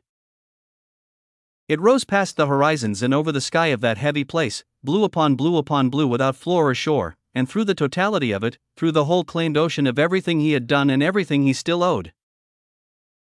Noah felt his existence waking from death. Chapter 55:29, Emergence. The first thing that existed was a pulse. Dumb. One beat, in an ocean of nothing, and Noah existed around it the way sound exists around a struck bell. He had no body yet. He had no eyes, no frame, no seas of power. There was only the pulse, and the quiet certainty folded inside it, and the pulse was a liver. The hepatarch of the undying root was rebuilding him. Dumb. Dumb. And what a strange, profound thing it was, to be regrown from one's own organ. He felt himself assembling outward from that single glimmering seed, layer by patient layer, and the root did not rebuild him the way healing rebuilds, flesh first and self after. It rebuilt himself first. His records returned in vast ordered floods, era upon era pouring back into being, the skill book, the dungeons, the crowns, the graves, every climb and every cost. His memories seated themselves. His intent reassembled around its own claim, I am, each beat of the root another syllable of the sentence that was him. His authority, his tongue, his letters, his foundations, all of it drawn back out of the root's deep reserve and rewoven, and only then, only around a self already whole, did the flesh come. And the flesh that came was new. For the root did not have his old body to copy from. His old body had been split apart and spent. So it built him from what he had become, and what he had become was the primeval Osmantian marrow, and so bone by bone, weaving by weaving, Noah Osmond was rebuilt, entirely out of primeval Osmantian cells. Not threaded with them. Made of them. A body woven wholly from matter that was part primeval and part him, from his skeleton to his blood to the seas of his infinity and source, and as the last of it knitted closed and his eyes opened within the vaulted dark of the white steed. He felt it immediately. His intent and his Osmantian source infinity felt unfathomably light, and unfathomably sharp.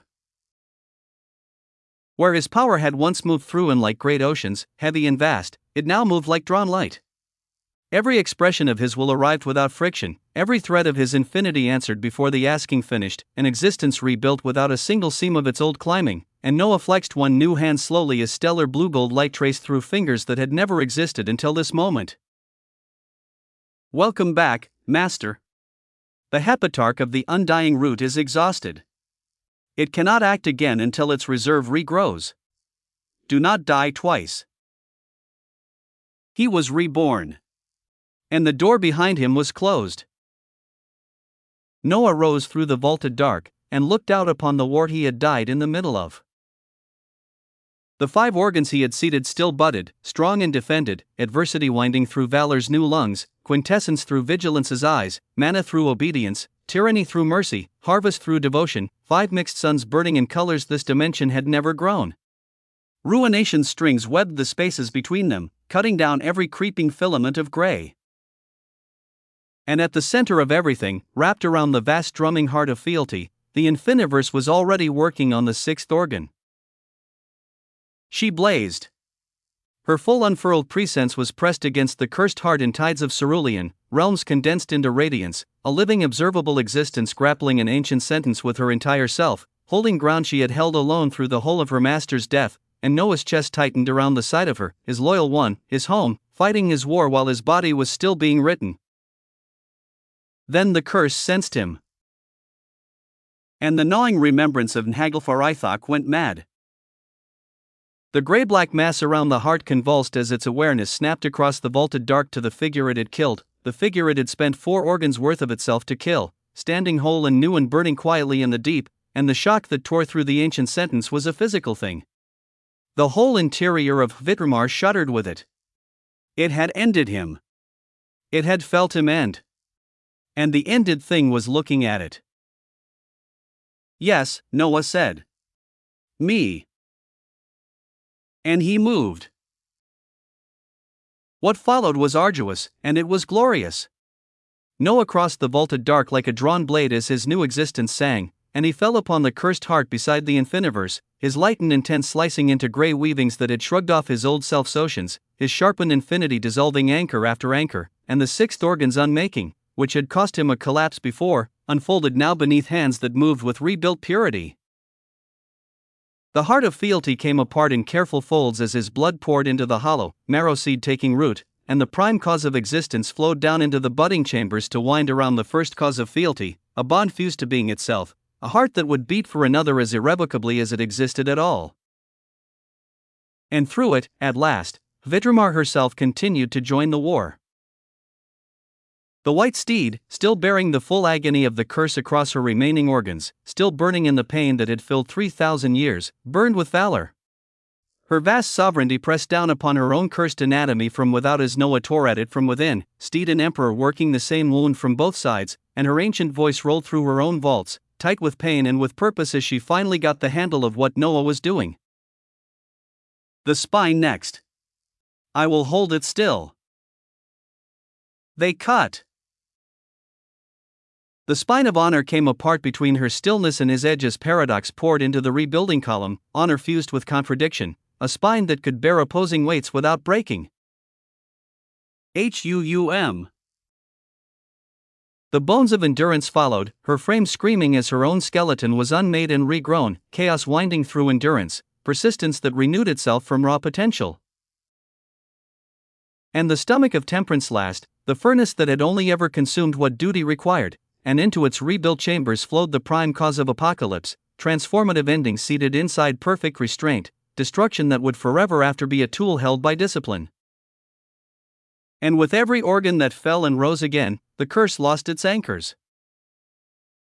It roared. The gray-black mass raged through the shrinking territory left to it, mad past all sentience, an ancient sentence watching its grammar torn out word by word, and it lashed and gnawed and burned, and found nothing left to hold. 9 organs. 9 budding mixtures of first cause and prime cause. Not one single seat remaining for a curse that had ruled this existence. And at that moment, Noah closed his eyes. He floated at the center of the white steed's vaulted existence, and he sensed his causes. All 9 of them, no longer merely his, intermingled through 9 ancient organs with 9 first causes seated by the very hands of those who remain. Existence wound through fealty. Paradox through honor. Chaos through endurance, mana through obedience, quintessence through vigilance, adversity through valor, tyranny through mercy, harvest through devotion, apocalypse through temperance. 18 causes in 9 marriages, an anatomy that no maker and no framework had ever once contained, humming through the body of a first lineage steed, and every single one of them was waiting on his word. His eyes opened, and they were endless blue. Noah said quietly, to the raging, anchorless dark. You have gnawed at steeds for ages, and chewed hope out of an entire brood. His voice did not rise, and the whole of 2 existences leaned into it. But everything ends. And this existence is mine now, and yours ended the moment you killed me and I disagreed. His hand rose. It is time for you to go. And using his causes as engines, he turned everything on. Boom! All 9 organs of the white steed ignited at once. 9 mixed suns roared to full burn as cause fed cause, fealty's new heart hammering, valor's new lungs drawing a breath the size of an era, honor's spine blazing down her colossal length, and from every organ, from every marriage of first and prime, endless blue light erupted and poured through the entirety of Vitramar's existence, flooding her vaults, her weavings, her scales, her 3,000 years, one rising tide of living radiance that sought to cover everything. The creature. Upon the ancient stretch of ice, beneath the falling snow, the creature and Anaximander had been watching grimly. For the dark had nearly won. They had stood witness across the light-years-long split of existence as the obsidian half climbed past 80%, past 90%, the blue guttering down to threads, and neither of them had been able to intervene, for the war was inside a sovereignty neither could enter, and there is no watching in all of existence heavier than watching a friend's light go out from the wrong side of a wall. The blue had almost died. They had felt something end in there. Something vast. And then, moments ago, the endless blue had risen. It had come back up out of the black like a drowned dawn refusing the water, climbing, spreading, driving the obsidian before it, and now, across the frozen plains, the colossal form of the white steed burned blue from horn to tail tip, and at this moment, Vitramar raised her head. Her great neck arched back against the snowing sky, her jaws opened wide, and she roared. From her jaws, a pillar of murky obsidian light shot up. The whole gathered mass of the curse, every gray-black thread of an ancient sentence torn from every organ and every weaving, expelled in a single column that tore through the storm, and as it climbed, the pillar changed. The murk burned away along its length as white-blue light consumed it from below, obsidian becoming radiance becoming brilliance, and the pillar crossed upward across gigaparsecs of the dimension sky, a lance of transformation visible from unfathomable distances. And it was brilliant. It was an endless white blue of unfathomable causes. 18 of them, first in prime in 9 marriages, announcing themselves through the expelled corpse of the thing that had chained them, the light of an existence that was living, fully, loudly, freely, and becoming free of its curse before the eyes of the watching dark. And alongside it, from the white steed herself, an unfathomably pure aura of immensity erupted. It rolled out across the frozen plains in a single sovereign wave, and Anaximander and the creature, an absence no framework could file an existence itself mid-digestion toward Enki, staggered. Their legs bent. The two of them had to grab each other's shoulders, scholar gripping Titan and Titan gripping scholar, bracing against one another to make sure they did not kneel upon the ice. For this was not even pressure. Pressure, they could have refused. This was regality. The unbroken authority of the first lineage, uncursed for the first time in 3,000 years, seated now upon 18 living causes, the presence of a queen restored to what the living hands had originally made, and it did not demand that they kneel, it simply made kneeling feel like the oldest and most natural posture in existence. The aura of regality was too grand. Chapter 55-30, Existence. The True Human Emperor. The last thread of the curse tore free of Vitramar's existence, and in the exact instant it left, Noah stretched that instant into infinity. Everything froze. The expelled obsidian hung motionless in its pillar far above. The endless blue paused mid-flood through 9 reborn organs. The falling snow beyond the white steed's frame stopped in the sky like scattered stars, and within the vaulted stillness of a frozen moment, the true human emperor simply floated there, and sensed his existence. He did not count. He did not calculate. For once, he only felt. And in that frozen moment, 2 presences moved. They were the only things in all the stillness permitted to move, for they were fused into the very self doing the stretching and ruination, and the infiniverse came to him simultaneously, without a single word, and hugged him. Ruination's illusory form wrapped around him from one side, her strings folding over his shoulders like a mantle. The infiniverse pressed in from the other, her arms tight around the new body she had guarded the seeds of, her face buried against him, and neither of them said anything at all, because there was nothing to say that their grip was not already saying. He had died. They had watched, from inside his splitting halves, shielded by his ending, and no protocol and no composure in either of them had survived the memory of that silence. Noah smiled softly. He raised his new hands, and patted both of their heads. I am sorry. His voice was quiet in the frozen vault. I will try everything humanly possible, to not have something like that happen again. He did not promise it would never happen. They would have known the lie. He promised the trying, which was the only thing a human could honestly promise, and the two of them heard the honesty inside it and hugged him tighter while nodding against him, crown and existence holding their emperor in a moment stretched wide enough to hold all 3. And Noah smiled, and turned his senses inward, into the body that held them. His new body. Regrown from the root with so much primeval weaving that it hardly remembered what it had replaced, every bone and channel and sea woven from primeval osmantian cells, and everything felt so unfathomably light. His will moved through himself without a single seam of resistance, thought arriving as action, intention arriving as fact. And his causes? His causes felt unfathomably grander.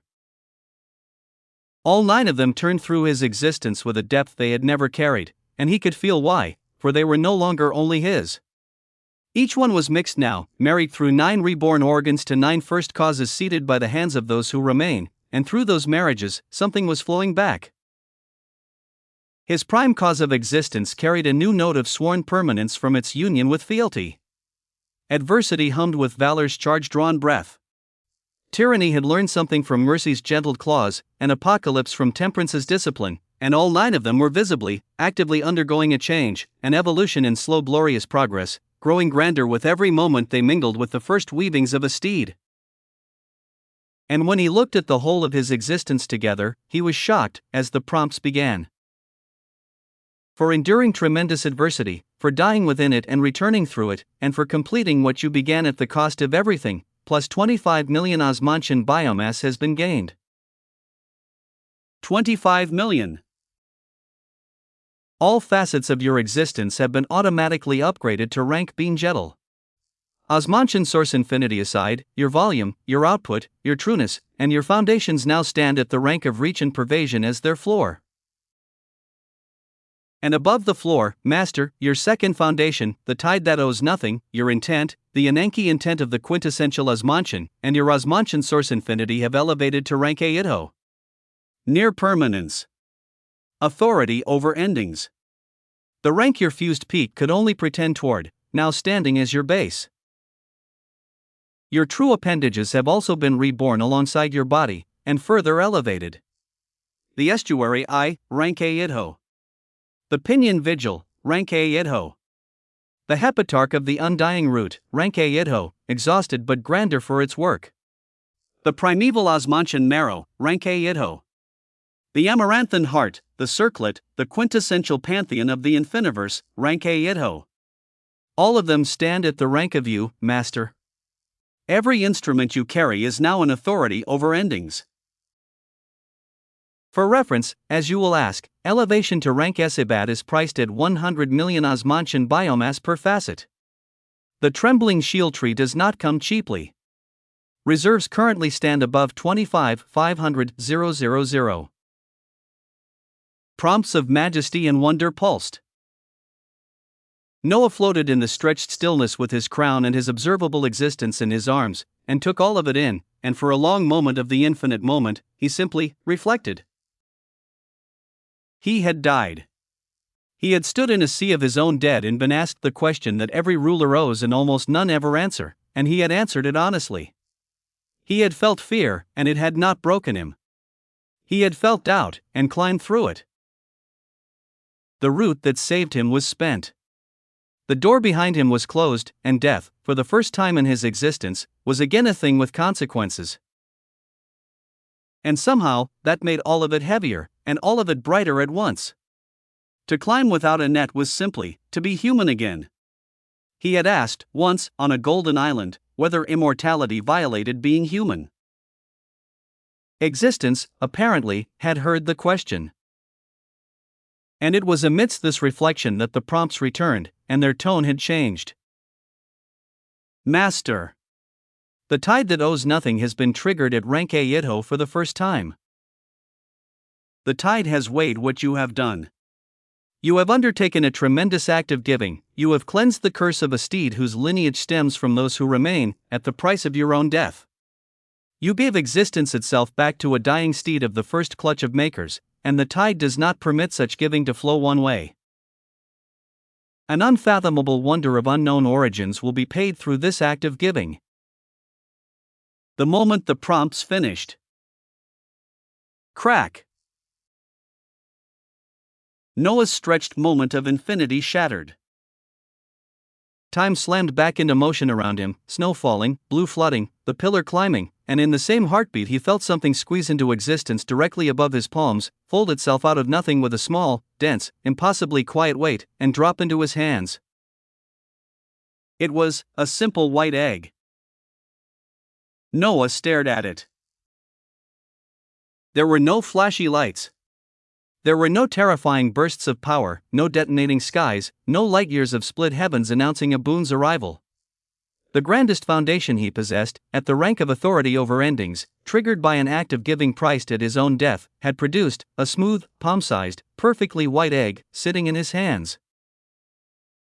You have gained? Even Ruination's prompt had nothing else to offer. 5 question marks, from the existence that had catalogued curses of those who remain in character sheets of steeds, and the egg simply sat there, white and warm and silent, explaining absolutely nothing. Noah's eyes became heavy as he looked at it. An unfathomable wonder of unknown origins. Unknown even to the regard, unknown even to her. He turned it once in his fingers, felt nothing but smooth warmth and a faint, patient density, like something very large practicing being very small, and he put it away, deep into his stores, beside the primeval limb and the marrowbane fruit and every other loaded thing he owned. Because they were still within the body of Hvidramar. And in front of them, the vaulted white flame dark was gathering itself into a shape. Light condensed. White flame drew inward from the reborn vaults, folding and slimming and settling, and a humanoid manifestation of Hvidramar formed before them. She stood tall and straight-backed, robed in layered white that fell like fresh snowfall given tailoring, and her terrifying, regal beauty struck the vault silent. Hair of white flame poured down her back, still faintly burning without fuel or end. Twin slender curves of translucent ivory swept back from her temples, the ghost echo of her horns, and her face was ageless and cold and heartbreakingly fine, the face of a queen carved by makers who had never once intended for it to know suffering. And her eyes, gold, ring within ring, rested upon Noah and upon the Infiniverse. She was trying to show them nothing. And Noah saw everything she was hiding. The happiness, 3,000 years overdue, trembling at the very edges of that composed cold face. The hope, no longer punished, no longer priced, burning quietly in the rings of her eyes for the first time without agony answering it. The relief, vast as her true body, held back behind regal stillness because a queen of the first lineage did not weep in front of guests, and every nanosecond of her not weeping was visibly, gloriously costing her. She looked at them both for a long moment. Then Hvidramar, first of her lineage in 3,000 years to stand uncursed, gave them a light bow. I owe you, existence. Chapter 55:31, Fledgling. I indeed owe you everything. Hvidramar's manifestation straightened from her bow, and her ring-in-ring eyes had already hardened back into a queen's. Which is why we have to go. Right now. So that I can ensure your safety, because Jarl Skallagrim, a cursed descendant, is here, and even I cannot stand against him. They were already here? I could not leave this dimension before. The curse chained every steed to the Krasernul, a fence around the livestock, and running only ever meant running in circles inside it. But with the curse gone, I am free to do so. I will be taking us away from the Krasernul dimension itself. Away from the dimension. Out past its walls, beyond the reach of Jarls and hosts and dying colossi, through the dark between dimensions. And Noah's gaze became heavy. Not yet. The word landed in the vault with the full weight of his immensity, an emperor's refusal spoken to a steed offering salvation, and he continued before it could be argued. Make sure to take the creature and Anaximander outside, as well as Ryanara. His hands were already moving, waving through the white flame dark as his newly risen intent poured outward. This is her, and what I can emulate of her weavings of existence. Can you locate her before leaving? Light bloomed between his palms. An image of Ryanara unfurled across the vault, vibrant and loose-grinned and profane even in still light, and around the image, Noah emulated everything he held of her. The texture of her antiquity, older than the scales. The signature of her weavings as his estuary and every record of every shared battlefield reconstructed her presence thread by thread, an existence sketched from memory by an authority over endings. He had made a choice, and the choice was simple. He was not leaving Ryanara behind. Not in a dimension with cursed descendants and other monstrosities. Hvidramar looked at the image for a long moment, somber, and the causes inside her pulsed. 9 reborn suns turning faster, fealty's new heart drumming through the vault, and when she spoke, there was something old and careful in it. To locate one thread across a dimension this fast, while outrunning what hunts us, I will need to express my full power. Her golden eyes rose to his. And to express my full power, I will need someone to ride me. What? Noah blinked once. Right. She was a steed. A living observable existence built, at the level of her deepest architecture, around carrying.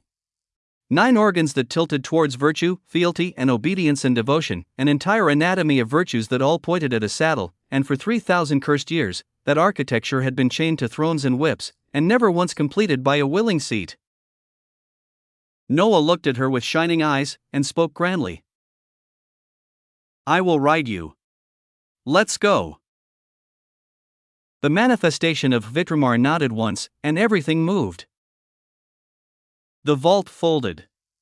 Noah saw the creature and Anaximander pulled into this space in streaks of obsidian and white, the golden island he had left outside drawn in whole alongside them, sands and forges and all, swallowed into the sovereign interior of the white steed for safekeeping. And his own body was pulled the opposite way, drawn up across the inner vaults of her chest, past the drumming new heart of fealty, up through parting scales as he found himself pulled toward the back of this grand steed. Ivory plates unsealed above him. Cold sweet air poured in. And Noah emerged into the open sky of the ancient ice. The snowy landscape stretched below in every direction, glacial plains glowing faintly blue with the residue of the war just won, snow still falling in slow silver veils, and his body rose through it all in her grip of white light before settling, gently, deliberately, upon the back of the white steed. The moment he did. Phuum! The entire dimension seemed to bear witness. The ambient storms of the Krasernul stilled across the horizon. The falling snow hung. The strings of infinity and primordial source and even the lingering word itself all seemed to turn, in one vast attending hush, toward the ancient ice where, for the first time since the Makers walked, a steed of the first lineage was mounted by a willing, chosen, uncursed rider, and even Noah, crowned and reborn, was astonished. For the instant he settled upon her scales, he felt it. An immense, unfathomable strengthening of his existence.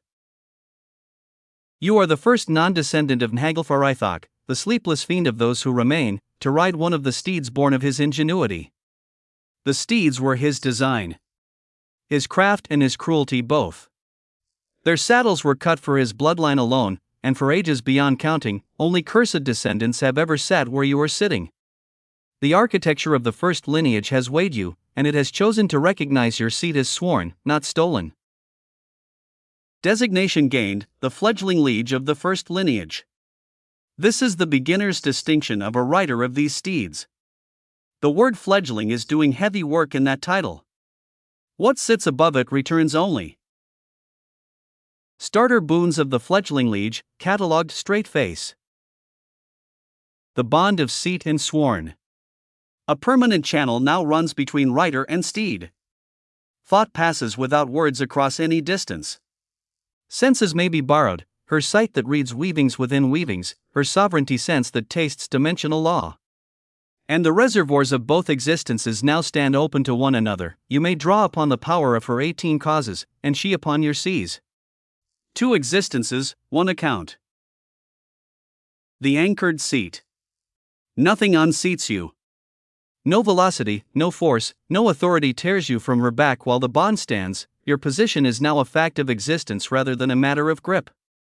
Her element cannot harm you, her white flame recognizing you as its own, and within the reach of her sovereignty, hostile environments, void, pressure, and essence are refused on your behalf. The regal mantle. You passively radiate the presence of the first lineage while seated. Lesser existences will find that their instincts developed opinions about you before their minds were consulted. The boundless crossing. The first steeds were built for one purpose above all others, to carry riders across the dark between dimensions. It is what her ancestor did with the Maker whose weight bent the crossing. It is what her blood has remembered through every cursed generation. While you ride her, dimensional traversal is no longer an ordeal. Walls between dimensions become doors. Doors become a stride. The roads between many dimensions are mapped in her inherited memories, master, and you now hold the map.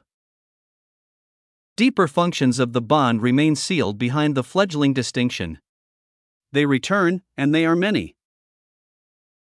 Prompts of majesty upon majesty bloomed. But the prompts were only words, and what Noah felt beneath them was beyond any cataloging. For the bond was open, and existence was flowing both ways. His Osmantian source infinity poured down through his seat into her, oceans of newly risen A-rank sea rolling through her vast frame, and he felt her drink it the way parched roots drink rain, felt his infinity spread through 18 causes and set every one of them blazing brighter. His intent flowed with it, the Ananke intent of the quintessential Osmantian sinking into her weavings, and her whole colossal existence answered his identity, aligning to it, the way a blade aligns to the hand it was forged for. And back up through the bond, she flowed into him. Her causes came first, 18 of them, first in prime, their mingled truths washing up through his seat and into his own 9, feeding the slow grand evolution already underway. He felt fealty's permanence and valor's drawn breath, endurance's tirelessness and devotion's lift, virtues older than the scales pouring through a human body. And then her intent arrived. And Noah's existence pulsed. For her intent, the intent seated in her first lineage architecture by the living hands of those who remain, flowed into him, and it did not taste of Ananke. It sat above Ananke. Autarkies. Above inevitability. Above I must be obeyed. A third texture, vast and quiet and prior, the very thing he had felt once as a door beyond a door when his own intent crowned itself, and here it was, flowing through his seat in living rivers, and through the bond he felt her feel his shock, and felt something almost like an ancient, tired smile move through the mountain beneath him. Later, her thought came, the first words ever spoken through their bond. Ride now. Learn later. And Hvitramar stretched her wings. The great white sails of devotion and harvest spread across the snowing sky, whiter than horizons, and as they reached their full glorious span, a pillar of white and blue light shot up all around them. Sovereignty and infinity braided into a single rising column, rider and steed announced together to nearby corners of an ancient dimension, and the frozen plains below turned to a sea of glittering light. And at this time, in the far distance, a throne stopped dead in the sky. Jarl Skallagrim and his 8 steeds stared ahead at the rising pillar with utter incredulity, and their bodies trembled. Every one of them. The 8 dying colossi in their harness shook in their chains, ancient eyes stretched wide, terminal frames quaking, because their senses were all reporting the same impossible absence. From the White Queen at the heart of that distant light, there was no sign of the curse. None. Not a thread. Not a whisper of the gnawing that had defined every steed's every nanosecond since the sentence was first spoken. She found a solution. She actually found a solution. 3,000 years of watching, a millennium of Skallagrim's patient study, ages of an entire dimension's certainty, all of it detonated in a single sensing, and then, slowly, terribly, 8 pairs of dying eyes and 1 pair of lucid rotting ones moved from the Queen to the man atop her, to the rider. And all their eyes blazed with immense greed. The 8 steeds' hope-rejuvenated gazes locked onto the small crowned figure seated upon the uncursed steed with the ravenous focus of the drowning sighting shore, and Jarl Skallagrim's terribly sane eyes fixed upon Noah with the weavings of a man with a few years left staring at the being who dispensed more. The possibility weavings in his palm churned into a blur. And Jarl Skallagrim bellowed out madly, lucidity and desperation fused into one dimension-shaking roar, as for countless gigaparsecs in every direction. All skies turned black. Chapter 5532, Dimension Lapse.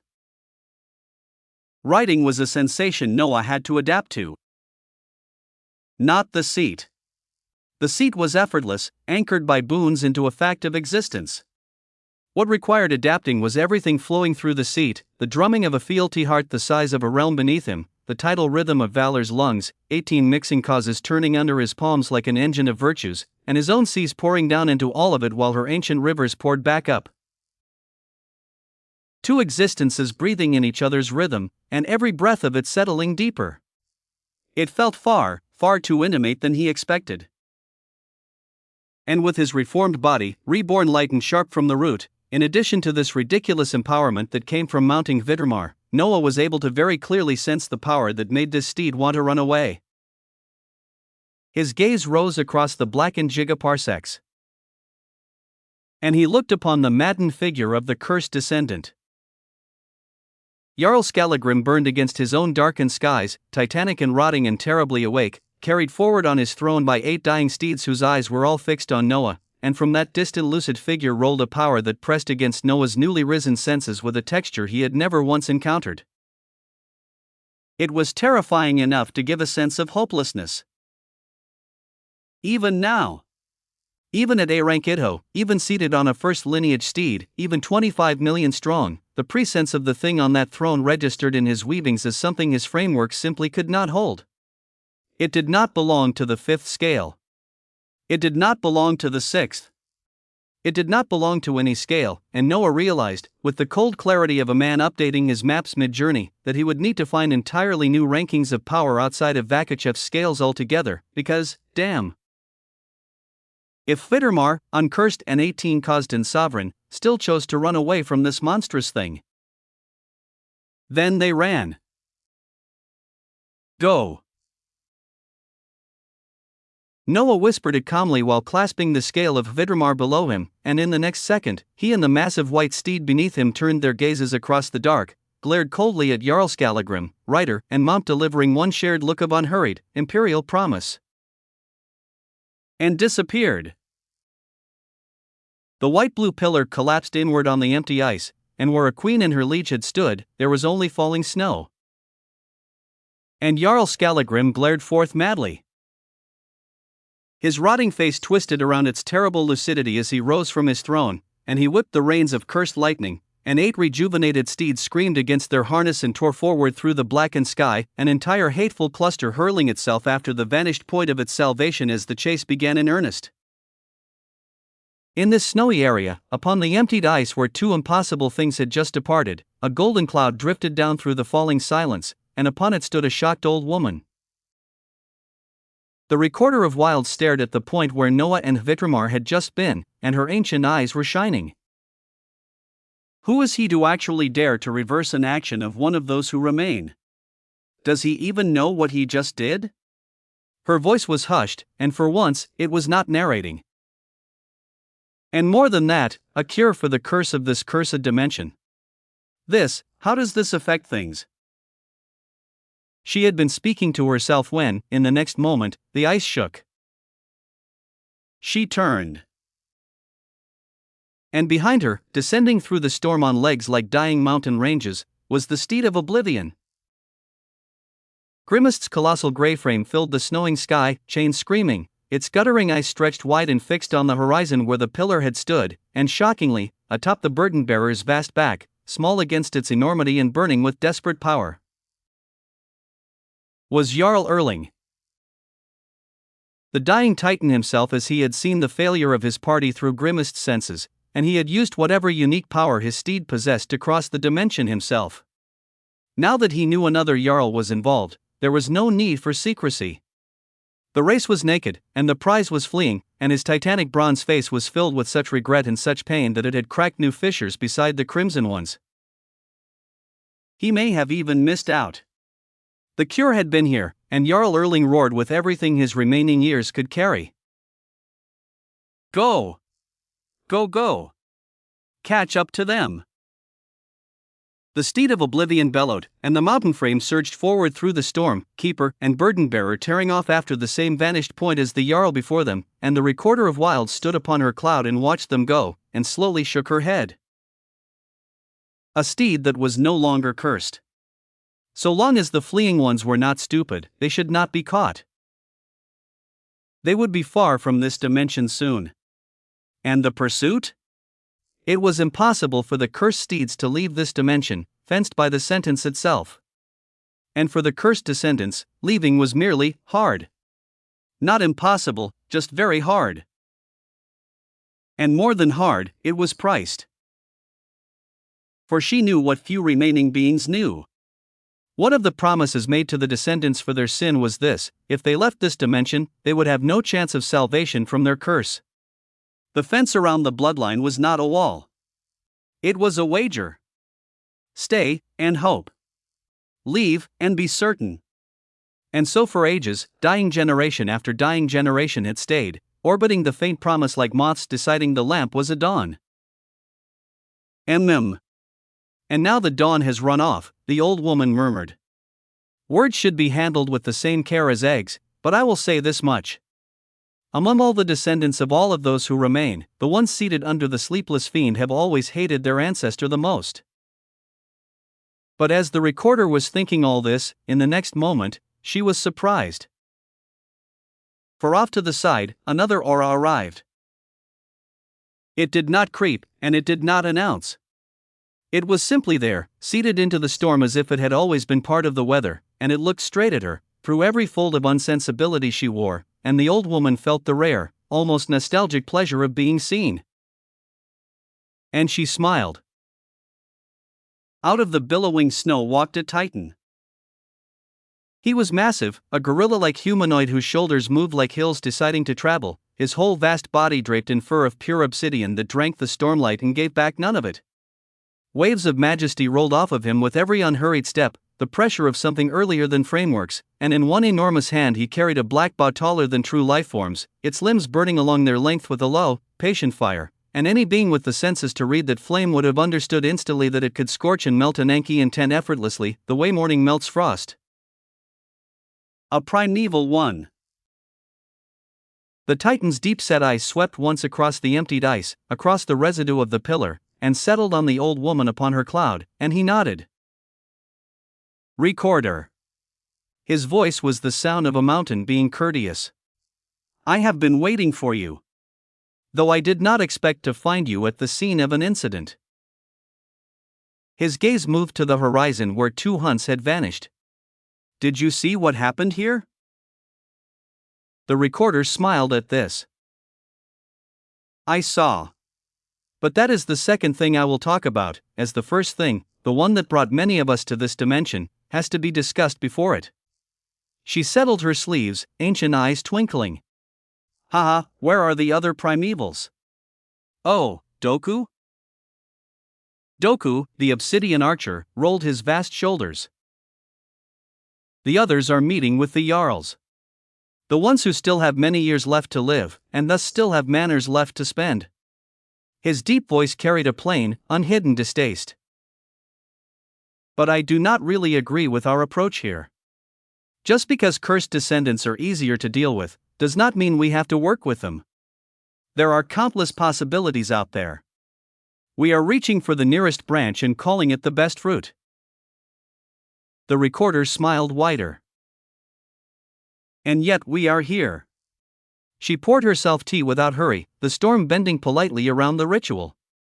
Because someone, and we still have not figured out the culprit, mind you, someone is causing dimension lapses across many nearby dimensions. Pitting different forces into war as separate dimensions begin fusing into each other. The many dimensions we hold are being threatened. So here we are, in a cursed backwater older than the scales, seeking any point of knowledge and cooperation we can find. Her wrinkled eyes gleamed over the rim of her cup. Ha, and what do I find in this place?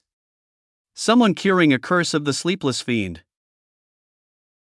Doku heard this, and his deep-set eyes shone.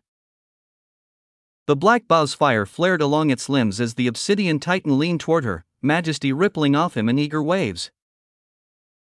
What? We can use that for our own aims. His voice dropped into the register of strategy. Who? Which descendant figured out the cure? Or was it one of us? The recorder blinked. For perhaps the first time in several eras, the old woman who had a narration for everything did not quite know how to answer, and her teacup hovered, and her expression folded into something genuinely conflicted. Well, she said slowly. They are neither primevals nor descendants. Doku straightened to his full titanic height, the storm parting around his shoulders, genuine surprise moving through his ancient face. Then who could they possibly be? At this question, the recorder only smiled, and looked out to where a certain steed had disappeared. The snow in this region had turned into a billowing storm, white veils folding over the emptied ice in slow colossal waves. And through all of it, if one only looked closely, the snowflakes themselves were pulsing. Each falling flake carried a silent blue-white light, faint and patient and new, the light of causes mixing together for the first time in existence. still prevalent. Chapter 5533, Breathe. They found Rhayanara in a sea of poison. The chase had torn across the dimension in folds of white-blue light, Hvidramar's inherited might swallowing gigaparsecs between wingbeats, and through the bond, Noah felt the moment her borrowed senses and his emulated weavings finally triangulated on a single vibrant thread, burning loose and profane and utterly alive at the heart of a region drowned in verdant miasma. Rhayanara. The poison expanse opened below them, an ocean of green-gold murk where toxin had replaced weather, and at its center, the Antiquity was fighting. Her radiant figure wove through collapsing structures of venom as her opponent filled the horizon behind her, a Cenozoic true lifeform in the shape of a massive verdant frog, mountainous and glistening, its throat sac swelling with lakes of miasma, its bulbous eyes tracking her with the patient hunger of a creature that had dissolved everything it had ever met. And Hvitramar did not slow. She descended upon the region like a verdict, and her intent erupted. The autarky's intent. It poured off her body in a sovereignty that sat above inevitability itself, the third order, the texture past the door, and as it flooded the poisoned sky, Hvidramar's claw extended. The claws of mercy and tyranny reached down and out, talons of white flame stretching until they seemingly covered light years, 5 curved horizons of burning ivory descending over the frog's entire existence, and before the Cenozoic true lifeform could so much as swell its throat, the claw crashed onto it. There was no battle. There was not even an exchange. The verdant titan's Enki great intent collapsed instantly beneath the touch of an order it could not argue with, its trueness caving inward alongside it, the seamless I am of a Cenozoic apex crumpling like wet parchment under a mountain, and the massive frog was driven down into its own miasma, unmade of everything that had made it mighty, in a single descending motion. And in the same motion, light wrapped around Rhayanara. The Antiquity froze inside the gentle white cocoon, and her wide eyes found the colossal white steed above her, and then the small crowned figure seated upon its back, and the look on her face was pure, spectacular incredulity. Osmont. Riding a monstrosity of wonder. Come. Noah called down grandly. And Rhayanara disappeared into Hvidramar's chest. And in this fraction of an instant, in the sliver of time it took to do this one action, behind them, all of existence changed. Noah felt it through every cause he owned, and turned. The dimension itself was transforming. For gigaparsecs behind them, everything, the storms, the strings of infinity and primordial source, the drowned green horizon, the very dark between all of it, was becoming a hand. Not covered by a hand. Becoming one. An obsidian hand of Jarl Skallagrim, assembled out of existence itself, storm fronts folding into finger joints, light years of sky hardening into obsidian knuckles, the ambient essence of an entire region converted wholesale into palm and grasp, and from its closing curl came a suction force so terrifying that the poison ocean below rose whole off the land and streamed toward it. That distance itself leaned backward into the grip, a horrific phenomenon that rewrote the simple concept of behind them into a single word. Caught. Oh. Noah bellowed out as he grasped onto Hvidramar's scales tightly, his Aranxes slamming down through the bond, and he and Hvidramar both roared as one. Her 9 organs churned. Fealty's heart hammered into a war drum, Valor's lungs drew a breath the size of the sky, and his 9 prime causes spun into her 9 like engines coupling at full burn, 2 existences igniting every joint cause they shared against the pull of a grasping dimension.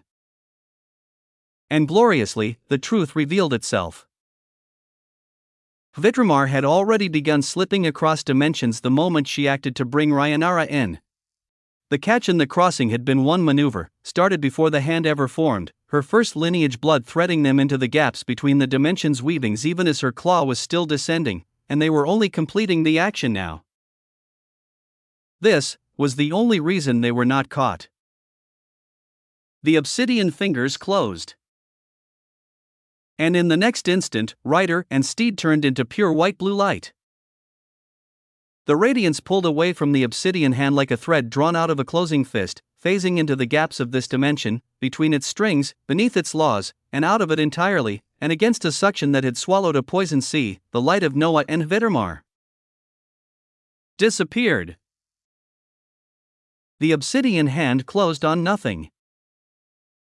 Gigaparsecs of converted existence clenched around an absence, and slowly, the vast fingers dissolved back into storm and string and dark, and at the center of the unraveling, a titanic figure manifested upon the emptied sky. Jarl Skallagrim had risen from his throne to arrive here first. He had outrun his own harness. He had spent power that his 2 remaining years could not afford, converted a region of an ancient dimension into his own grasp, and he floated now in the miasma-tainted silence, staring at the point where his salvation had phased out of existence, and his rotting face was very, very calm. Behind him, the steeds arrived. The 8 of them tore into the region dragging his empty throne, and the moment their senses swept the emptiness, they began to howl.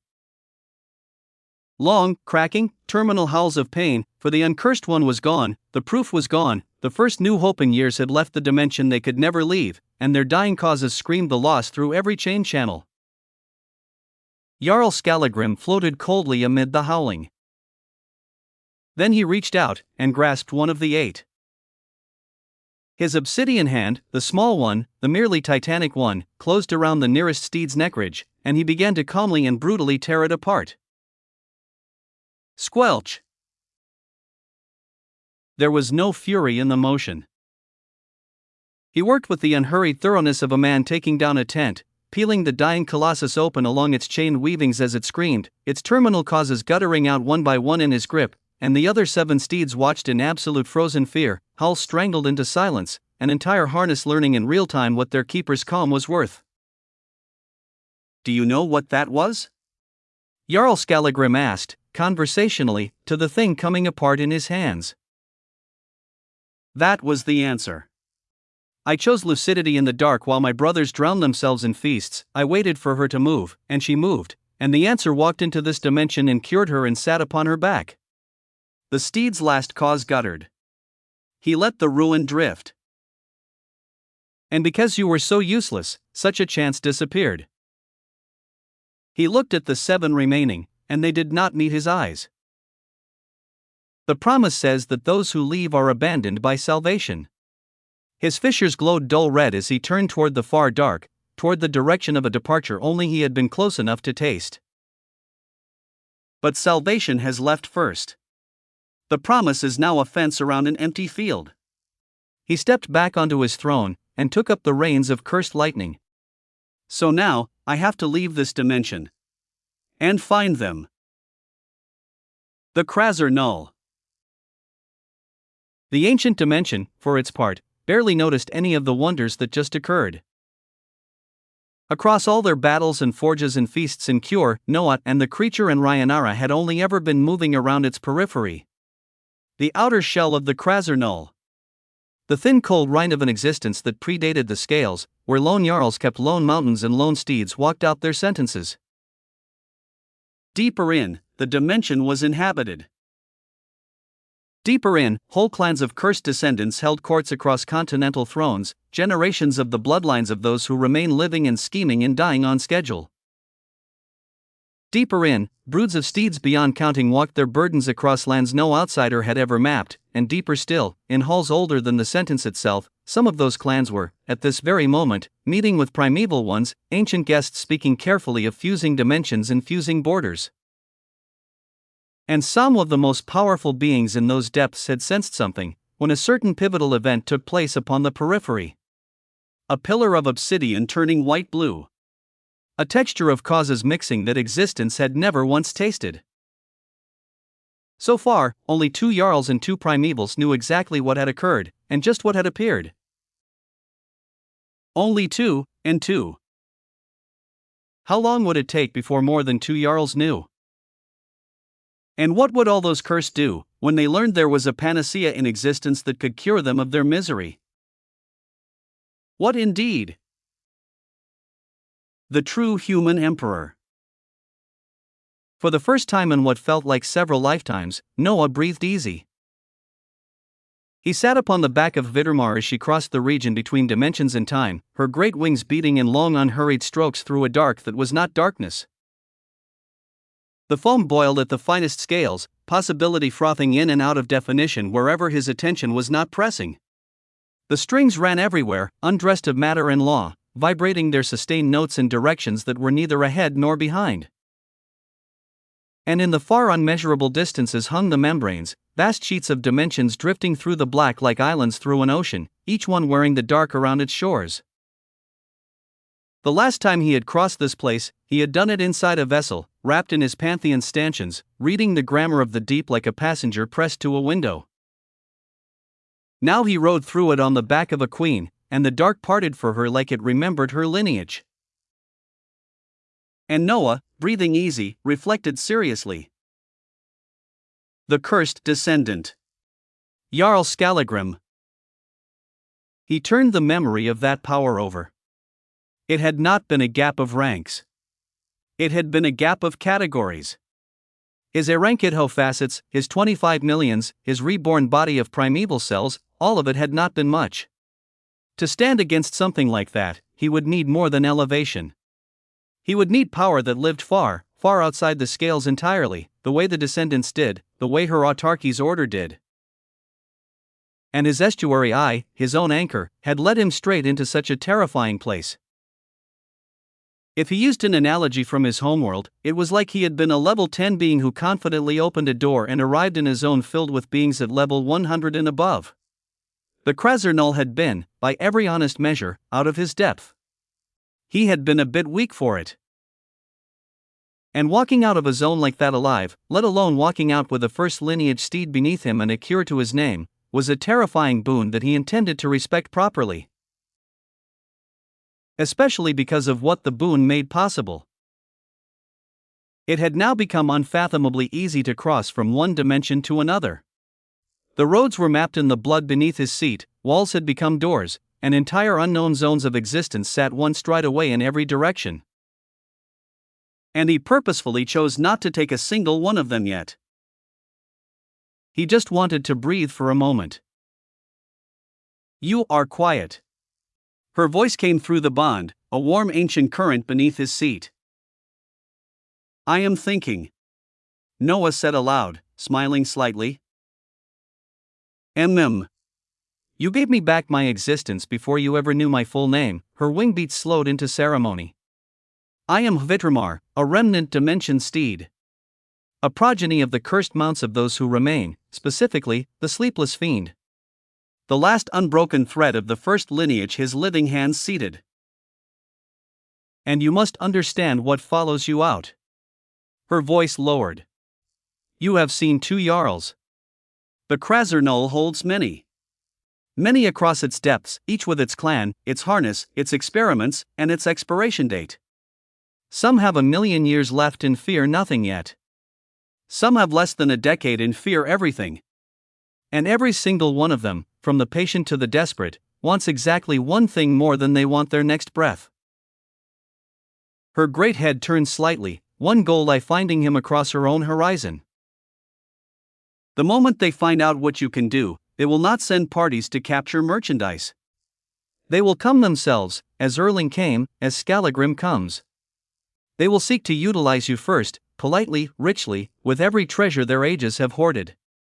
And when you refuse, or when you are too slow, or when 2 of them want you at once, they will seek to break you. They will do everything in their power, everything, to tear the cure out of you, because you are no longer a being to them, writer. You are the answer to the only question their entire civilization has ever asked. The dark between dimensions flowed past in silence for a moment.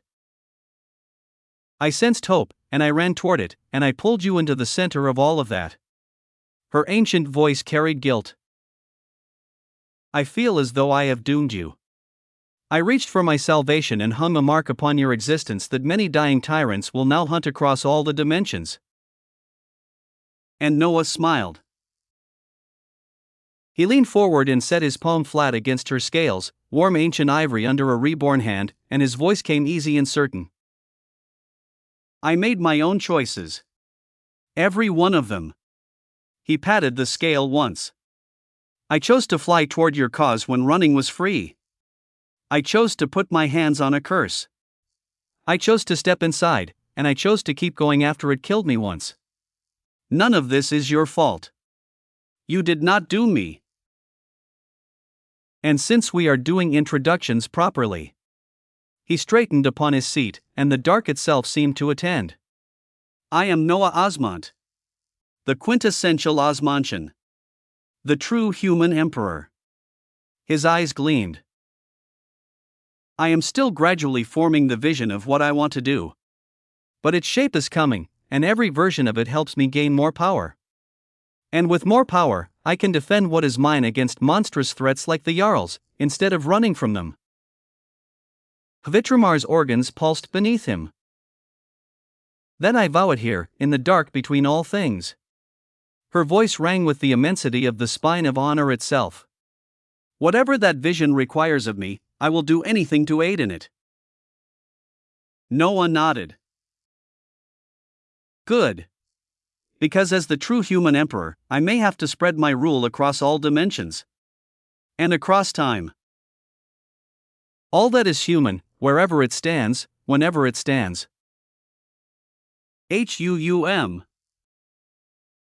Hvitramar did not flinch from the size of it. Her wings spread wider across the frothing dark, and her vow came back level and absolute.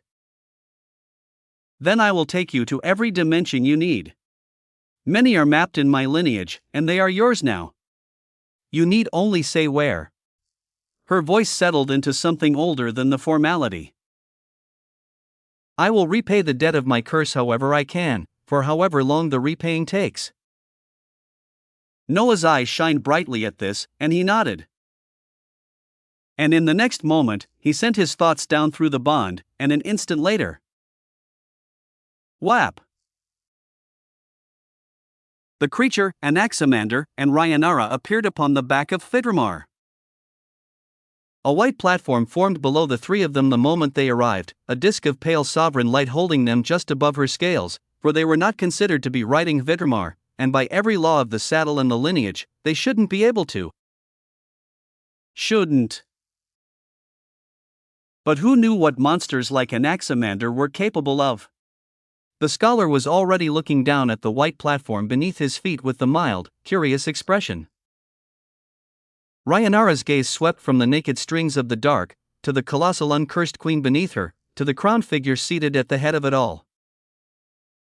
And Noah looked at all of them as he wanted to hear their input. Chapter 55-34, Trials. The creature. Upon a white platform on the back of a steed, in the dark between all dimensions, existence itself watched a human, and marveled in silence. The creature's obsidian flames burned low, and even as his gaze rested on the youngest. On the crowned figure seated at the head of a grand lifeform, speaking easily with his companions. On the being who had, in the span of one dimension, undergone tremendous change. The youngest had pulled far ahead. At this moment, seated on that steed, he should be a bit more powerful than him. The creature looked down at his own hands. Obsidian fingers, threaded now with white gold from the primeval tail at his back. Hands that had carried eras. Hands that had never once, in all the long bearing, felt like they were holding less than they should. And yet, what was this, sitting in him now? This sense of falling behind? Of being slow? He turned the feeling over carefully, because it was unfamiliar. He had never been one who felt weaker. He had never felt inadequate. He had not known such emotions even existed within him, and he would have said, if asked, that they did not, for he had made a practice across his existence of giving away many of his everythings and regenerating them afterward, his everything of fear, his everything of longing, given and regrown, just to see if he could.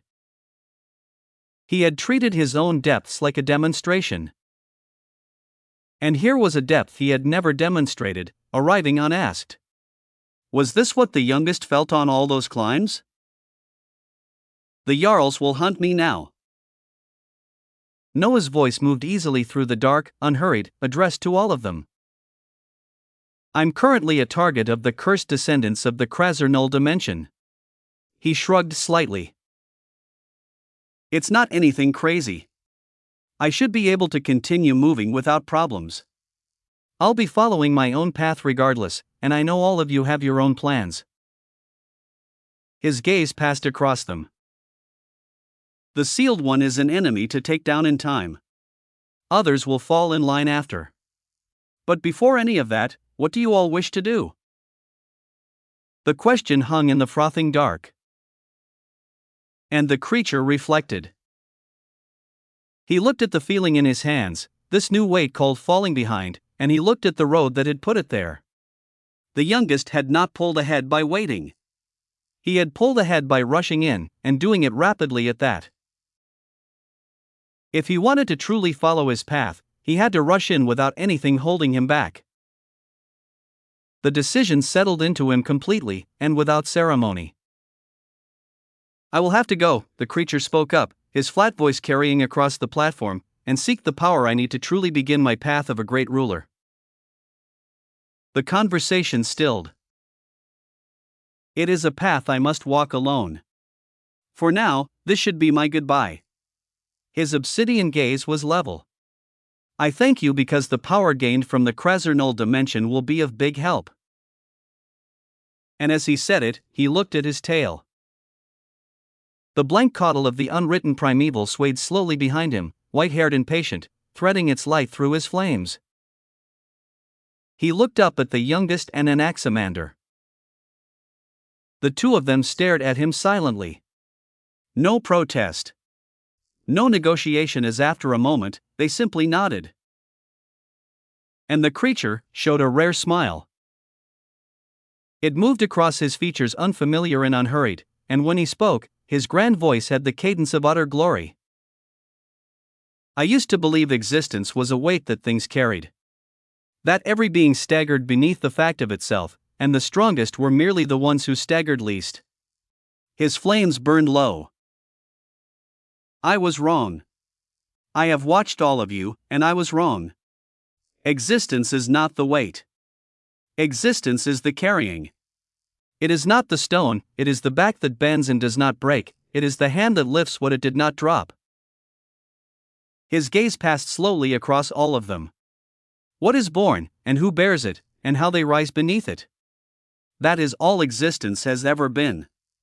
And a ruler of existence must simply be the one who carries the largest share, the longest, for the most. The dark between dimensions held very still around the words. Then the creature closed his eyes. He turned his attention inward and backward, into the deep architecture of his own existence, to the presence that sat folded there, inherited in his, the seated colossus of worn grey stone. He regarded it for a long moment, this paradox he had disliked and carried anyway, and he addressed it directly for the first time. I am ready to go all in. His voice was quiet. Let the trials of existence begin. And within him, and behind him, and somehow also very far away. HUUM. The statue opened its eyes. 2 points of light kindled in the faceless grey stone, ancient past all framing, and an ancient voice boomed out, not loud, but vast, a voice that seemed to arrive from the direction time came from. The first trial is to bathe in the blood of 1,000 true life forms that have significantly harmed existence. 1,000 true life forms. Harvested not at random, but judged, each one weighed and found guilty of harming existence itself, and their blood the bath. The creature did not hesitate.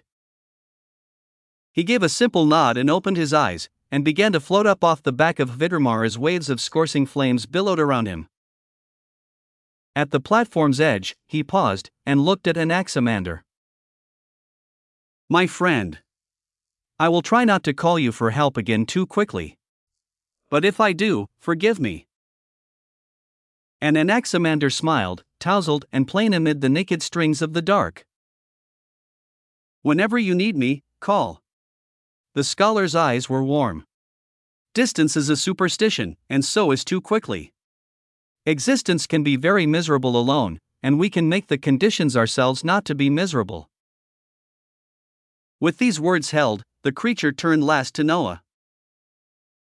And his eyes flashed with a competitive light. Youngest. I am curious how far your human road will stretch.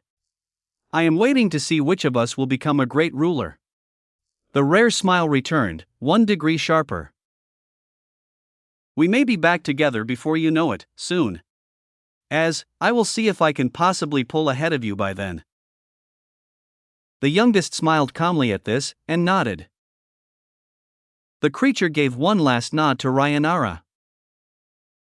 The mirthful antiquity nodded back, uncharacteristically wordless, her vibrant eyes holding him a moment longer than a nod required. And then he fully floated away from Vitrmar. He did not ask for a road. He did not ask for a door. He moved out into the frothing dark between all dimensions as if he already knew exactly where he wanted to go, and did not need anybody to take him there, because he did not. His pantheon had no shape. His pantheon became its surroundings. Existence was his pantheon. And even out here, between all membranes and beneath all frameworks, was existence. His obsidian flames spread into the dark, and the dark received them, and at this moment, wholly and without reservation, the creature went all into everything that existence entailed.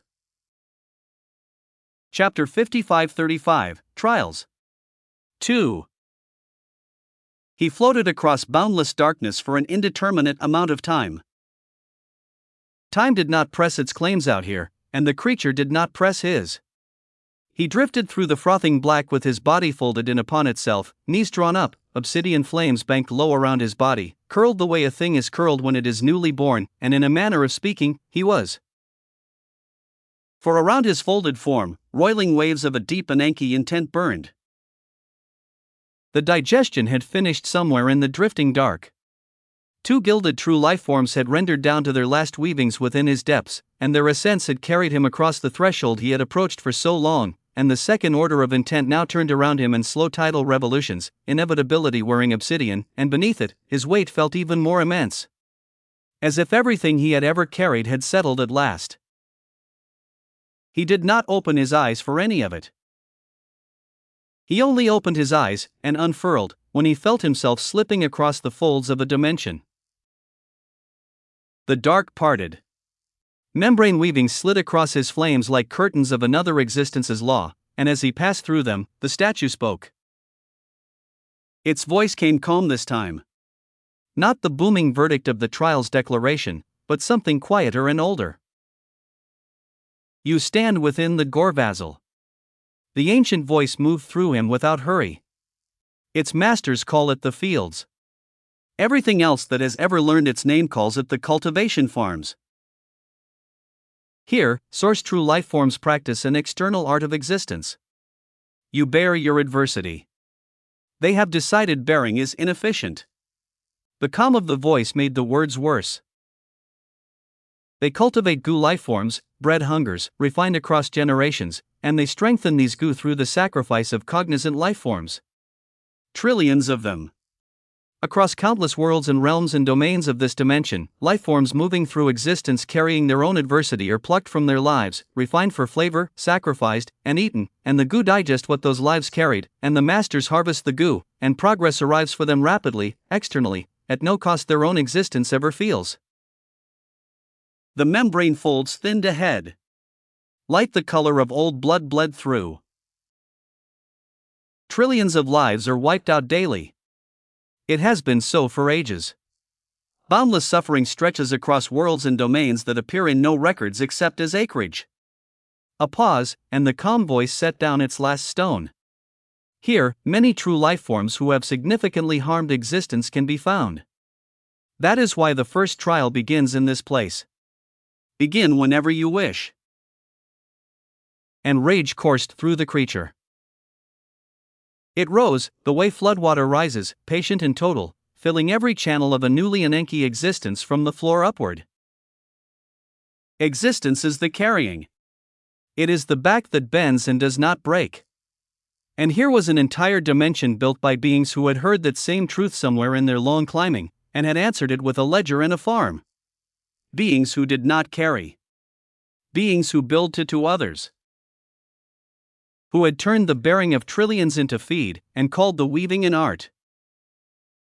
The folds opened, and he slipped fully in, and saw where he had appeared.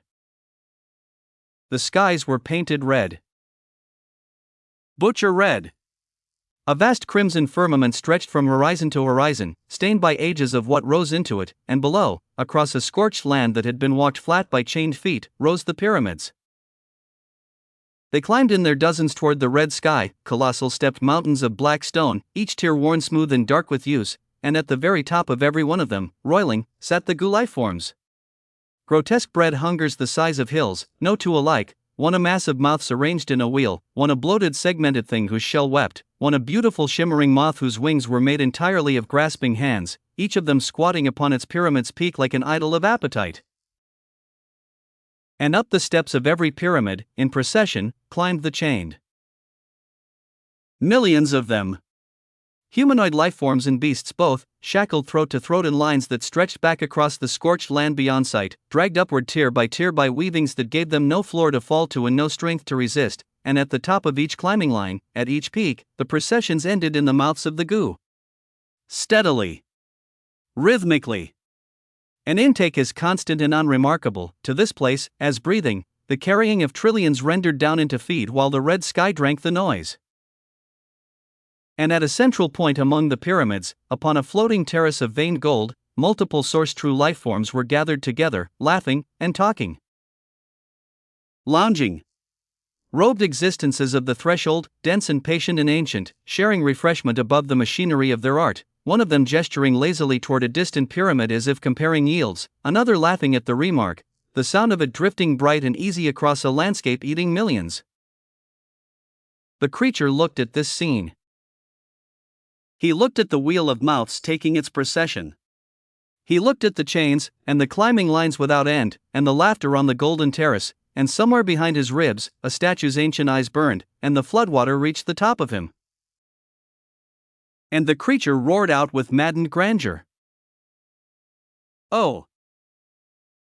The sound tore across this tiny region of the Gore Vasil like the birth cry of a verdict, an Enki intent detonating off his frame and obsidian tides, and every chained head across a million tears turned, and every goo's appetite stuttered, and upon the golden terrace, the laughter died mid-note as ancient heads snapped upward toward a fold in their sky that had opinions. And the creature raised his fists, and smashed them down toward the gathered true life forms. And the skies answered. The red firmament itself convulsed as, across the whole visible heaven, the stained clouds and the bloodlight in the upper airs gathered and folded, forming into colossal illusory fists, 10 of them, 100, the sky becoming knuckles from horizon to horizon, and they came down with his own fists, all of them, together, as if existence itself was attacking. Chapter 55-36, Trials. 3. The fists came down. 100 of them, folded out of a sky that had been drinking screams for ages, huge knuckles of stained cloud and bloodlight dropping together with the 2 obsidian ones at their center, and the floating terrace of veined gold, that lounging place where an art was talked over with food and drink, stopped being a place at all. Boom! The impact flattened the region. Gold burned away. The terrace's foundations, weavings anchored into the dimension's own strings by beings who had held them for ages, tore free with a sound like a continent being unstitched, and the shockwave rolled outward across the scorched land in a ring of obsidian fire that walked over 3 pyramids and left them leaning, and every chain line across a million tiers went down flat as the ground bucked beneath them. And out of the flattening, the source true life forms rose. They rose fighting. The creature would grant them that much and nothing else. 9 of them came up out of their own ruin with their density intact, robed existences of the threshold, ancient and patient and very hard to unravel, and their intent came off them in slow heavy pressures that made the air itself refuse to move, and one of them looked at him with such deep, insulted disbelief that it was almost worth something. Who the fuck is this dumb motherfucker? HUUM. Their intent converged. 9 Enki-grade weights, laid one atop another, one joint pressure built to press a trespasser flat into the very land they farmed, and it fell upon the creature with all the piled authority of ages of undisturbed harvest. And the creature simply spread his arms. HUUM. The MAW opened somewhere that was not his body. It opened in the ground beneath their feet, and in the red sky above their heads, and in the space between their converging weights, because the pantheon of all existence has no shape and never needed one, and the 9 masters of the cultivation farm suddenly understood, all at once, that they were no longer standing in their dimension. They were standing inside him. The red sky was him. The scorched land was him.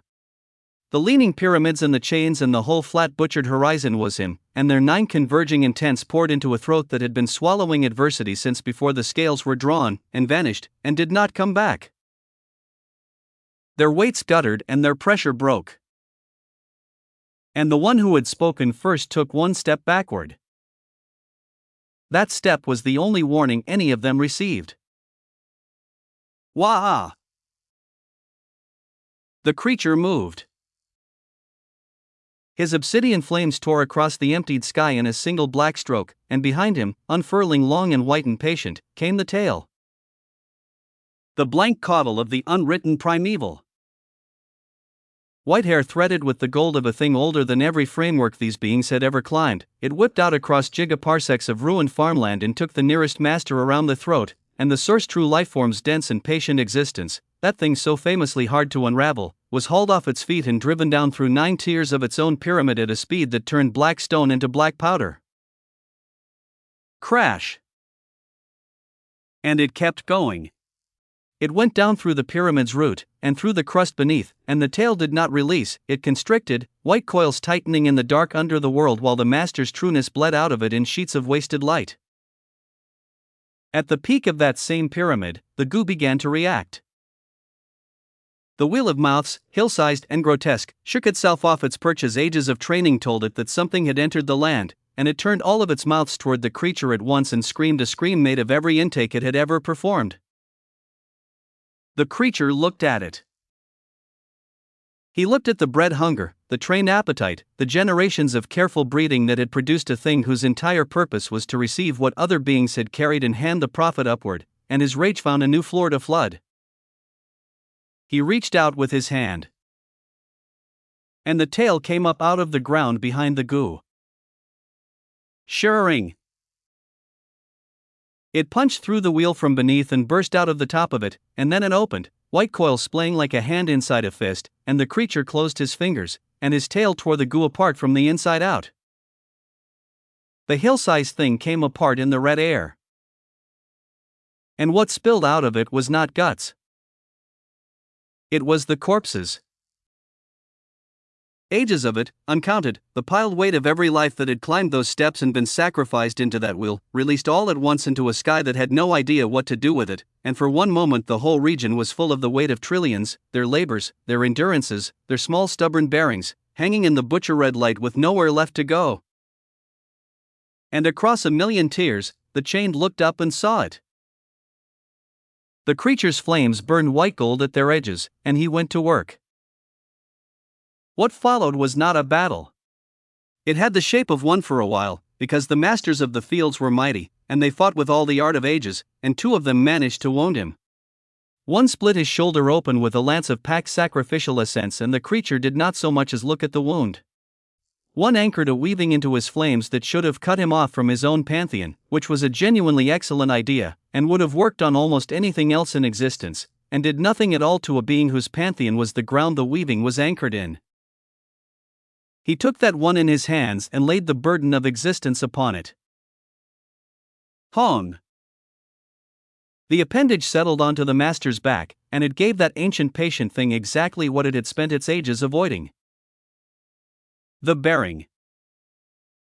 Every era the creature had carried, every weight, every adversity borne without complaint since before many dimensions had a name, moved whole onto a being who had built an entire civilization on the idea that bearing was a waste, and the source true lifeform's knees hit the black stone, and then its hands, and then its face, and it stayed down there making a sound that had no dignity in it whatsoever while its own weavings buckled under a debt it had never once paid a copper toward.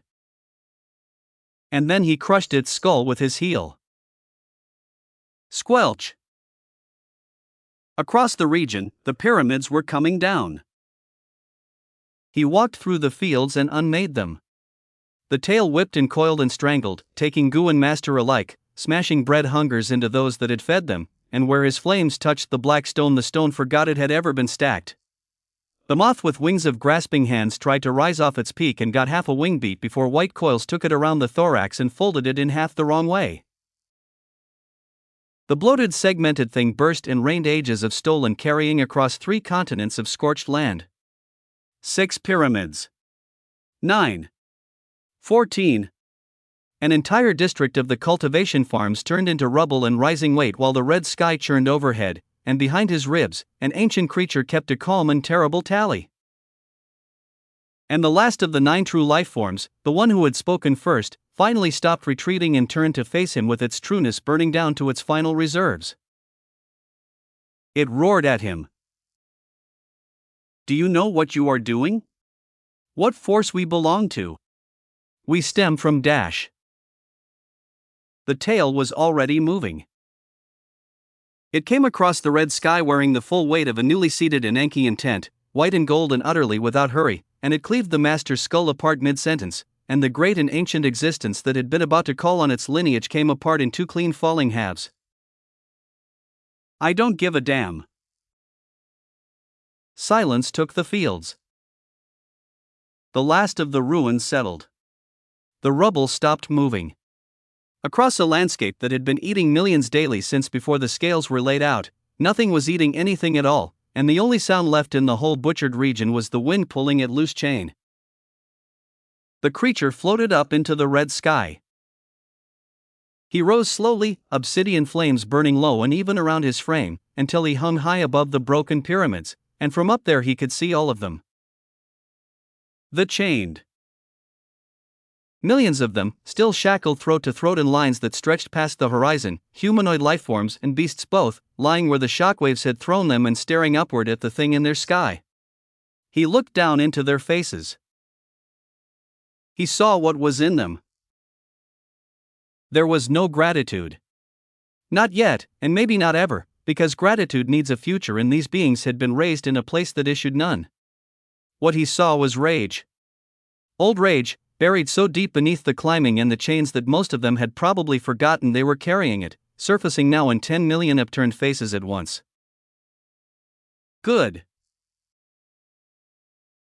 I will take your rage and your pain and your suffering, the creature said, and his flat voice carried across every area and every chain and every scorched acre of the fields. And I will make them all answer for it. Don't let go of that rage. Do not let it go. HUUM.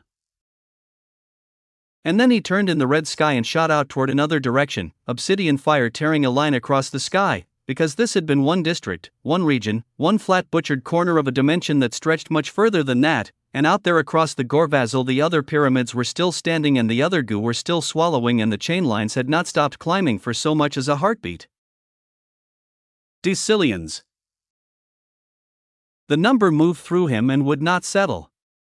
Countless decillions of thinking beings across the fields, born into farmland, raised as flavor, whose entire fate from first breath to last was to be used and devoured so that beings on golden terraces could climb without the excitement of ever having to carry anything, and every one of them had borne something, and not one of them had ever been asked. And rising underneath all these thoughts, older, unhealed, the thing he never spoke of. His other half. Brutalized in front of him. This was what he continued to be reminded of when he looked at all their faces. His rage rose higher as his first trial barely began. 1,000? He would kill fucking millions if he needed to. Chapter 5537, Ordinary. I. The True Human Emperor. Noah turned his gaze to Ryanara after the creature completely disappeared. She had been quiet since he pulled her out of that poison sea, which was not like her at all, for the mirthful antiquity did not do quiet, she did loud and profane, and right now she was standing on a disk of white light above a steed's scales with her arms folded, looking at him with something working behind her eyes. She had many things on her mind. And then she asked her question. It seems you were able to cure a cursed steed. Her voice came level. A curse passed down across its whole lineage, stemming from those who remain themselves. Her vibrant eyes did not leave his face. Can you do the same for my brother? Do you already have the capability to cure him too? The dark between dimensions flowed past as the strings hummed their long notes, and Noah did not answer quickly. He thought about it properly first. No, he said. Not yet. Rhayanara said nothing as she waited. Vitramar's curse was rooted in her causes. Noah rested a hand flat on the ivory beneath him. Her first causes were failing, one by one, on a schedule somebody else wrote for her, and everything else about her was just a thing standing on top of that failure. So I didn't cure her, not the way a healer would. I went in and I replaced her causes. I took what was terminal and I collapsed it, and I gave the space it left a new meaning, and I seeded my own causes into her organs where the dying ones had been. His eyes stayed on Rhayanara's. That is what the cure was. Your brother is different. He said it plainly. Ulf's curse is sitting on top of his existence. It isn't a failing organ I can cut out and replace with a better one. It's woven into the same weavings that make him Ulf. Which means to cure him the way I cured her, I wouldn't be replacing causes. I would have to replace an entire existence. Collapse the one he currently has, all of it, and give it new meaning on the other side. He shook his head once. I do not have that capability, not with what I know now, not with anything I currently hold. If I tried it today, I would not cure your brother. I would end him. Wah! Rhayanara looked at him for a long moment. And then she nodded silently. Then I remain with you, she said, and give what I can to ensure your growth as we head towards IT. And she was not finished. There is something else. Rhayanara's tone changed, going lighter in a way that meant the opposite of light.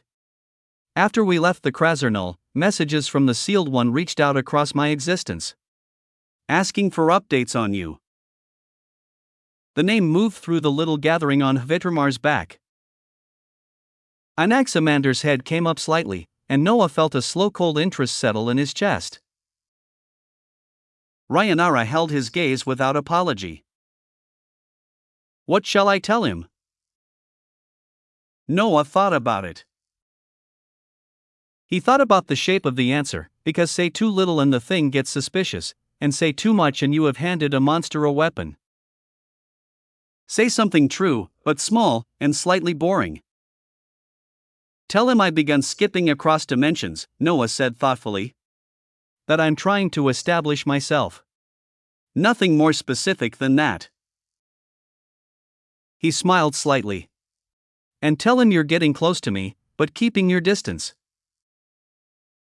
Rhayanara's mouth curved as she nodded calmly. Noah then turned his gaze to Anaximander. The scholar had been standing there through all of it in his white robes with his tousled hair, saying nothing, and he was extremely thoughtful at this moment. Then he looked up. Could you, Anaximander said, actually come with me? Noah raised an eyebrow. To that dimension I mentioned. The one I have to go back to. The scholar's plain voice picked up a little warmth. You have talked about humans. About being a human emperor, about gathering everything human wherever it stands. And these beings, these superpowered life forms, are some of the more human beings you are going to meet anywhere. They are like me, and also not like me, and I have never quite been able to explain the difference to myself, which is one of several reasons I have not stopped thinking about them. A small self-aware smile.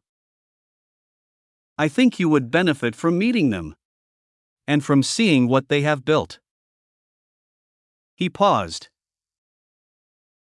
And when I left, an incursion was about to happen as they were defending against infinite lifeforms.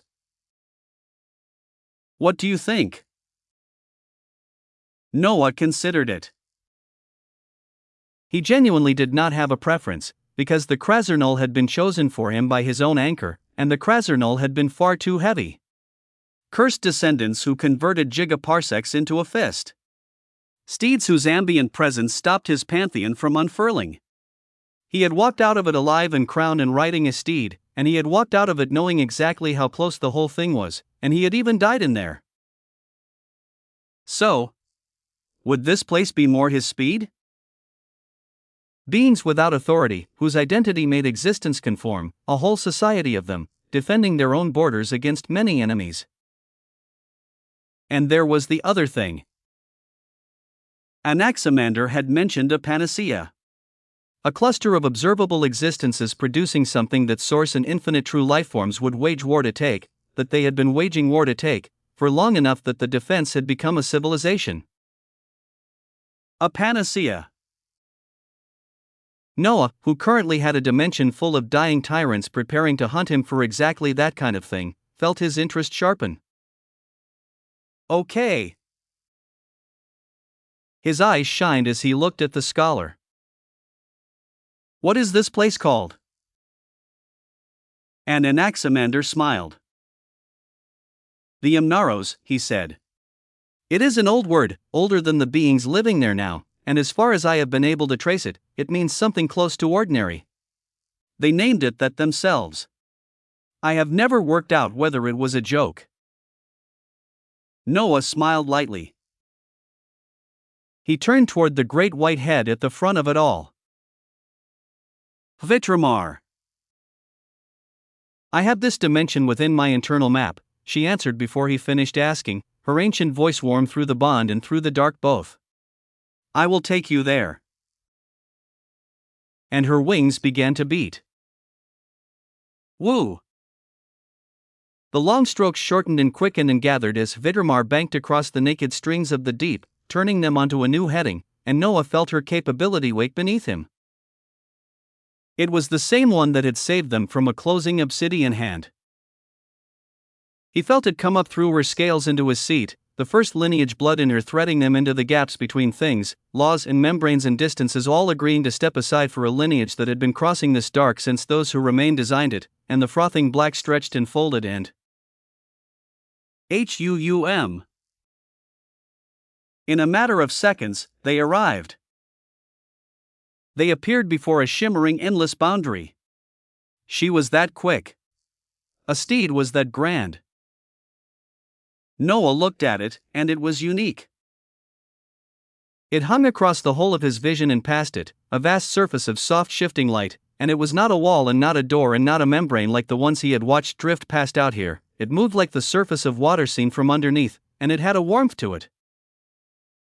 Analysis of the periphery is complete.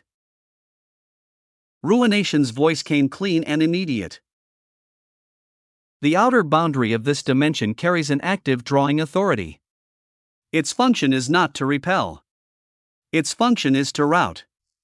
Any foreign existence that crosses the boundary is caught by this authority and pulled, regardless of its intended point of entry, into one of many centralized domains maintained across the interior. These are designated the muster halls. Purpose: everything foreign that arrives is delivered into a prepared place, and is treated on arrival as an enemy until proven otherwise. Defenders are stationed. The routing is automatic and constant. The overwhelming majority of incursions are stopped in the halls and never reach the interior at all. Assessment: this is a dimension that has been invaded so many times it has built its front door out of the invasions. Some beings are simply too powerful for the drawing authority to hold, and bypass the routing entirely. Those beings arrive wherever they wish. It is reasonable to assume the halls exist because of how much damage the ones who bypass them have historically done. Noah's eyes twinkled. An entire dimension that had turned being attacked into an architecture. That had accepted, as a permanent condition of its existence, that things would keep coming for what it held, and had answered by building a system that greeted every single arrival as a hostile act and processed it accordingly. He liked them already. Would you be pulled to one of those? He asked through the bond. If we cross here. Vitramar's answer came calm and entirely without arrogance. No. I am a dimension steed. Routing authorities are for things that must use a dimension's doors. Her great head turned as one goal I found him. I can enter directly into any point of this dimension I choose. Noah nodded slowly. Let's go then. Woo! Her wings spread wide across the shimmering endless light, and rider and steed and scholar and antiquity moved as one toward the Amnaros, and the boundary opened its soft shifting folds around them, vibrant and warm and utterly unlike the cold rind of the dimension they had left, and they disappeared into it. Chapter 5538, Ordinary. 2. The Amnaros. The gardens had been green and gold for longer than most dimensions had been standing, running in long terraces across a land that had no edges anyone had ever found, the green shading into the gold and back again as wide slow rivers cut through all of it carrying light instead of silt, and small things had lived there and none of them had ever been important, and that had always been the entire point of the place.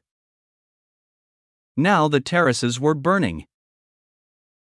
The rivers had been broken open along their whole length as their light bled out into the soil in long spreading stains, and the gold had gone black in rings around 100 impact sites, and where the gardens had climbed they now sagged, and where they had run they now simply stopped. And above the ruins stood the armies. They filled the sky in ranks that went back past seeing, existences of infinity in their tens of thousands, their power built out of escalation and quiet compounding as they hung in their formations with their weight pressing the ruined land flat beneath them, and the weakest thing in that entire gathered host read at the Triassic scale. The weakest. The fourth scale of existence, the tier where a single being could stand upon an observable existence and be the largest fact inside it, and here that was the floor, here that was the rank and file, the bodies you counted in blocks rather than by name. And scattered up through those blocks, spaced apart the way real threats are always spaced apart, there stood over 100 figures who carried the unmistakable weight of the Mesozoic scale, the fifth, each one of them a thing that ordinary dimensions built their entire histories around, and there were over 100 of them in one sky on one afternoon for one garden. And rising out of the armies like statues that had been given breath, several massive infinite true lifeforms towered above everything. They were vast past the ranks around them, vast past any comparison with the ranks around them, their bodies reading less as bodies than as landscapes that had agreed to hold a shape for a while, and their existences were seamless in the way that only a true lifeform's ever is, the claim of I am running through them without a single gap for anything to take hold of, and that seamlessness set them above the Mesozoic entirely. Cenozoic. And the difference between the fifth and the sixth, in the end, was time. Beings at the Mesozoic scale built their pantheons and made them grander and grander, and it was work enough to eat ages of a life, but a being who crossed into the Cenozoic scale kept doing all of that and then began adding something else into their pantheonic dimension, something that almost nothing in existence could hold, and what they added were weavings of time. And most of them could not use it. That was the honest truth of the sixth scale and the reason so many beings who reached it looked, from the outside, like nothing more than very large Mesozoics, because the technique was simply too hard to grasp, and entities in the early stretches of the Cenozoic scale carried those weavings inside their pantheons the way a person carries a language they cannot yet speak, aware of it, unable to use it, fighting with weight and grandeur alone while the real capability sat unopened inside them. For ages. The power at Cenozoic was known as the epical sovereign weave. More plainly, and more often, it was called temporal environmental overwrite, and a true lifeform who had truly grasped it no longer fought inside a dimension's current time or under its current physical rules at all, but dragged the space around them backward or forward instead, hauling the surroundings into weavings where their own pantheon and their own existence ruled absolutely, so that the fight happened there, in their epoch, on ground that had been made to agree with them before the first blow ever landed. And the results of it were obscene. An incoming attack could be made to travel years before it ever reached the one it was aimed at, arriving worn down, arriving late, arriving as a thing that had already spent itself on the way, and the defenses of another could be made to weather years while they stood, an opponent's pantheon forced to age through decades of erosion in the space of a single held breath. And the terrifying ones, the ones who could set an entirely different epoch into their surroundings rather than merely bending the local one, did something worse than either of those, because inside a forced epoch a power system could be treated by the environment itself as a thing not yet invented, or as a thing long since abandoned, and a being would raise a capability they had spent ages perfecting only to find the surroundings quietly declining to recognize it at all. Downgraded. Negated. Not defeated, which would at least have been a kind of respect, but ruled out entirely, the way a law rules out a thing that has not happened yet. There were levels to it. There were always levels to it, and every being in that sky knew exactly which level it stood upon, and that was precisely why the ranks held their spacing so carefully around the tall silent shapes among them. 8 true life forms had entered a small corner of the gardens of the Imnaros that day. 6 of them were still standing. At the center of the ruin, where the terraces had once climbed into their finest arrangement, a shrine rose out of the wreckage, a single obelisk taller than mountains with its faces carved in lines that were neither writing nor decoration, and it burned with a steady blue-gold light that had not dimmed by so much as a shade through the entire assault, the light pouring up its faces and off its point and hanging in the smoke above it, patient, unbothered, still doing whatever it had always been doing. And 2 of the 6 true life forms stood at its base and had not moved from it once. They did not attack it, and they did not attack anything else either. They simply held their places on either side of that obelisk with their whole attention fixed upon it as though waiting for something, and their stillness said more about what the shrine was worth than the entire army above them could have said with 1,000 years of screaming.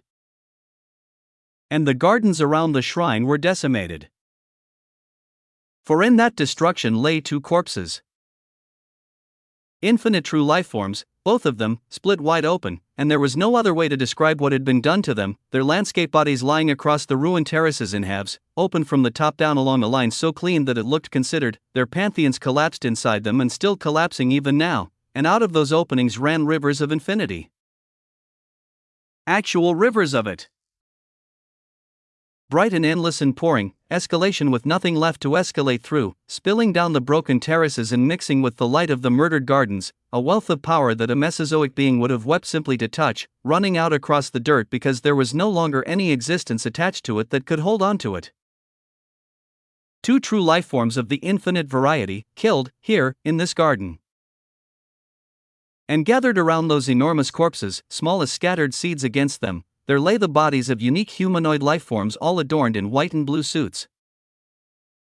Dozens of them, built plainly, no larger than any ordinary person, their suits simple things of white with blue running through them and marked at the chest with a sign that had been designed to be recognized at a distance by frightened people, and some of them had died still holding their formation, and some of them had died reaching towards someone else who had also died.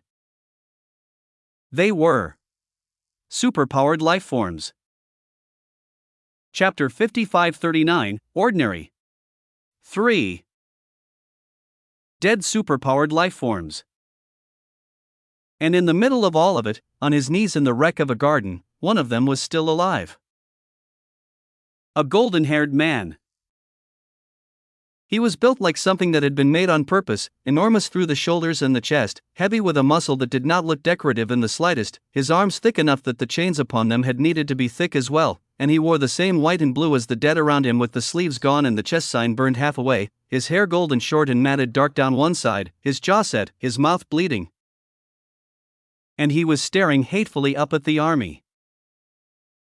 Not with fear, and not with despair, and not with the shocked emptiness of a being who had watched everyone he came in with die, but with hatred, clean and enormous and moving from face to face across an entire army as it took each one of them in turn and held it a moment and then moved along to the next one. And he gave off nothing. Not one wave of authority. Not the smallest ripple of the pressure that even a Triassic scale existence pushes out of itself simply by being present, and standing in a sky full of beings whose weight bent the land, this man registered upon the surroundings as approximately as much as the dirt he was kneeling in. And he had killed 2 of them. 2 infinite true life forms, open top to bottom, their pantheons collapsed and their infinity running out into the gardens, and this body that gave off nothing at all had done that, and that was why the army had arranged itself exactly like this, all of it, 10,000 Triassics and 100 Mesozoics and 6 true life forms, and that was why not one single being among them had come close enough to touch him. They had chained him instead. Rivers of blue chain wrapped him from shoulder to wrist to knee, and they were not metal, they were infinity poured into the shape of a chain and set there burning, and worked through every link of them were pantheonic dimensional weavings of time that glowed along their length and slow pulses which ran down toward his body and never came back. And with every pulse, he was being regressed. His strength was being walked backward down its own road, hauled back through all the years it had spent growing into what it was, and held down at a version of himself he had left behind ages ago and kept there, the chains adjusting constantly, tightening the instant the strength beneath them tried to climb, and he had been fighting them for a long time as his hands shook with the effort and his arms kept trying anyway, and it was not working. And standing in front of him, at her leisure, was the one who had built them. She was tall and unhurried, her gown made of layered threads of infinity, pale and blue, the threads forever unspooling from her hem and spooling back up into her shoulders so that she was constantly rebuilding herself out of herself while she stood there. Her hair was hanging to the backs of her knees in that same pale blue and drifting in a wind that was not present, and her eyes had no whites in them at all, while her bare hands were stained blue gold to the wrist. The woman of Rivers and Ledgers Ashkeval, the second breath. And she crouched down into the ruined gold to bring her face level with his, and she spoke to him kindly. I hate your people so much. Your bodies give off no authority. None at all. I could stand beside one of you at a market and never know it. Her head tilted as the numbers turned over in her eyes. And yet you are this powerful. For what? Explain it to me, please, because I would truly like to understand the arrangement where a thing that weighs nothing gets to break two of my friends open like fruit. Her smile stayed warm. Just die already. Die, and give up what you protect, and every part of this stops today. The golden-haired man said nothing. No. Of course not. Ashkeval sighed and straightened up and brushed at her gown with those stained fingers. Then let us talk about the two you killed. She glanced back over her shoulder at the corpses, at the rivers of infinity running down the terraces, and something in her face when she looked at them was almost real. For that, there has to be a price. And I have sadly already killed every superpowered lifeform in this garden, so there is nobody left standing here that I can take away from you. She turned back to him and the patience settled over her features again and her voice went light and pleasant. So I will simply use what I have. I am going to raise them. Her stained hand opened toward the scattered white and blue bodies. All of them. Every one of your people lying in this dirt. I will bring them back up as Gamagian lifeforms, the mad infinite dead, and they will not know you, and they will not know Themslevs, and they will do exactly what I tell them to do. The smile widened by nothing at all. And what I will tell them to do is defile you. One by one. In front of everything gathered here.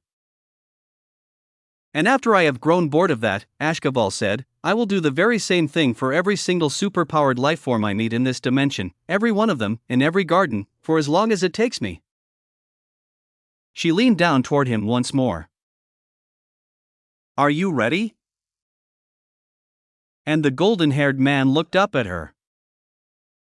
His eyes were wet and they were not soft in the slightest, the hatred in them gone somewhere past what a face is built to hold, and he looked past her at the corpses of his people lying in the light of their own broken rivers, at all those dozens of white and blue suits scattered across a garden they had died standing in front of, and he roared.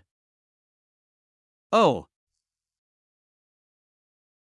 It tore out of him without a shred of authority behind it, no pressure, no weight, nothing that the sky above him would even register as an event, just a chained man on his knees in a ruined garden howling up at 10,000 existences with everything his body had left in it, and the chains flared and pulsed and hauled him backward through his own years all over again, and he kept roaring anyway. And the army laughed. It rolled down out of the sky in waves as ranks of Triassic and Mesozoic existences found the whole thing enormously funny, the noise spreading back through formations that went past seeing, 100,000 beings enjoying themselves thoroughly at the excitement of what was about to be done, and Ashkeval raised her stained hand toward the nearest body as she prepared to begin. And at such a time, the skies above cracked. Crack! They split from one end of the ruined gardens to the other as a white line opened straight across the top of the domain, and the laughter died in the throats of an entire army as something came through. HUUM. A massive white draconic beast. Huge in a way that made the towering true lifeforms in that sky look like things standing near a mountain, pure white, twin spiral ivory horns, a mane of white flame, wings spread wide enough to shade whole terraces, and gold eyes with ring inside ring for pupils. And atop it stood 3 figures. They came out of the split sky and drew up, and they looked around at the burning terraces and the leaking rivers and the shrine still shining blue gold in all that smoke, at 10,000 Triassics and 100 Mesozoics and 6 true lifeforms hanging in their formations. And then, together, they looked down. Coldly. Across that entire gathered army, heads turned upward, formations shifted, the laughter was gone, and down in the ruin on his knees in his chains the golden-haired man raised his bleeding face toward the split in the sky as his mouth opened slightly. Who the hell were the new entrants? Chapter 5540, The Mortal Coil. The True Human Emperor. They came through the shimmering boundary, and the Amnaros opened around them. Noah felt Vidramar rein herself in the moment they crossed, her ambient field folding down close against her scales, the vast sovereign weight of a dimension steed drawing inward until she read, to the world around her, as merely large rather than as a steed that predated the scales, and Noah approved of it silently, because there was no reason to announce themselves to an entire dimension before he had even looked at it properly. Quietly, for now, he sent through the bond. Quietly, she agreed, and folded further. And Ruination went to work. Preliminary analysis of the Amnaros is underway. Early findings, incomplete. This dimension is not a smaller or simpler thing than the Krasernal. It is a different kind of complex, and it is at least as vast. Nested observable existences in numbers the boundary alone could not fully account for. Ambient laws layered in strata, older frameworks buried beneath newer ones. A drawing authority woven through the entire outer shell that has clearly been rebuilt many times. A central production of some resource that bends the local causes toward itself the way a great mass bends the space around it. Assessment: you have not stepped down into an easier zone. You have stepped sideways into a different one that is equally deep. Full analysis will take time.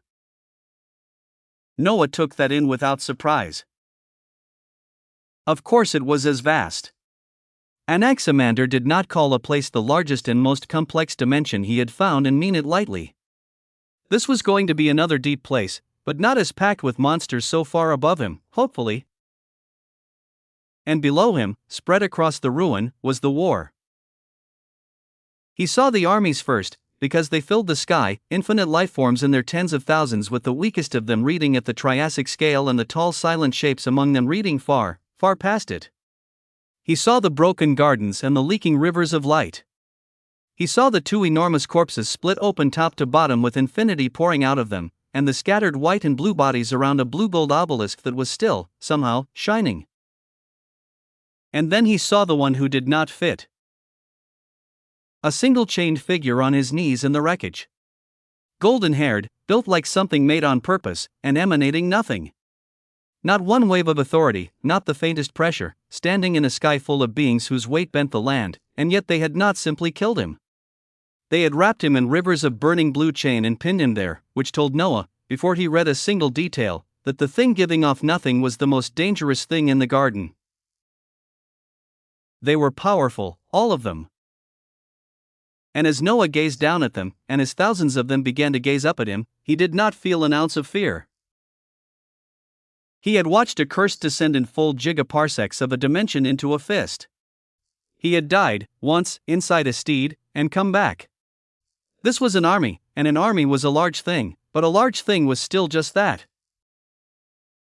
Beside him, Anaximander had gone quiet in a way Noah had never heard from him. Noah glanced over, and the scholar's face had changed. The mild, curious, tousled explorer who called distance a superstition and smiled at everything was gone, and what stood in his place was cold. His eyes had settled on the scattered white and blue bodies around the obelisk, on the small plain corpses of people who had given off no power and died anyway, and for the first time since Noah had known him, Anaximander looked truly angry. He said nothing. He did not need to. The chill coming off a man whose whole nature was to make existence conform was its own sentence. A heavy silence hung in the air. And on the ground, the most powerful of all the infinite true lifeforms present, the tall unhurried woman of unspooling blue threads who had been speaking her vile words to the chained man, looked up at the three figures on the white beast, and raised her stained hands, and spoke coldly. Now. I didn't know there would be reinforcements. Her counting eyes turned over as she smiled up at them. Though it doesn't change very much. I will simply do the same for all of you. Noah looked down at her calmly. And seeing the armies gathered here, seeing the ruin and the corpses and the vast army filling the lands, reminded him of something. The paintings.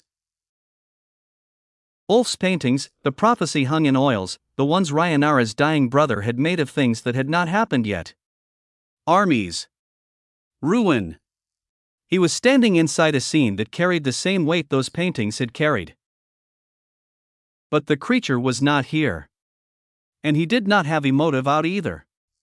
The future those paintings pointed toward had specific pieces in it, and the pieces were not all present, which meant the paintings had not shown one fixed and settled thing at all. They had shown a possibility. Perhaps parallel possibilities, perhaps potential realities, each one depending on the choices others had not yet made, futures branching off the decisions of every being who had a decision left to make. Not set in stone. And as he thought it, he gazed down at the beings below, and he activated the protagonist's omniscient regard.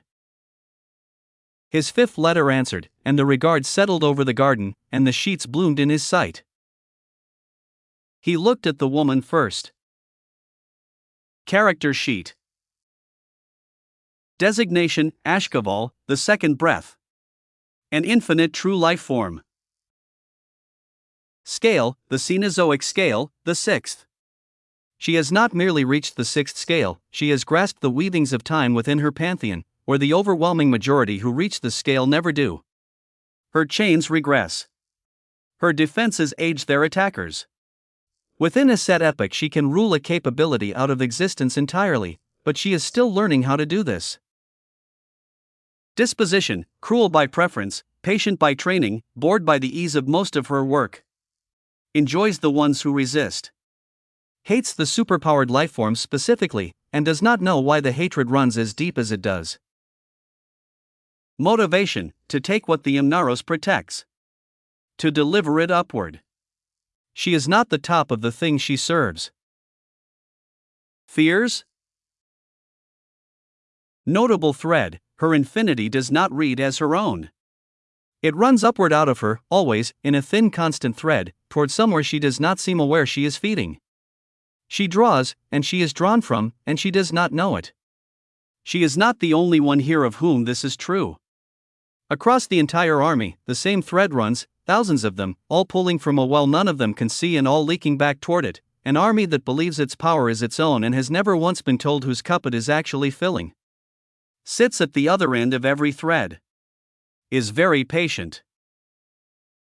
Noah's eyes narrowed at that. An entire army of infinite lifeforms, drawing their infinity, without knowing it, from a single hidden source? He set the thread aside carefully, and moved his gaze to the chained man. Character sheet. Designation, Theron Adranos. An existence class superpowered lifeform. Distinction, Rank S, Ibad. The Trembling Shield Tree. Nature, emanates no authority whatsoever. This is not weakness and not concealment. It is the shape of his kind. Their power does not press outward on the world as a claim, it simply is, held entirely inside the body, invisible until it acts. He killed two infinite true lifeforms, giving off less pressure than the dirt beneath him. Disposition, protective past reason. Grieving. Currently regressed and held, his true distinction is not what the chains are letting him show. Desire, to guard the shrine. To guard his people. He has failed at the second and will die before he fails at the first. Fears, not death. Only that there will be no one left to stand here after him. Notable thread, the obelisk is not a monument. He is not guarding his symbol. Noah gazed down at Theranedranos, at the golden-haired man who gave off nothing, and at the dead scattered around the shrine he would not stop guarding. And he weighed something internally. Death was such a normal part of being human. So many humans lived, and so many died, that death itself became ordinary to the ones still living, a thing on the news, a thing in the next town, a number that scrolled past. People grew callous to it because they had to, because a person could not stop and grieve every single one and still get out of bed, and so death became background, became a normal and unremarkable feature of the human world. But each death was a human. Each one had held dreams, and hopes, and ideals, and a family, an entire private universe that had taken a whole life to build, and when the death came the universe went out all at once, and to the people around it nothing was ever ordinary about it at all. Only distance made death ordinary. Up close it was the end of a world every single time. Even his own death. He had died in the Krasernul, and he had come back, but only because he'd had the capability to come back. What if he hadn't? What if the Hepatarch had not answered, and Noah Osmond had simply ended in the dark inside a steed's body?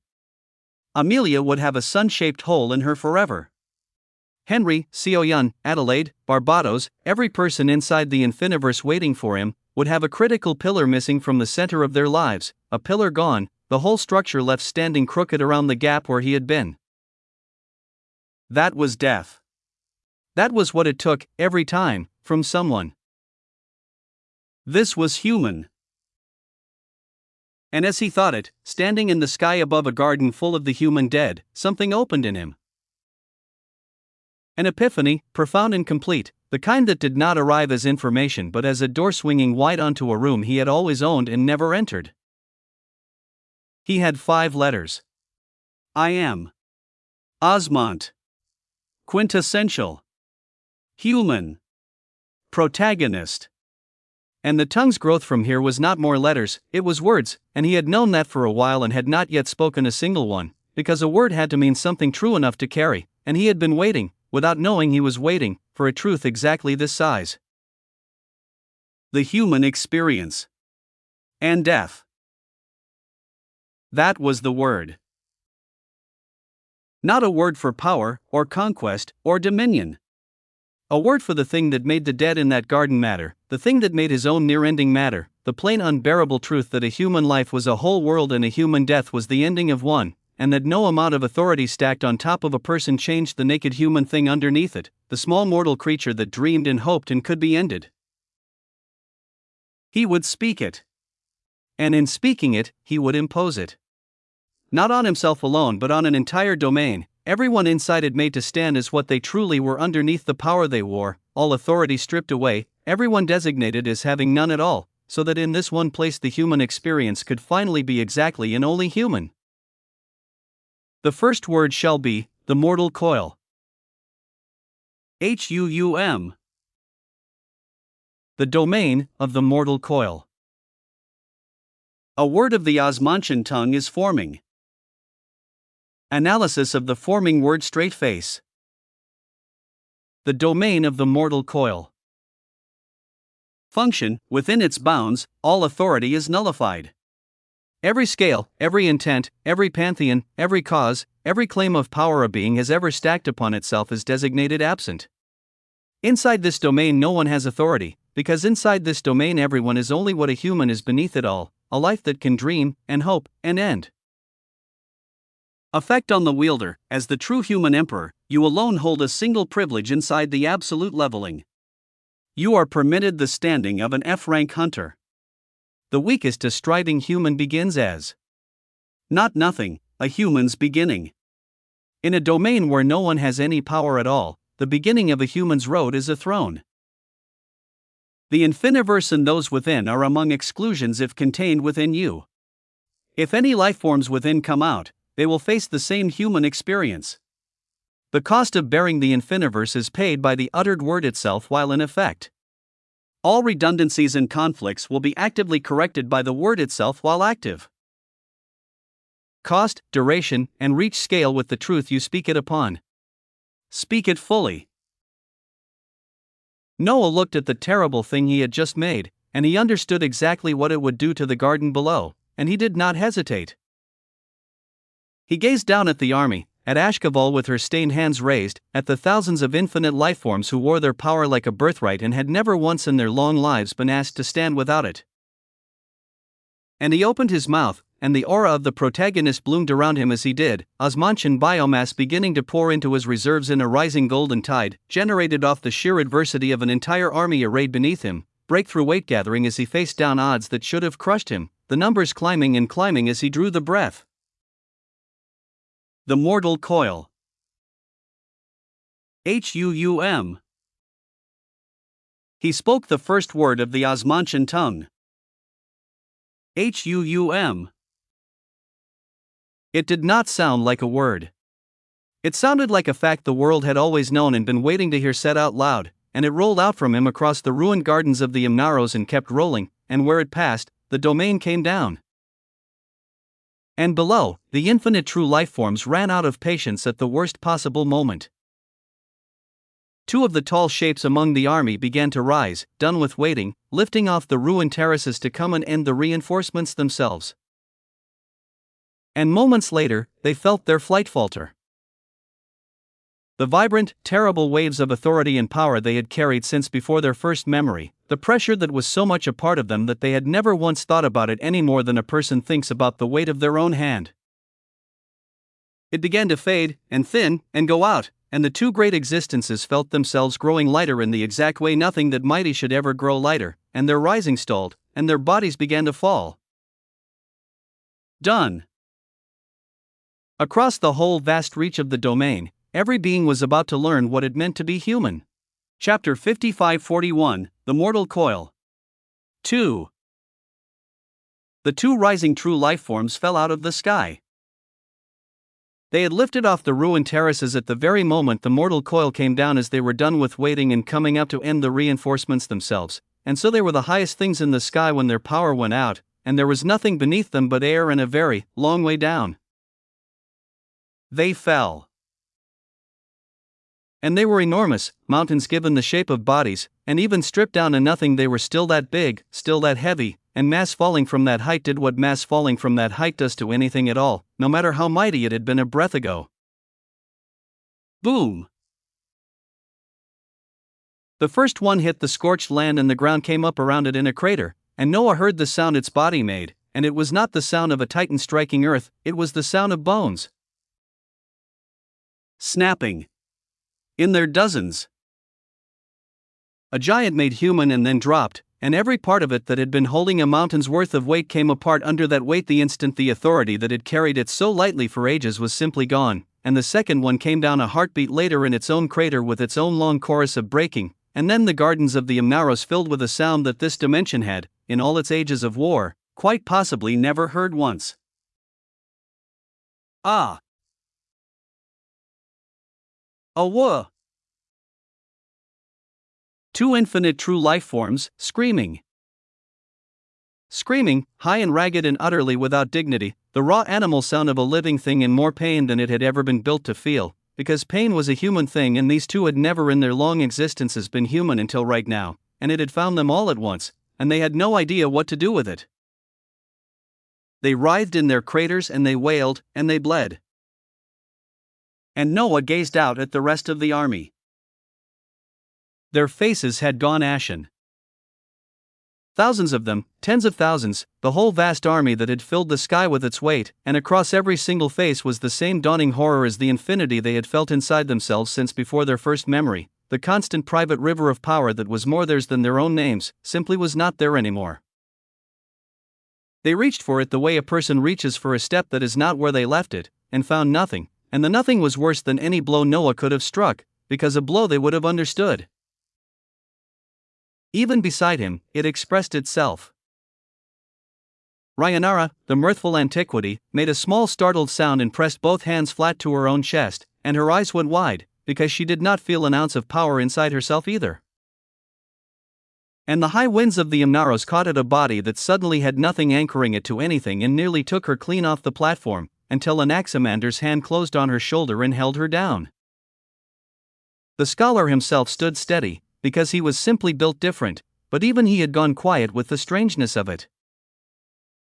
And beneath them all, Vidrmar began to descend, slowly, because Noah patted her scales and she brought them down, and she brought them down the ordinary way, wings and weight in air, because Vidrmar did not have access to a single shred of authority inside this domain either. She was, right now, a massive white reptile with wings. A very large animal, gliding down toward a garden. Everybody was human. For the briefest instant, as the word settled, Noah had seen the woman below try to fight it. Ashkaval. The second breath. He had watched her stained hands come up and watched weavings of time bloom off her fingers, her one real answer to a thing like this, and for a fraction of a moment those weavings had strained against as she tried to argue that authority nullification was a law not yet invented where she stood, or already long obsolete, tried to wrap her own time around herself and step out of the human condition Noah had spoken over the world. She was still learning.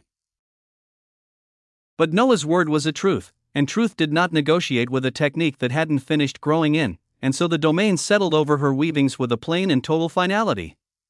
Noah watched the vibrant rivers of infinity and power that had wreathed her entire body dim and thin and go dark, until the tall unhurried woman of unspooling blue threads was simply a titanic human standing in a ruined garden with stained hands and nothing behind them. And across the wreckage, the chains vanished. The rivers of burning blue chain that had wrapped Theron Adrano's shoulder to wrist to knee, infinity poured into the shape of a shackle and worked through with weavings of time, were made of exactly the authority the domain had just designated absent, and so they simply ceased, all at once, and the golden-haired man dropped the last inch to his knees free. He rose. Slowly, clenching his fists, testing a body that no longer had a leash on it, and he looked up toward the descending white beast and the three figures upon it. His eyes moved across them and locked onto Anaximander, and recognition crossed his bloodied face as if he had seen this scholar before, as if the mild man in the white robes was not a stranger to him at all. And Noah felt the strangest thing he had felt in a very long time. His own immensity was gone. The crown hung loose on his head, but the causes, the foundations, the A-rank Cs, the fused authority that could resuscitate a dead observable existence, all of it designated absent, all of it stepped back behind a line his own word had drawn, and what was left standing on Vidrmar's descending back was a man. Just a man. And Noah, the true human emperor, felt himself return to a sensation he had not touched since the very beginning of everything, since a fireball skillbook, since the first time he had ever reached inside a feeble human body and felt a thin thread of mana answer. Oh. That was what this was. Truly human. He reached inside himself, and his Osmantian source infinity was still there, still his, still coursing through him exactly as it always had, except now he could only touch it at the scale a rank F hunter could touch anything. A trickle. A thread. And truly, even this was not accurate, as an F rank hunter could not truly touch something like Osmantian source infinity. So it was more accurate to say that he could display the power as the true human emperor, at the level of a rank F hunter as designated in his home world. The whole ocean was inside him and he was permitted to draw a single sliver from it, because that was the privilege the word had left him, the standing of a human at the very start of the road, the weakest a striving person begins as. It was surreal past describing to be nearly as weak as a normal human again, and to have chosen it, and to be standing in the middle of an army while he did. The aura of the protagonist is registering the change in your condition. You have designated yourself an F-rank hunter within a domain containing an army of former true lifeforms and infinite lifeforms, all reduced to the same human baseline. The adversity you now face is calculated against your current standing, not your true one. You are, functionally, a single human standing alone against tens of thousands of humans, any one of whom could potentially kill you with their bare hands should they reach you. The adversity multiplier has scaled tremendously. Osmantian biomass generation is climbing accordingly. Current intake, 400,000, and rising as the army grasps its situation. Projected sustained yield while this state holds, in the tens of millions. This is the single richest field the aura of the protagonist has ever stood upon. Chapter 5542, The Mortal Coil. 3. Noah's eyes gleamed as the golden tide poured into his reserves. He was farming an entire army by standing in front of it as a man. And as Vitormar's claws touched the ground, and the vast white steed settled her weight onto the scorched earth of the Imnaros, Noah stepped forward on her back and looked down at the horrified army, and he spoke, calm and grand. For the first time in your entire existence, he said, all of you are going to get a feel for what it means to be human. No power. No authority. Not for anybody here. His gaze swept them. Every one of us, absolutely the same, at the exact same baseline. He glanced, almost kindly, toward the two craters. For you too, it's rather unfortunate. You were flying. His voice stayed even. Falling from a height like that as a human does a great deal of damage. You've broken a lot of bones. You very likely have internal bleeding right now, and you have never once in your lives had to know what that is. And Noah looked at the two titanic figures wailing in their craters, and let everyone watch them. They were experiencing what it meant to be human, and it was horrifying. Both of them wept, openly, helplessly, tears and snot running down enormous faces as they sobbed and wailed from a pain so far past anything in their experience that their minds had nowhere to put it. Beings that had spent ages as apex existences, that had split their enemies open and reanimated the dead for sport, reduced to sobbing humans in the dirt because a nerve was doing the job a nerve does. And neither of them could make it stop, and neither of them understood that it would not simply stop the way everything unpleasant had always stopped for them before. And every being in the garden watched, in horrified silence, as though the two were being held up as examples. And their conditions were getting worse. One of them, Noah saw now, had come down wrong. When it had first lifted off the terraces to rise, its own ascent had shoved a jagged shelf of rock up out of the broken ground, and when the power died and it fell, it had come down onto that shelf neck first, and the stone had gone into the side of its throat, and now, as a human, it was bleeding from the neck in long steady pulses that darkened the scorched earth around its head. The garden watched it bleed. The wailing from that one grew weaker. The screams thinned into whimpers, and the whimpers into a wet shallow breathing, and the enormous body that had thrashed in its crater began to move less, and then only its chest, and then the pulses from its throat slowed to match, and across a garden full of beings that had never watched anything of their own kind die of something as small and stupid as a rock, an infinite true life form cried quieter and quieter until it stopped, and lay still. The surviving titan, broken in its own crater, turned its weeping face and watched its companion go still, and the terror that came over its features then was a wholly new thing in that ancient face, because it had finally understood that the pain it was in was not a punishment that would end but a process that was going somewhere, and that the somewhere was where the other one had just gone. Death. Noah stepped down off of Vitormar and walked toward it. He walked grandly across the ruined gold, a small figure crossing a giant's graveyard, and he looked up at the surviving true life form with an expression that was almost gentle, and he explained to it what was happening. A human body holds about 5 liters of blood. You can lose a little and feel nothing. Lose about a third of it, and the body starts to panic, the heart races trying to move what isn't there, everything goes cold from the outside in as the body gives up its edges to protect its center. He nodded toward the still corpse.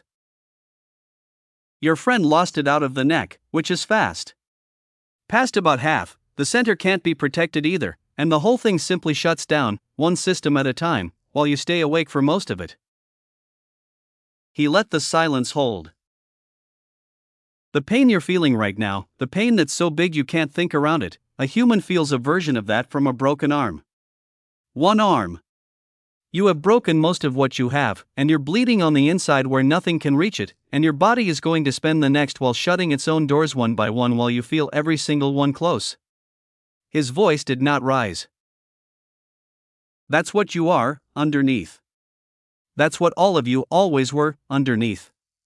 This is the mortal coil. HUUM.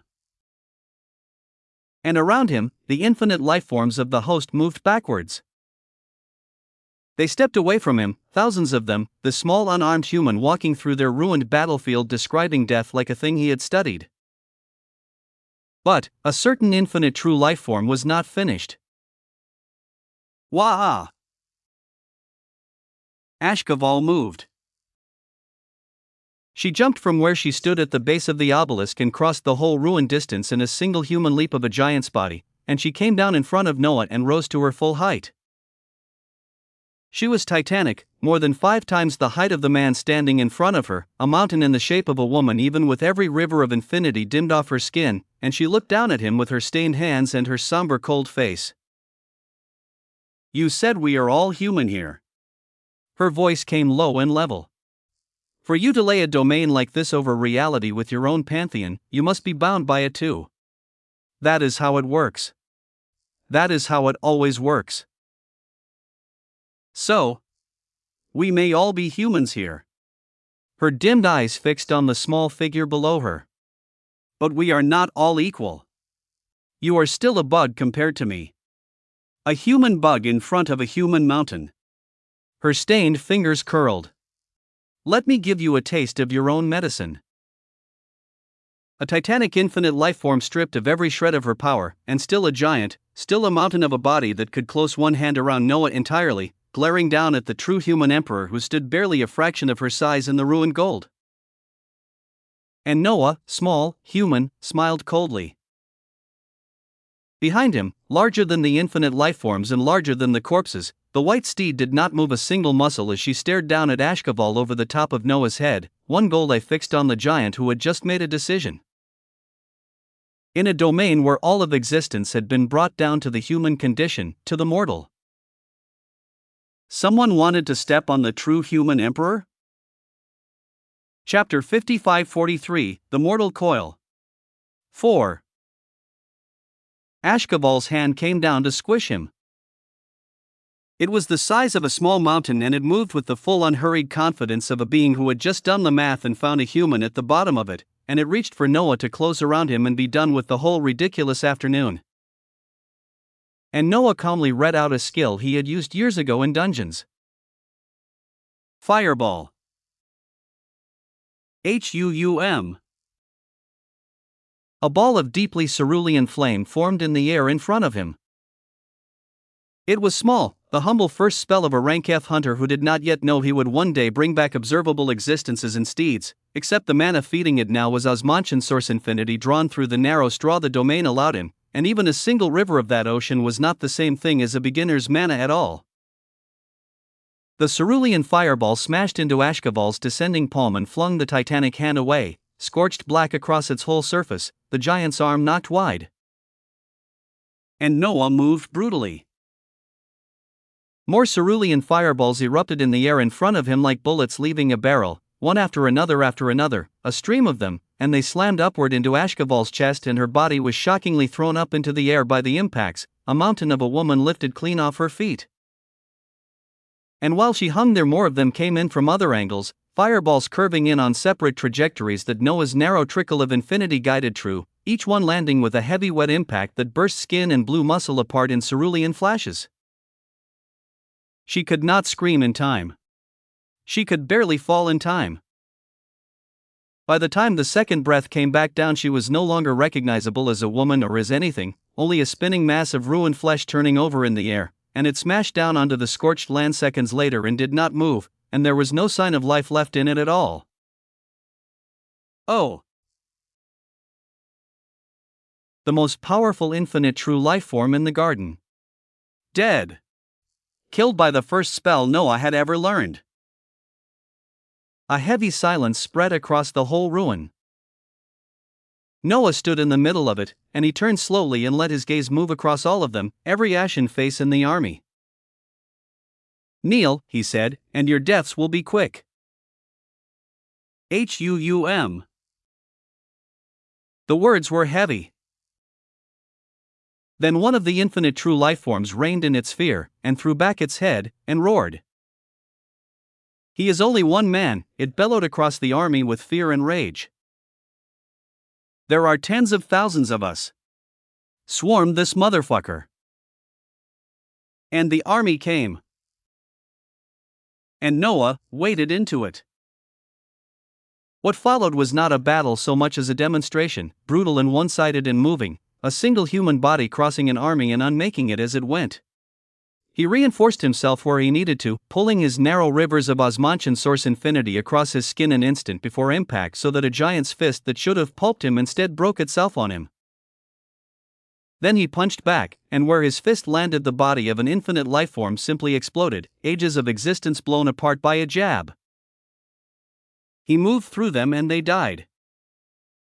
He turned and threw a barrage of cerulean fireballs into a knot of charging shapes and they came apart in the air. He ducked under a swung arm and drove his palm up through a torso and out the other side. And at one point, hemmed in on every side by rushing bodies, Noah raised his hand and uttered a single word. Sever. H-U-U-M. A bolt of blue lightning released from his hand, and it chained. It leapt from body to body across the packed host, hundreds of them, jumping conductor to conductor exactly the way it had jumped across many enemies a lifetime ago, and every infinite lifeform it touched exploded as it passed through, a line of bursting bodies chasing the bolt across the battlefield. Noah watched it chain and felt something warm and strange move through him.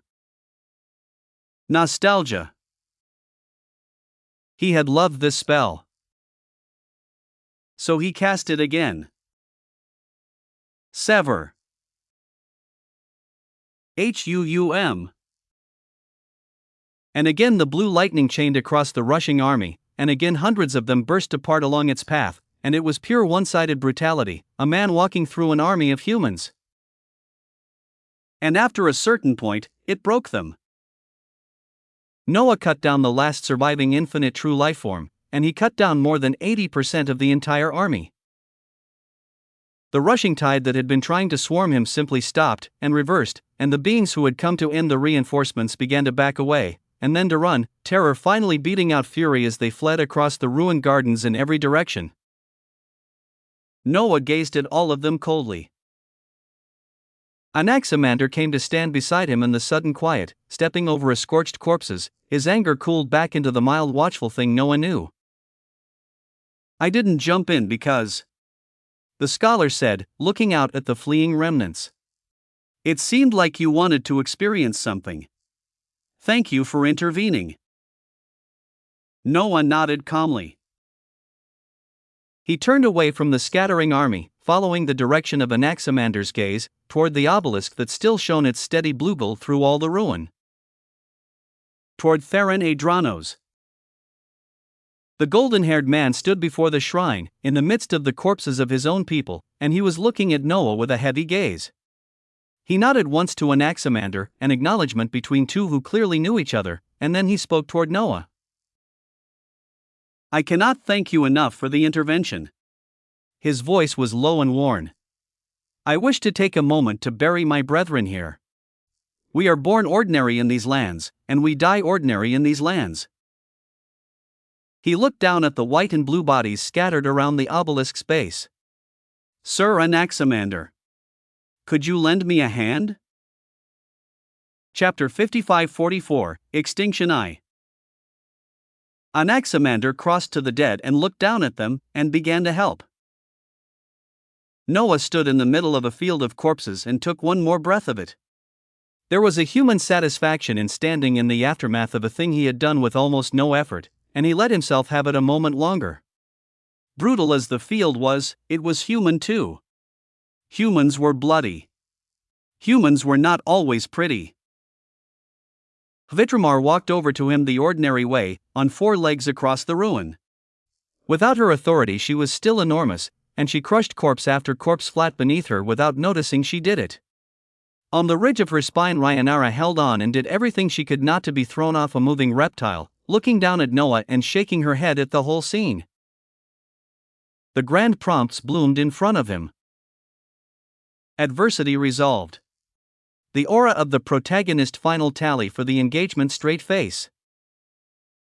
Osmantian biomass gained, 61,400,000. You faced an army as a single human at F rank standing. The adversity multiplier held at its peak throughout. This is the richest single harvest the aura of the protagonist has produced. Total Osmantian biomass reserves 86,400,000. The tide that owes nothing has been triggered. You have granted death to true lifeforms and to thousands of infinite lifeforms.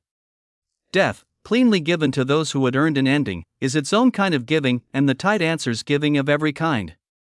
A boon is returned, and it has taken a shape. Something spun out of the settling gold and dropped into his open palm. An obsidian blue necklace, a single dark stone on a fine dark cord. The stone did not hold still. Inside it infinity turned over and over, an ocean of it folded into a jewel small enough to close a hand around, cerulean light moving in its depths the way light moves in deep water, far down and alive.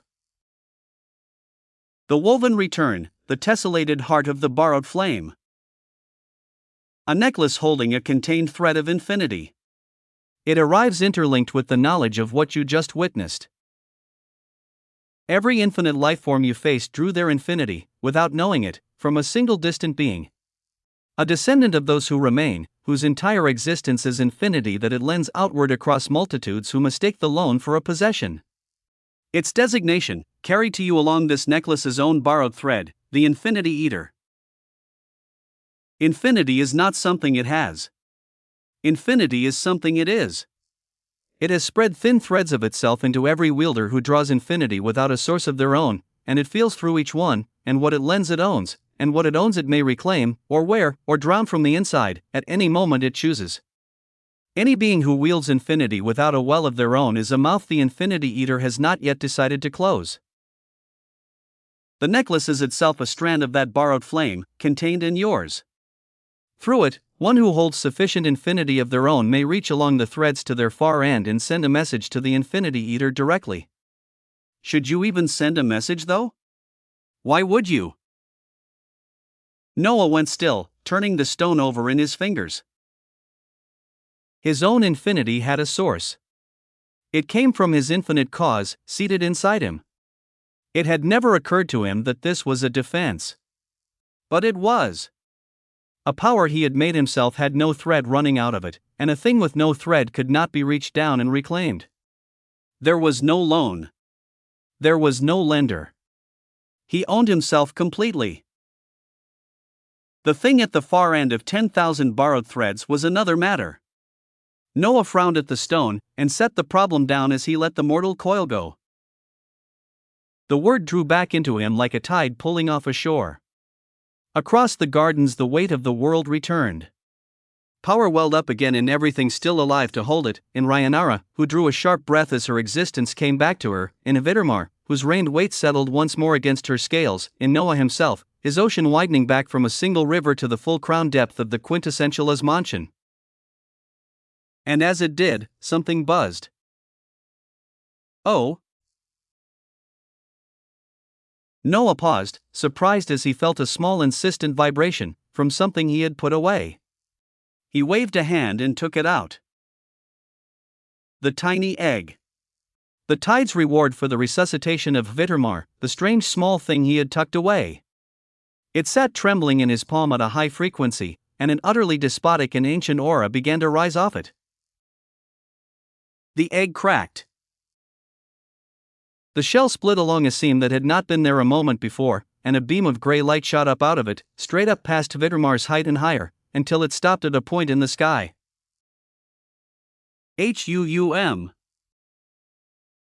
There, the point folded inward, drawing space toward a center that felt less like a place than a wound.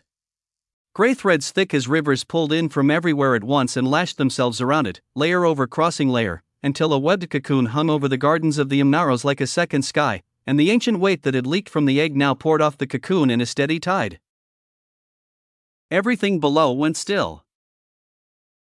Out at the edges of the ruin, the last fleeing remnants of the army simply fell, and where they fell they began to rot. Theron Adranos straightened from the grave he was digging. Anaximander turned, and his mild face went heavy. Rhayanara said a word in a language older than the scales, low, under her breath. And Avitarmar, who had faced down an army of giants without moving a muscle, took one slow step back. The cocoon opened.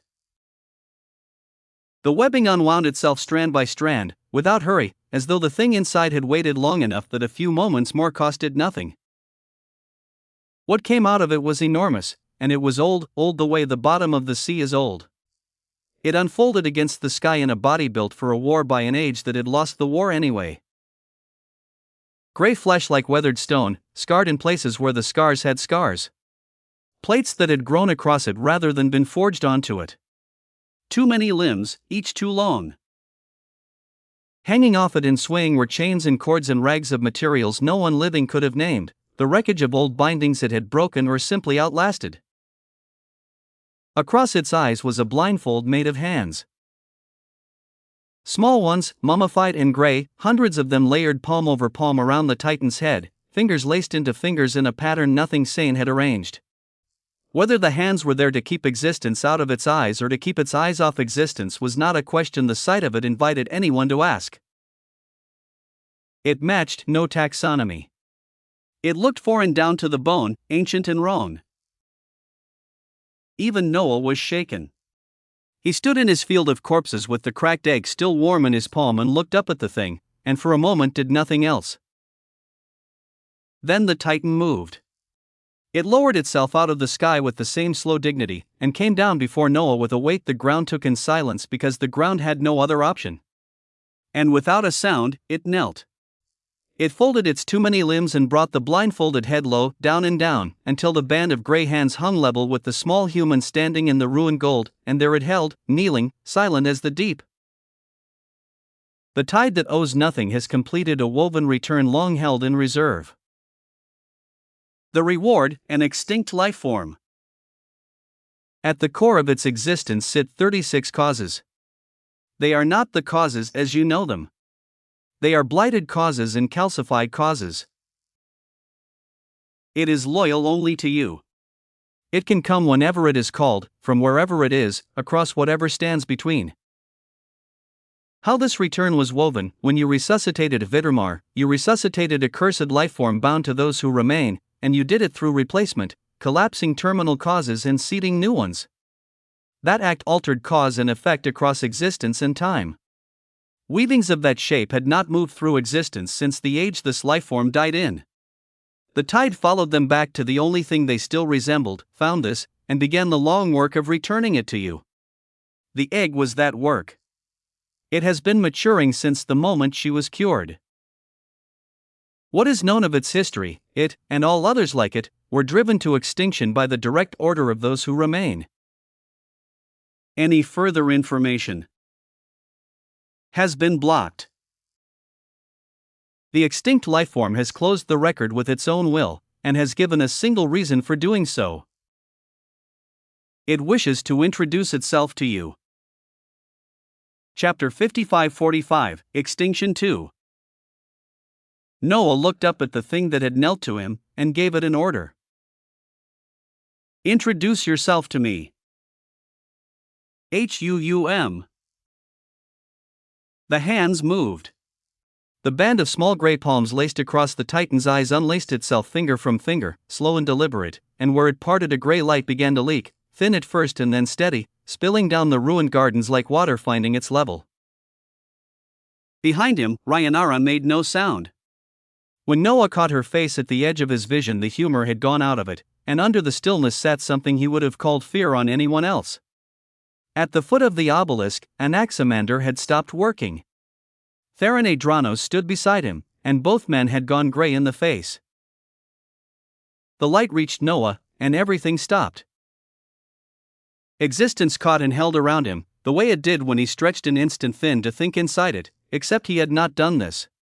His vision folded and reopened somewhere that was not the gardens of the Imnaros. The light of the sky here came from a source he could not find, and the air carried the weight of a place a long way back, counted in years he had no number for. He stood in a dark sky. Beside him, filling half of what he could see, hung the visage of the extinct lifeform, no longer kneeling and no longer small against anything, present the way a mountain is present. It spoke, and the voice came up through him rather than into him. Consider a flame, Damodred said. You would say it is a thing. It has a name, it has a shape, you could point to it. And yet a flame is not a thing at all. It is an event. It is something that is happening, burning itself forward moment to moment, and the instant it stops happening there is no flame left over to bury. There is only the dark where it was. The great head turned, unhurried. I am Damodred. And once, I was happening. I was grand, if you like the word, though grandeur is only a flame that has learned to admire itself. We were known as the Lestrygonians. And there came a day when those who remained decided that our particular fire was one that existence could do without. Below them, an ancient domain unfolded. It came up out of the darkened pieces, the way a drowned country surfaces, and Noah understood he was being shown a corpse dressed in the memory of when it had been a home.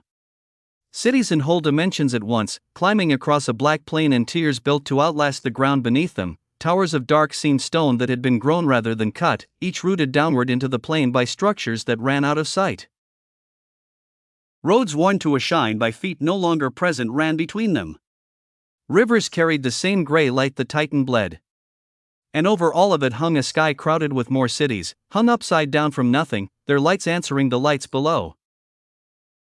Watch them, my first and new master Damodred said, gentle as a man pointing out a bird. And ask yourself what a people is. It is a pattern that has decided to keep itself. That is all. A shape that insists, against everything, on continuing to be that shape. The people moved through the memory in their millions, built like Damodred, huge and gray and scarred even in their prime, a race that seemed to have come into existence already looking like the survivors of something. And they were strong. Each of them held causes at the core of their existence, and the causes were wrong in a precise and terrible way, wounded and then hardened, the same 36 that sat inside Damodred now.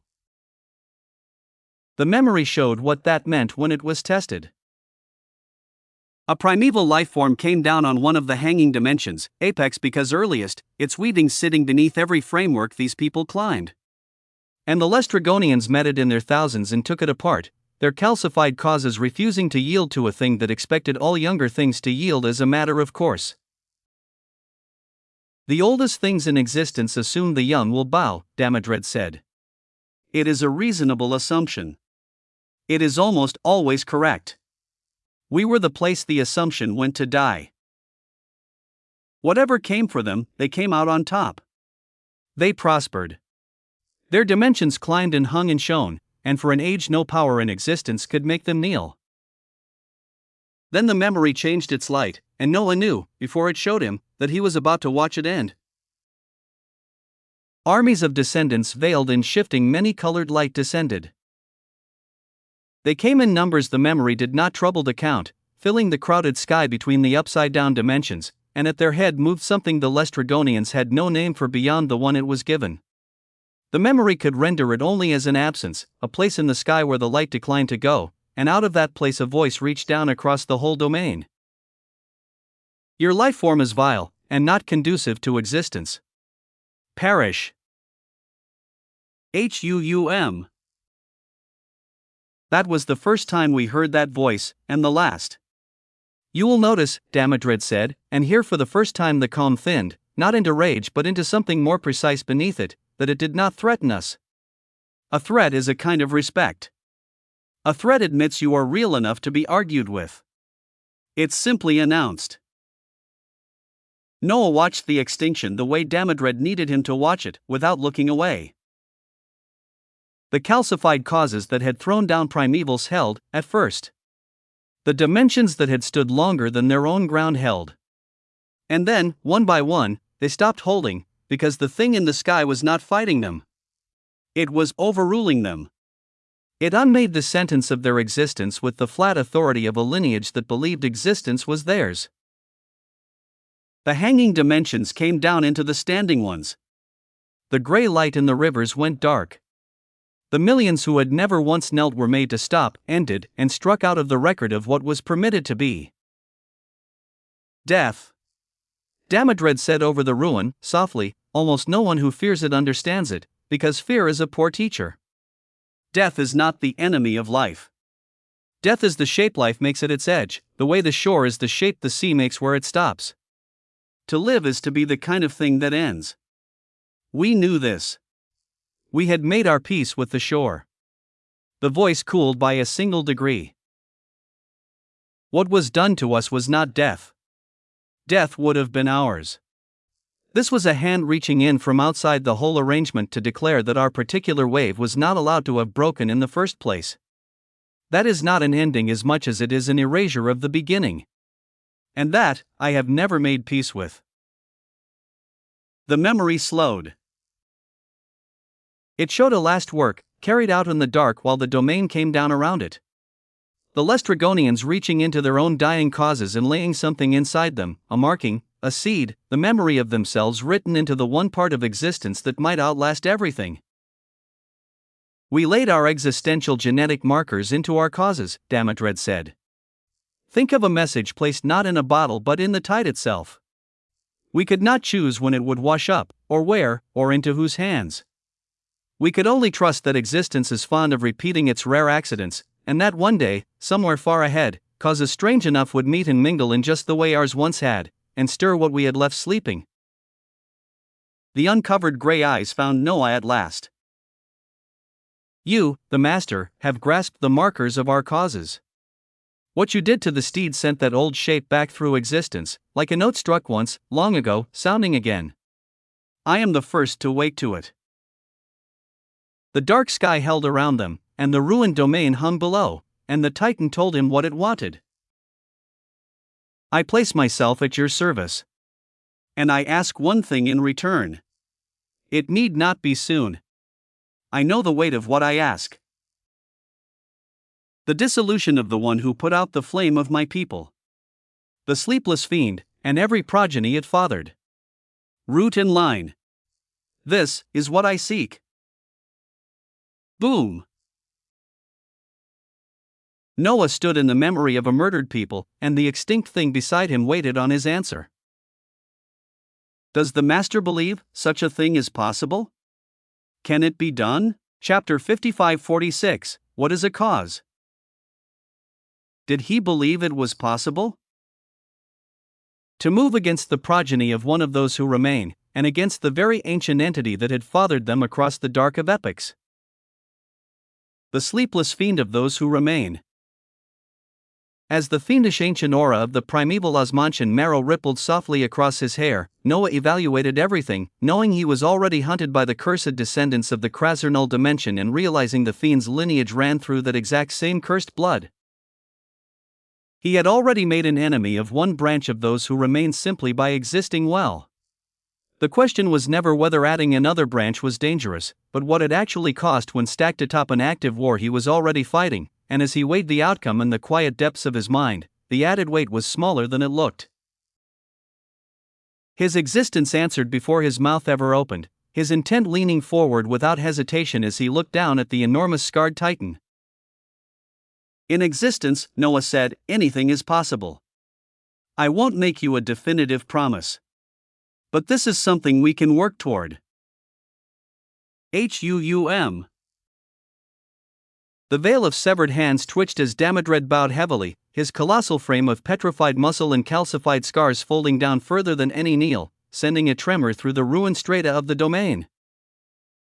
The Titan showed nothing aloud, yet Noah could feel the boundless loss and ancient rage churning behind that calm exterior, for this ancient being was also human by its own unyielding definition.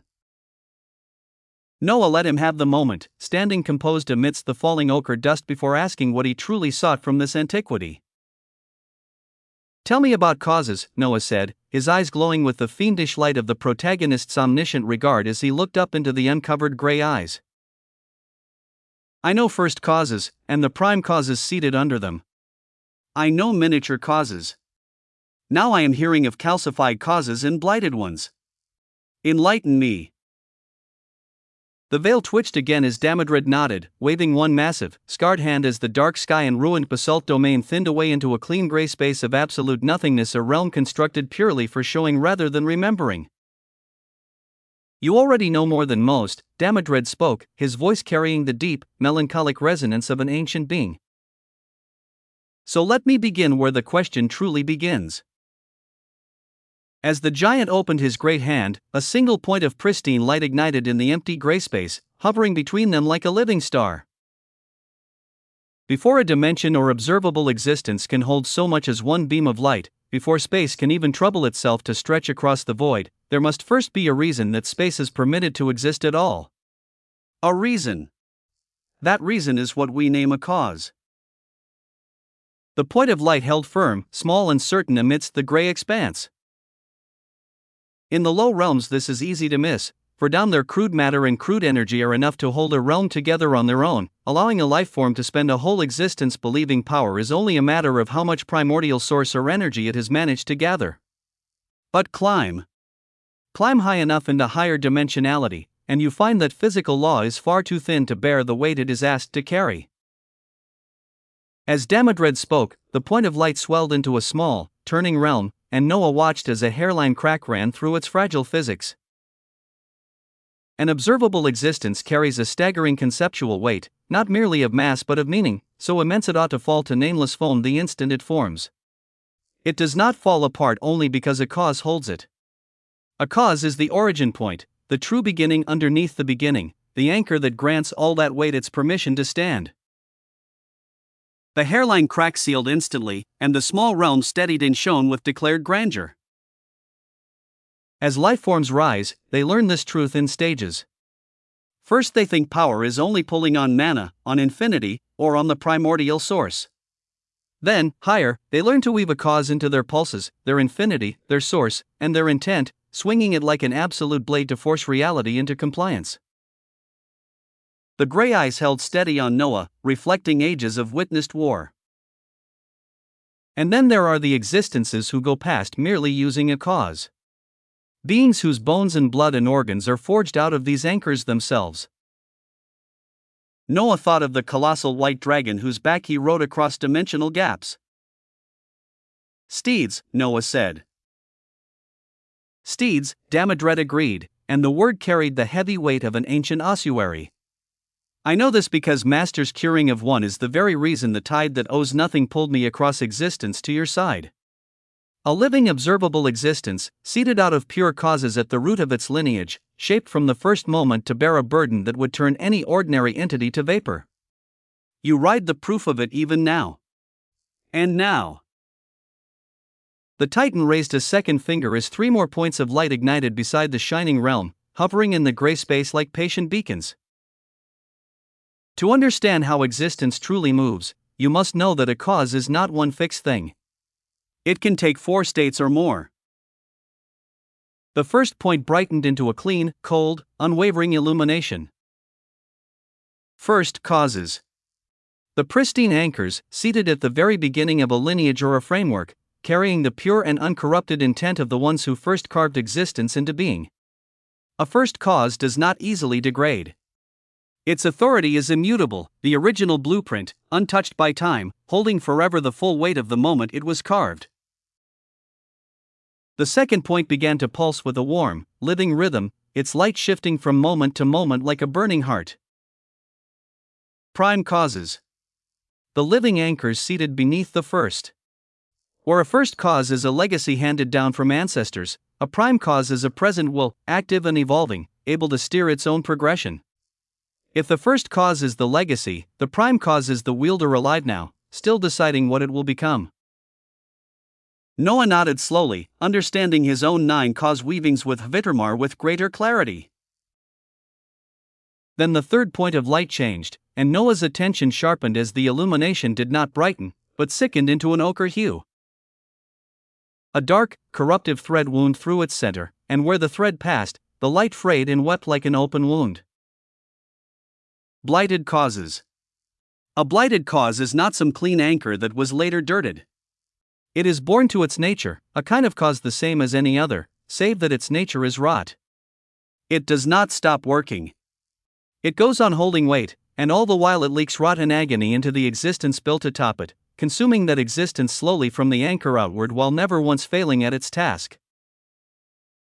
Damodred turned his great hand, and an image formed in the gray, depicting a colossal Lestrygonian titan whose chest glowed with a diseased, burning color as fine dark lines spidered along its calcified frame. An example. One of my own bore 'cause we named the ember that eats the hearth. It anchored him faithfully, and all the while it burned him from the middle out, a low constant fire that never caught and never went out, and he held an entire dimension upright on that agony for a full age. The gray eyes were unblinking. The blight is not weakness. It is a strength that charges you everything, forever. The sick picture faded as the fourth point took its place, having gone entirely the other direction. It stopped moving completely, hanging hard, pale, and utterly still, and looking upon it, Noah felt the cold density of ancient, petrified bone. Calcified causes. Their nature is stillness, and out of that stillness comes a density I would struggle to describe. It becomes an absolute wall. Force arrives and finds nothing to push, for there is nothing left in it that can move to be pushed. He conjured a barrier of pale calcified stone, and against it, the memory of a primeval lifeform striking down played out, the strike stopping instantly, the way a roaring wave stops against an ancient cliff that does not even know it is being struck. A calcified cause cannot adapt. It cannot evolve. It cannot yield, which sounds like a virtue until you remember that a thing which cannot yield can also never grow. The gray eyes returned to Noah, and something in the Titan's old voice turned at last toward the truth it had been circling all along. And I am made of these.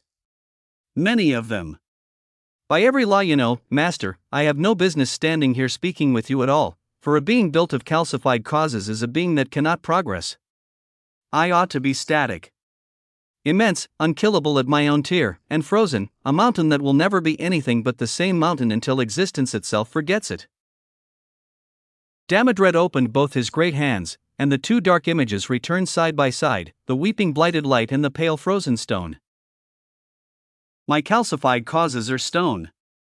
But my blighted causes are fire, that low agonizing fire that never once goes out. And a stone set against a fire that will not stop does not stay merely a stone. The two lights began to turn against one another in a violent, grinding orbit, and where the weeping fire touched the frozen stone, the stone shifted, forced to move by the unyielding pain pressed against its structure. The blight spurs the calcification. The agony catalyzes the stone. We could not grow the way the living grow, through nourishment and will, so we grew the only way left to the damned, through pain and endurance, one forcing the other ever forward. The Lestrygonians persevered into grandeur upon nothing but the refusal of two wounds to let each other rest. Damodred let the images fade, the gray space holding silent. That is what I am, Master. A dead pattern that taught its own scars to keep climbing. It is not a gift. But it is mine. And now, in a way, it is yours. And as the weight of the Titan's ancient truth settled over the empty domain, Noah looked upon all of it with shining eyes. Chapter 55-47, Collision. Damodred regarded him from behind the veil of ancient, severed hands. If an old dead thing may offer the master a recommendation. The great head inclined slowly, sending a subtle shudder through the empty gray domain. You have been trying to do something, and it has not been working. You hold two sets of causes right now, do you not? 9 of your own, seated in your infinite cause. And 9 more, the first causes of the steed you cured, which now stand behind you.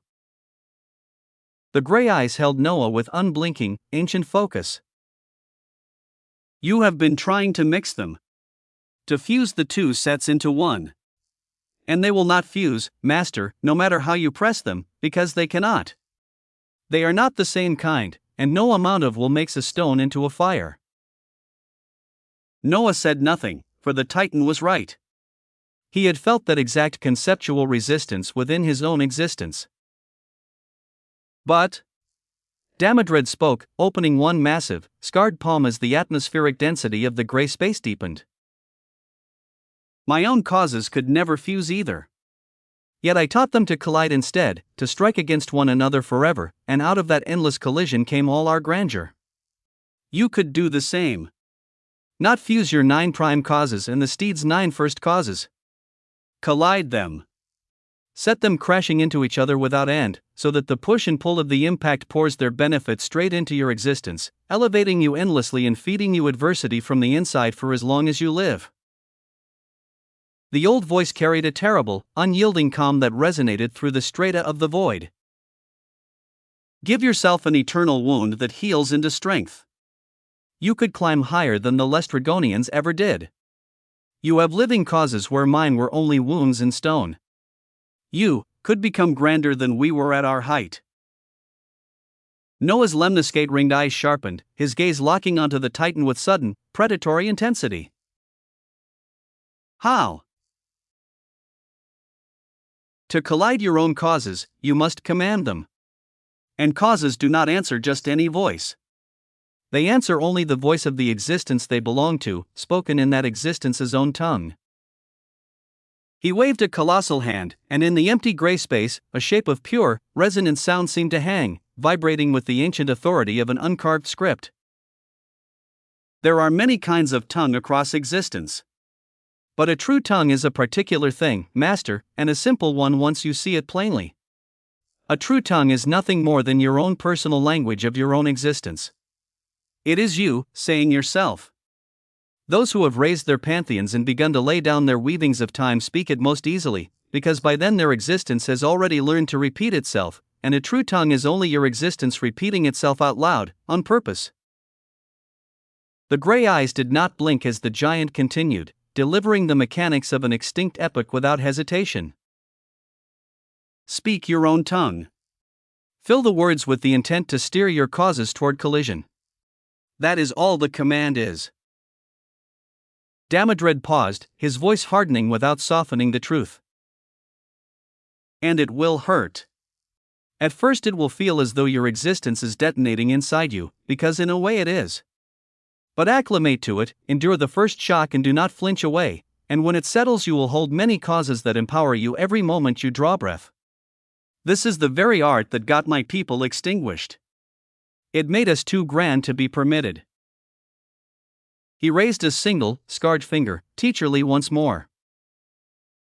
And, simply striking the causes against each other is not enough. A blow is not a reaction. For a true reaction to happen, 3 conditions must be met, all of them, together. He counted them off, and as his fingers moved, the gray space displayed 3 points of light knocking against one another in a slow, precise demonstration. First, collision frequency. The causes must actually crash into one another, again and again, not drift past. Second, sufficient energy. Each collision must carry enough force to break the old bonds and forge new ones, or the causes simply touch and part unchanged. Third, correct orientation. The causes must align perfectly in dimensional space, so that the reactive parts of each one truly meet, and not merely their edges. As Noah watched, the demonstration in the gray space came together, 2 points striking at the exact speed, at the exact angle, and with sufficient force, generating a sudden, glorious bloom of new light that expanded through the gray. Frequency. Energy. Orientation. Damodred let the 3 conditions sit in the air between them, his voice echoing softly. Why does the master not give it a try? Noah did not hesitate, his mind already 3 steps ahead as the realization settled into his core, for the answer had been sitting in his own mouth the entire time. His true tongue. The personal language of his own existence, the language that was only Noah Osmond saying Noah Osmond out loud. What was it, truly, but the Osmondian tongue?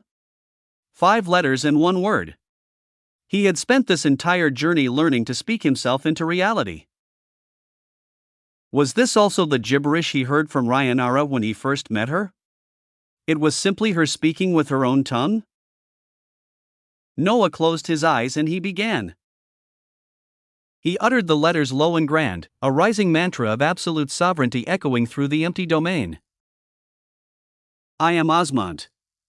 I am quintessential. I am human. I am the protagonist. H-U-U-M. And following them, the words sang out from his soul. I am the mortal coil. I am. I am. I am. Wah! He did not speak them as mere names this time. He spoke them as a supreme command, pouring his full Ananke intent into every syllable, the intent to take the 18 causes inside him and drive them into one another like particles hurled together in an existential accelerator, bending frequency, energy, and orientation to his unyielding will. Boom! His existence detonated. Chapter 5548, Lapse. The first attempt threw his focus backward. It was exactly as Damodred had promised and worse, a nuclear tempest of pure conceptual force going off inside his own being as his causes slammed together too hard, at broken angles, the raw energy of the collisions finding nowhere clean to discharge as his whole existence shuddered under the strain as though it might tear apart. He gritted his teeth, refusing to flinch, his eyes blazing with cerulean crimson light as he spoke the mantra again. I am Osmont. I am quintessential. I am human. I am the protagonist. HUUM. The second attempt was better. The third better still. And somewhere in the reciting, as his Ananke intent discovered how to align the reactive faces of one cause directly into another, the chaotic detonation stabilized. It became a rhythm. A glorious, magisterial rhythm. 18 causes, 9 of his own prime causes and 9 first causes of the steed, began to collide inside his existence under the 3 absolute conditions the Titan had named. They crashed together at the right speed, at the right angle, and often enough to matter, over and over, and wherever they struck, they bloomed into glorious, cascading light. Multicolored waves poured off the impacts, and multicolored strings sang out across his inner world, every wave and every string carrying a tremendous, ancient density that washed over the whole of his existence as the weight of ages pressed into him from within. Boom! Boom! Boom! It was like endless cosmic drums beginning to beat within his soul, a rhythm of perpetual collision without pause, and from every crash of cause on cause, the waves and strings spilled outward as though whole singularities were being born inside him with each passing nanosecond. You have grasped an ancient art unique to the Lestrygonians. Analysis follows. The collision of causes has begun. Rather than fusing your 9 prime causes and the 9 first causes of the steed, you are now driving all 18 into perpetual, structured collision, governed by frequency, energy, and orientation, commanded through the Osmontian tongue as your true tongue. A fact, with every passing second, you grow stronger. Not in one facet, but collectively, across the whole of your existence at once. Every collision feeds its benefit directly into you. All facets rise together, endlessly, for as long as the collision is sustained. Secondary effect, the Osmontian biomass cost of all future elevation is being reduced, and continues to fall the longer the art runs. Warning retained for the record, this art carries perpetual internal adversity by design. It is the art for which the Lestrygonians were driven to extinction. It empowers without limit and it costs without end. Noah read every word in the prompts, a slow shake of his head accompanying the wonder moving through him even as the internal drums beat on and the ancient, multicolored waves kept washing through his existence.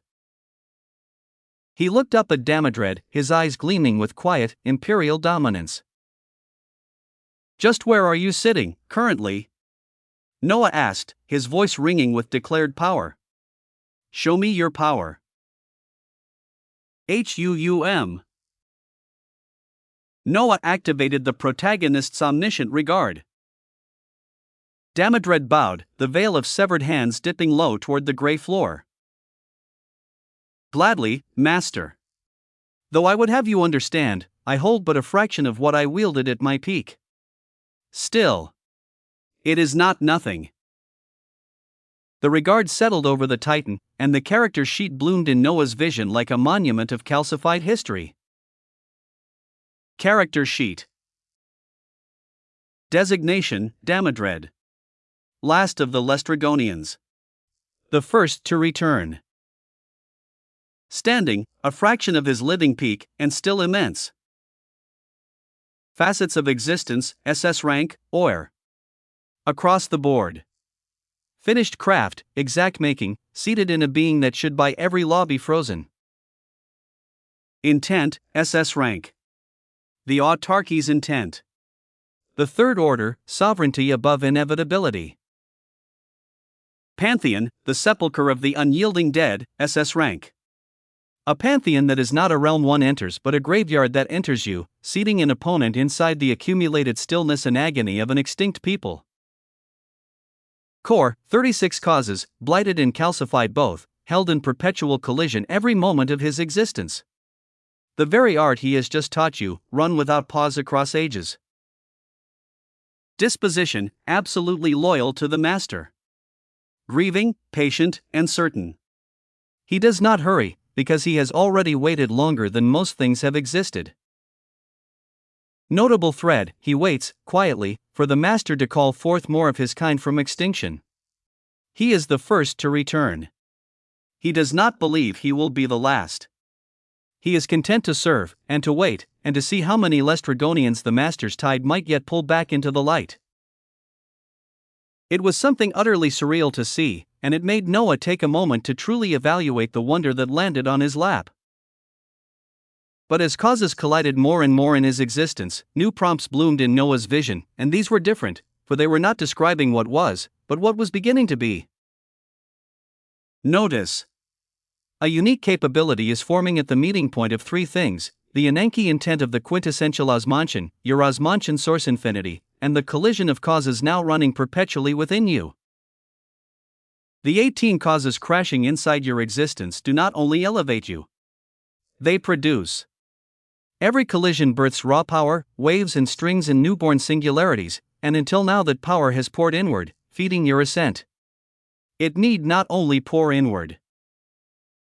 By uttering the Osmantian tongue as a mantra, and steering the intent not toward elevation but toward release, you may take the immense power thrown off by each collision and unleash it outward, as an attack.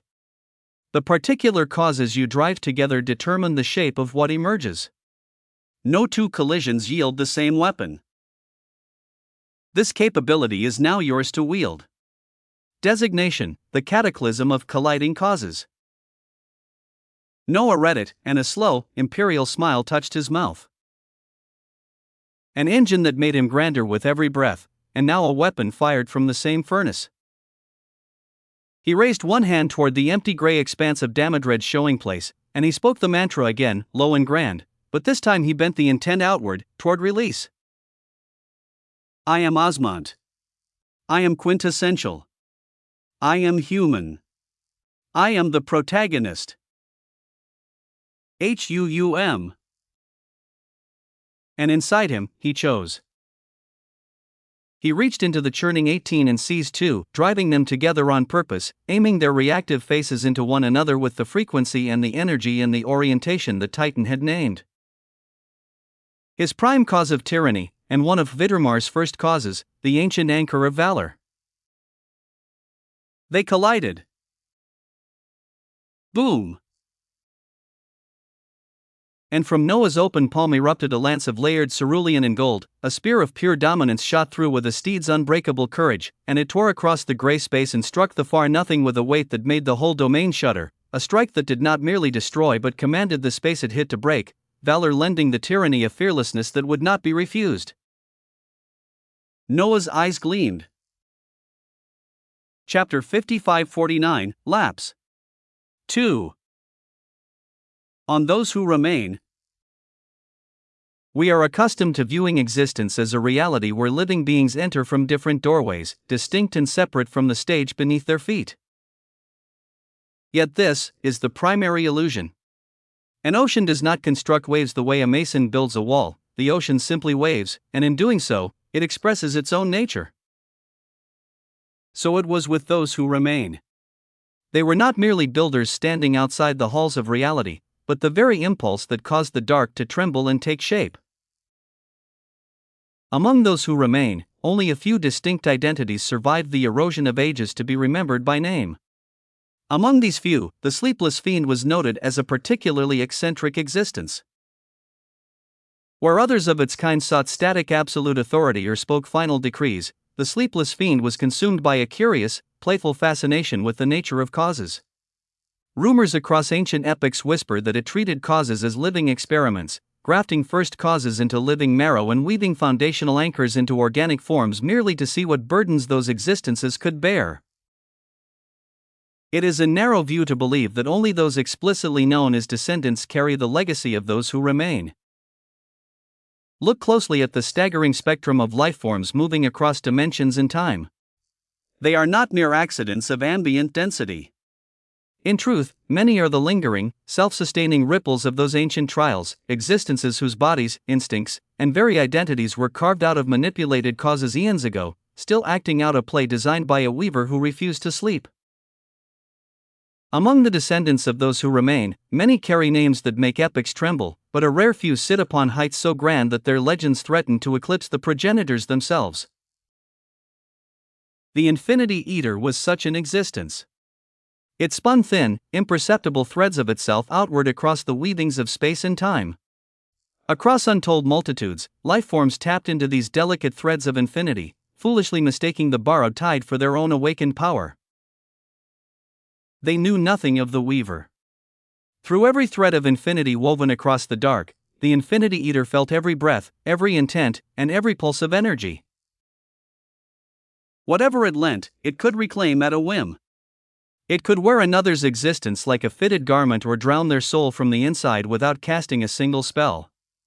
In truth, any infinity wielder who lacked a root or a source of their own was never a master of power. They were merely a mouth that the Infinity Eater had not yet decided to close.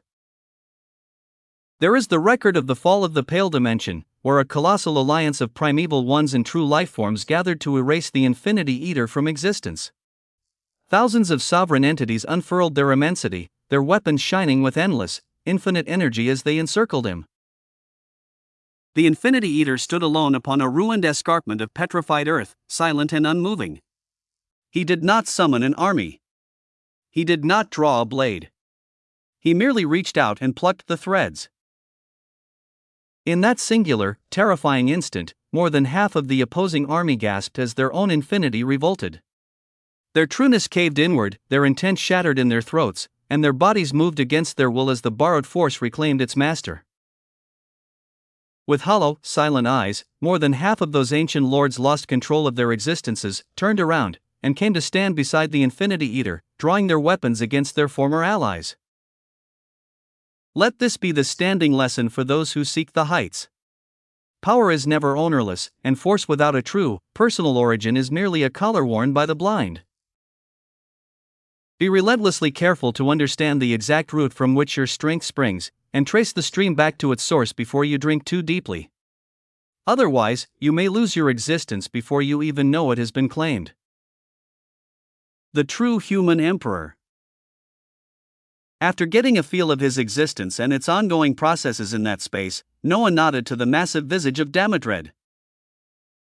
Let's go back. The Lestrygonian's severed hands blindfold twitched as gray brilliance spilled. The gray space folded away, and the ruined domain of the showing rushed back into color and weight, and Noah opened his eyes in the light of the Imnaros. And he looked around and understood at once that Damodred had not done what he had assumed.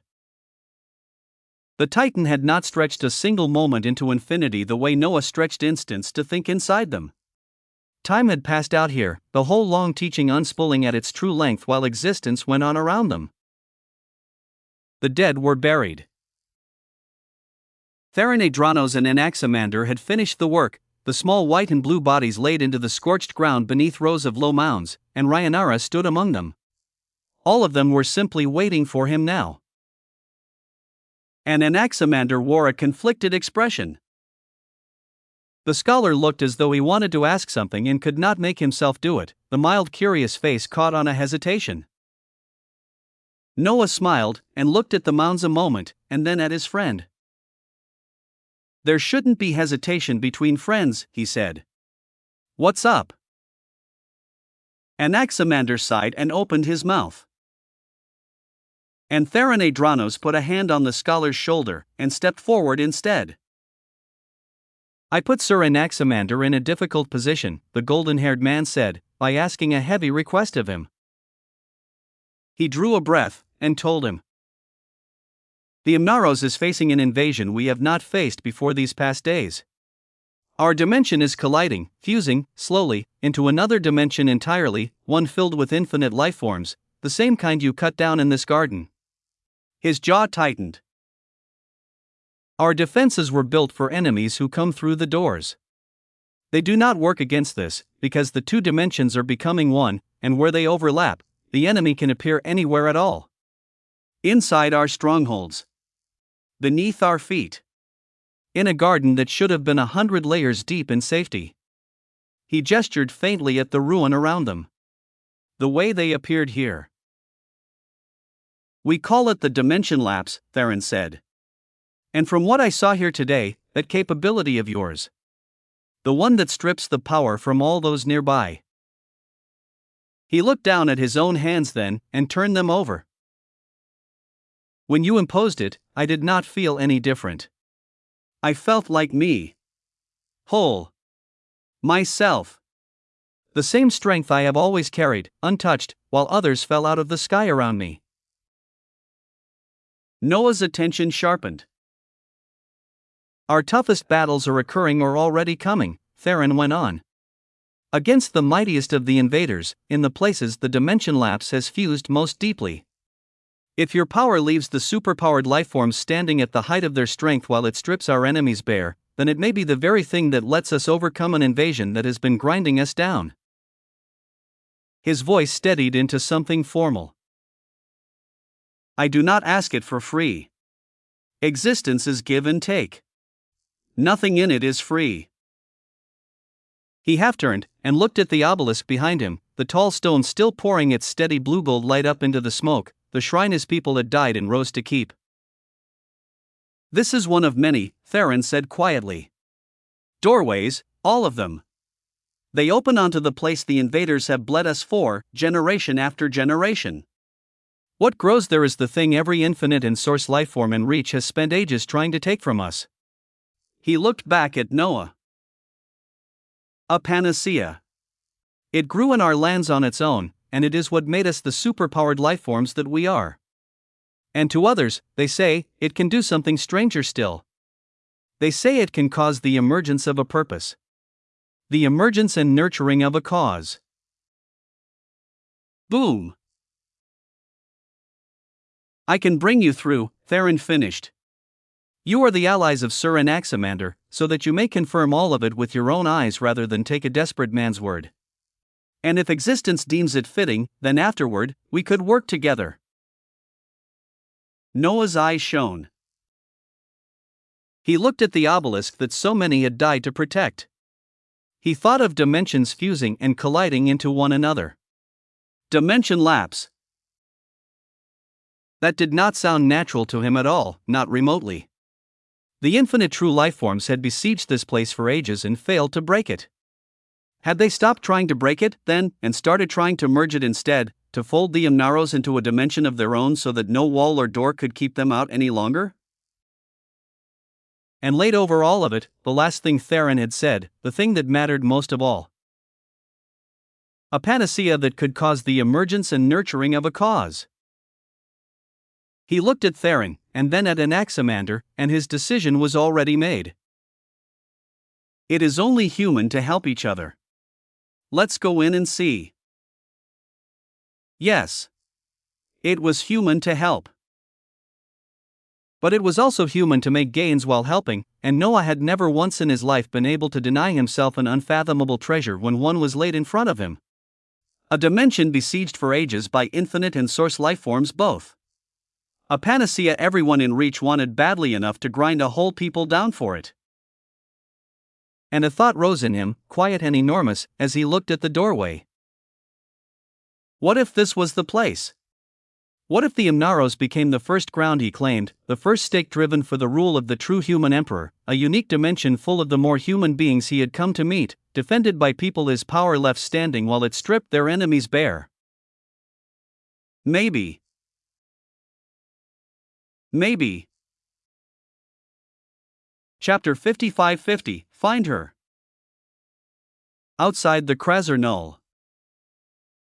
In the dark beyond the ancient dimension, where the naked strings of existence ran undressed of matter and law, a gathering stood upon nothing at all.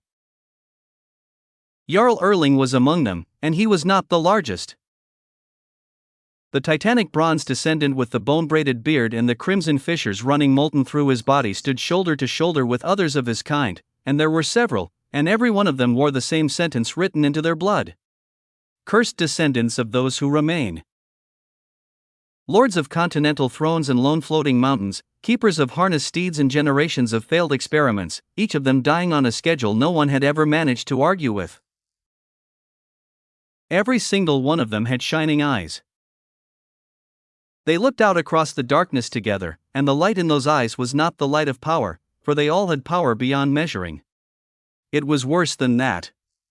It was the light of men who had spent their entire lives counting down and had just been handed a reason to stop counting. Those who had learned of a cure. All I have, Jarl Erling said, are the brief signatures of existence. His voice rolled out across the dark, and none of the others interrupted him, because he was the one who had seen it happen and they were the ones who had come running. Brief. A handful of moments. The one with living causes, the one who can cure the curse, took what was mine out of my dimension before I could close my hand on it. The molten fissures across his chest pulsed with the effort of saying it. But existence remembers what passes through it. And I have the signatures. He turned his enormous head, and looked at one of them in particular. So I will rely on the prowess of Jarl Ingrid, he said, and the rest of you, to track them down. And in the air before the gathered Jarls, the images hung. Noah Osmont, crowned and rendered out of a stolen signature of existence and turning slowly in the dark. And beside him, vast and luminous and impossible, the Infiniverse. A living observable existence with vibrant causes moving through her, the answer that every descendant experiment across every age had been reaching for and failing to grasp. Shining eyes fixed on both images and did not look away. Between dimensions. Far from that gathering, in another stretch of the frothing black entirely, one rider crossed the deep. Jarl Skallagrim rode atop a single cursed steed. It should not have been possible. To bring a cursed steed out of the Krasernul was a thing the dimension itself resisted, for the steeds were seated into that place by the sentence that made them, bred to bear burdens within its bounds and bound to it by the same standing curse that was slowly killing them. They did not leave. They had never left. That was the architecture of the promise, that those who left were abandoned by salvation. Skallagrim had paid the cost anyway. He had come out with 7. 7 remained after he had torn the 8th apart with his own hands in a poison garden, 7 dying colossi whipped forward into the dark by a keeper whose calm was worse than any rage. One had made it through. The rest had not survived the crossing. Their terminal causes had guttered out somewhere in the dark between, one after another, the curse in them finally collecting what it was owed the moment they stepped past the boundary that had held them for ages, and Skallagrim had ridden on through the dying without once looking back at any of them. 6 steeds spent as fare. The rot at his fissures had spread for it, and the 2 years he did not have were fewer now than they had been. He did not care. One was all he needed. The surviving steed labored beneath him, enormous and grey and failing, its chains trailing off into the black, and Jarl Skallagrim leaned forward and set his obsidian hand against the ridge of its neck almost gently. "Sense her," he said. The steed shuddered. The sister you had beside you for thousands of years. The one chained in the same harness, dying on the same schedule, bearing the same sentence. His voice stayed level, conversational, the terrible lucidity of it carrying across the frothing dark. The sister who abandoned you the moment that she was cured. Who broke her chains and looked at me with those uncursed eyes and went, and did not take you with her. Not you. Not one of you. The dying steed made a sound that had no dignity in it. Hold to that, Skallagrim said. Whatever is left in you that can still want something, pointed at her.